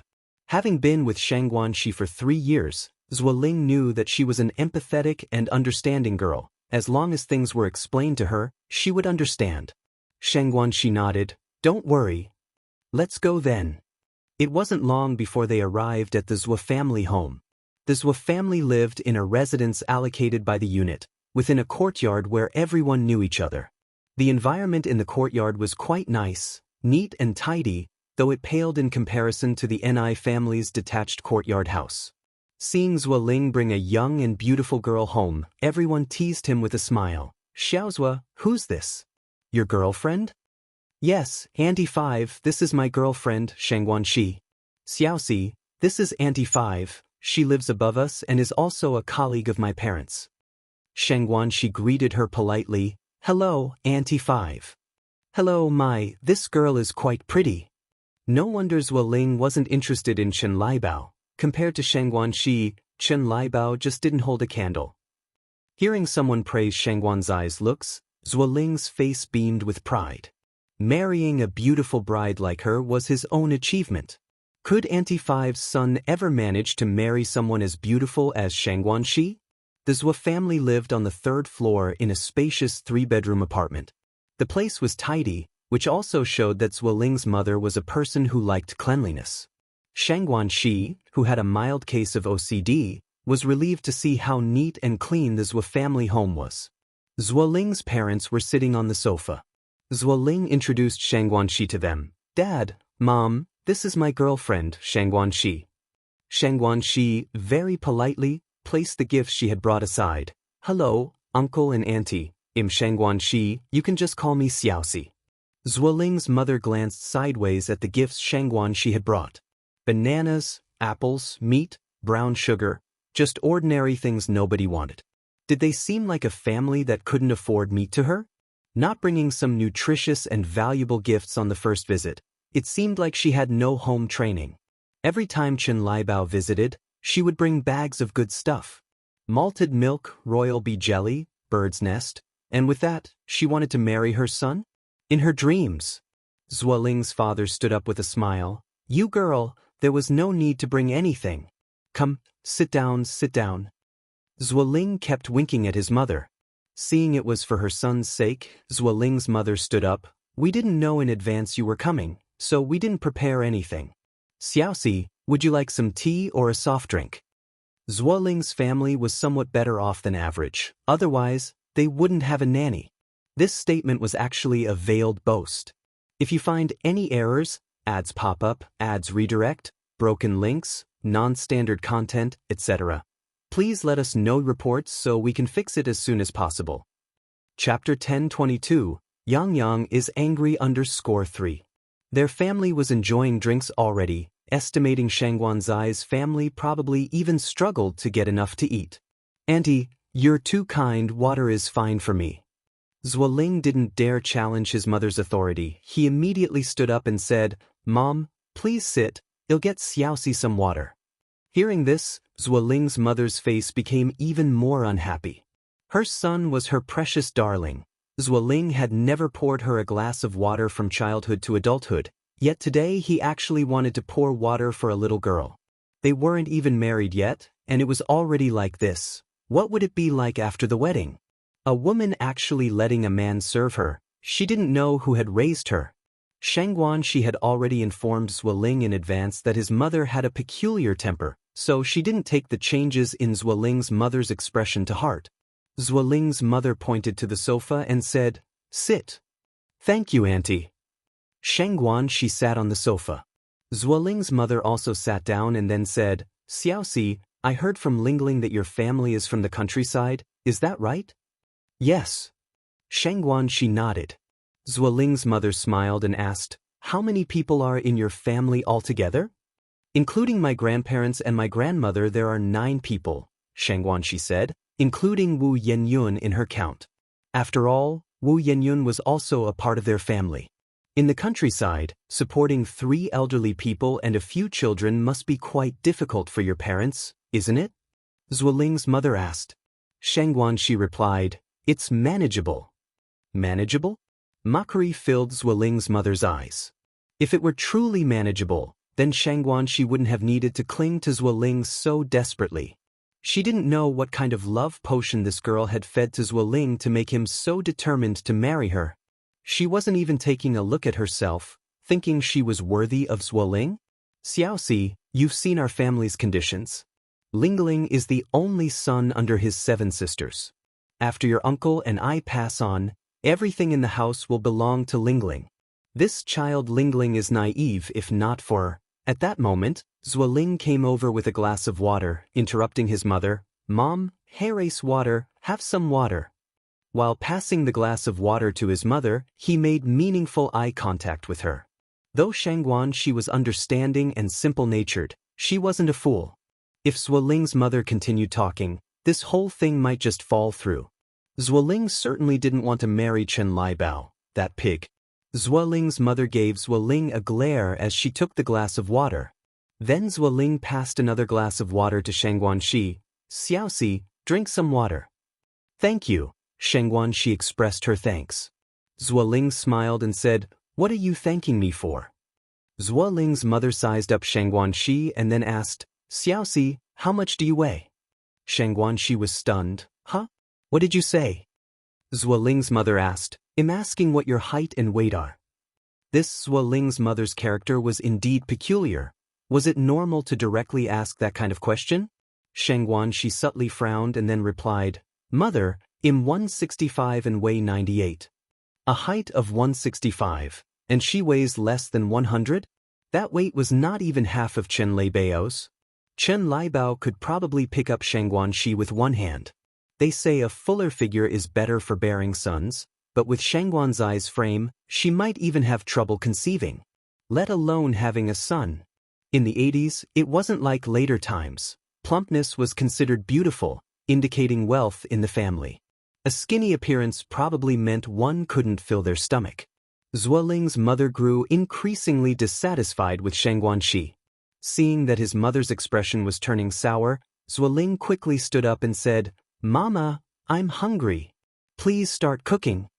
The moment she heard that her precious son was hungry, Zuoling's mother immediately stood up and went to the kitchen. Following Zuoling's pointed look, she continued, Xiaoxi, what do you like to eat? Xianxia smiled and said, I'm not picky, Auntie, whatever you cook is fine. During this time, Xianxia offered to help Zuoling's mother but was stopped by Zuoling. What a joke! If Zuoling's mother continued to speak those unpleasant words, what then? He and Xianxia were at a crucial moment right now. The raw rice wasn't yet cooked rice. Nothing could go wrong at this juncture. Zuoling not only stopped Xianxia's movements but also sweet-talked her. Xiaoxi, how can you, with your tender hands, do such work? Wait until we're married. We'll hire a nanny to let her take care of all the household chores. What girl doesn't like to hear sweet talk? Especially a girl who is deeply in love. If you find any errors, ads pop up, ads redirect, broken links, non-standard content, etc., please let us know reports so we can fix it as soon as possible. Chapter 1023, Yang got angry _4. Really? Xianxia asked with her face flushed. Yes, really, Zuoling nodded. About an hour later, it was finally time to eat. The dishes were pretty good, consisting of 5 dishes and 1 soup, 2 meat and 3 vegetarian, but it was much worse compared to the last time Zuoling had visited the Ni family. But Xianxia could understand, after all, the Zhuo family's conditions were no match for theirs. Zhuo father warmly urged Xianxia to sit down and eat. Xiaoxi, don't be polite, just treat this as your own home. Thank you, uncle. Auntie, you've worked hard.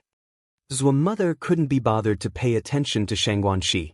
Her son wasn't without prospects for a wife. She didn't feel the need to please Xianxia.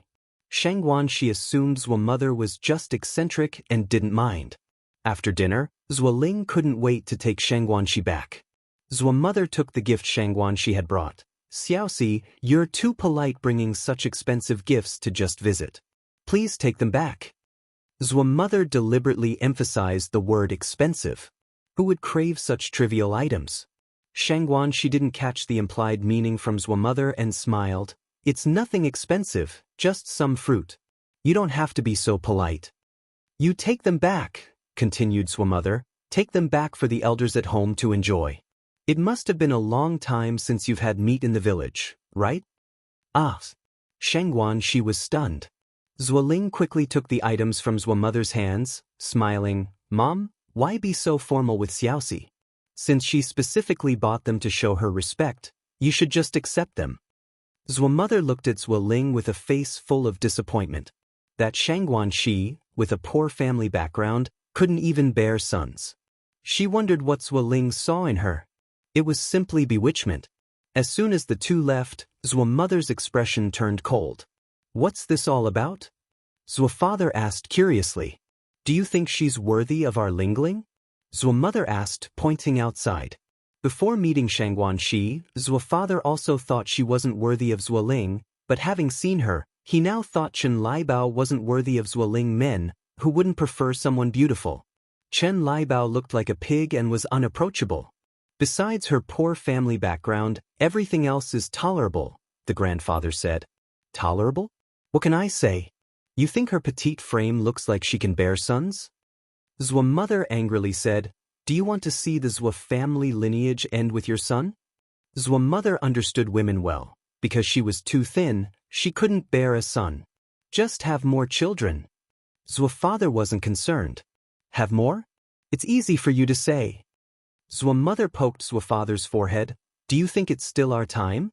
You could have as many as you want. Now, even if one of the couple is not a worker, you can only have two. Then Zhuo's mother continued, and look, what did she bring to our house?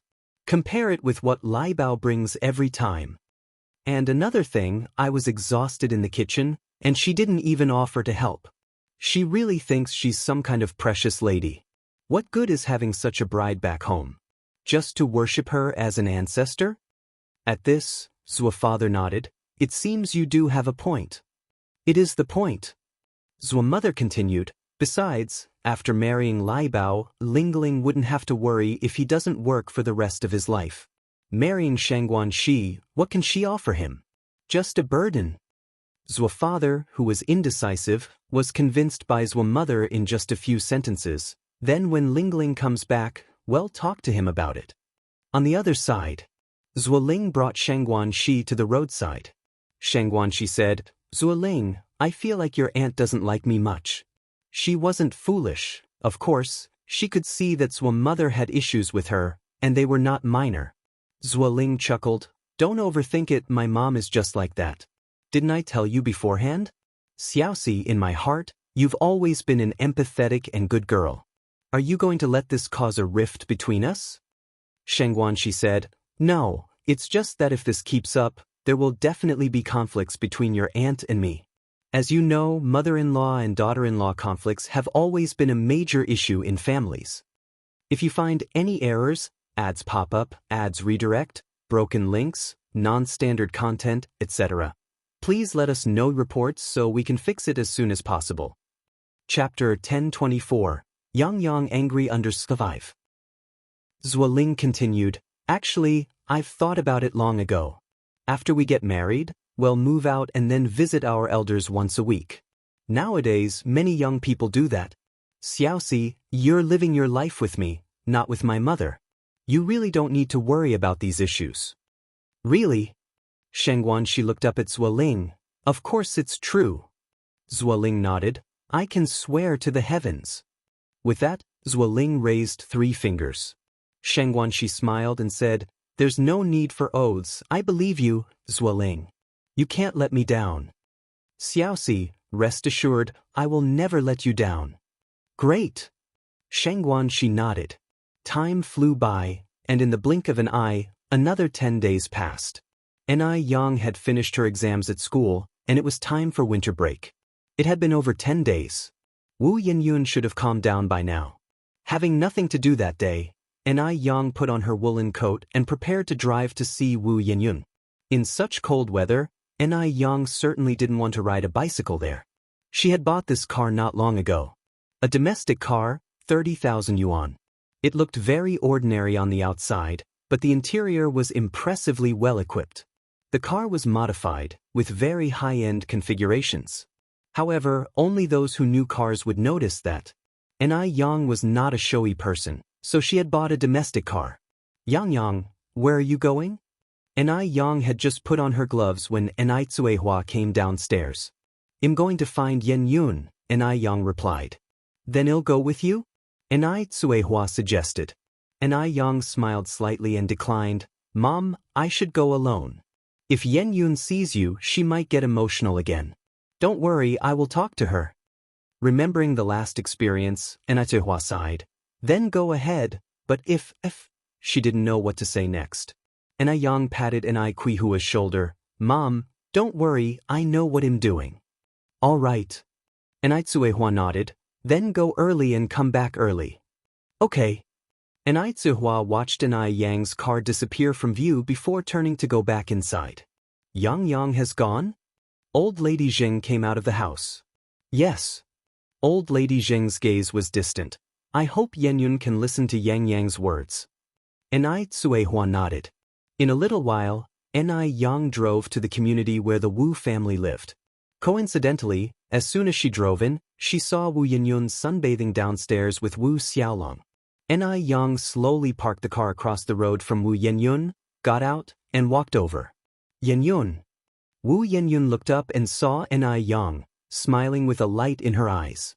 Yang was wearing a goose yellow cheongsam that day, covered by an off-white woolen coat, her black hair flowing down her back. Just like the first time she met Yang. Yang looked like an ethereal fairy, shining brightly. And her. She was just an unwanted wild girl, suffering the hardships of the world. Now Yang even had a car. What did she have as sisters born of the same mother? After more than half a month, Yang finally appeared. She had thought Yang would never show up again. Yenyun, Yang called again. Wu Yenyun pretended not to hear Yang's voice and lowered her head to play with Wu Xiaolong. However, Wu Erlong and Wu Dong on the side excitedly ran over, Sister Yang. Dang Erlong. Yang patted both brothers' heads. Wu Erlong complained, Sister Yang, Erlong. Yang apologized with a smile. Sorry, Erlong, it was a slip of the tongue. Wu Erlong said, It's okay. Oh, Sister Yang, my big sister has been acting like she's sick these few days. She even lost her temper at Auntie Hua last time. Don't be mad at her later. Our teacher says not to argue with sick people. Yang nodded. I understand, you two go play. Wu Delong and Wu Erlong ran off to play. Yang approached Wu Yenyun. Wu Yenyun acted as if she didn't hear Yang. Yang's expression remained unchanged, and without getting angry, she spoke in a gentle tone. Yen, can we talk for a bit? Talk about what? Wu Yenyun looked up at Yang, her eyes filled with heavy hostility. Yang kept a smile in her eyes and spoke. Let's talk about our family's situation. I know you're angry and feel wronged, but Mom really was powerless back then. You haven't experienced it yourself, you don't know what that feeling of helplessness is like. If you find any errors, ads pop up, ads redirect, broken links, non-standard content, etc., please let us know reports so we can fix it as soon as possible. Chapter 1025, Yang got angry _6. Wu Yenyun looked at Yang, her mouth curved in a mocking arch. That's your family, it has nothing to do with me. You don't need to tell me these things, I don't want to listen. That's your family too. My family. Wu Yenyun continued, a daughter born into a poor family like mine could never ascend to such a powerful, wealthy household. Yenyun, why don't we find a place to cool off and talk over some drinks? If the person in front of her wasn't her own flesh and blood sister, Yang would not have displayed such patience. Just go, I don't want to see you. From now on, our two families will have nothing to do with each other. It's best if we never interact again. Yang frowned subtly, clearly noting that Wu Yenyun's words were in no way a joke. At the same time, Yang knew what Wu Yenyun was upset about. She was simply envious upon seeing the family's current good days, remembering the hardships she endured over the years, feeling the injustice. Yenyun, do you know what life was like for Mom and me before I turned 17? Wu Yenyun didn't say a word. Yang continued, Mom was 9 months pregnant, not only enduring my grandmother and father's beatings, but also taking on all the dirty and tiring chores like an old ox.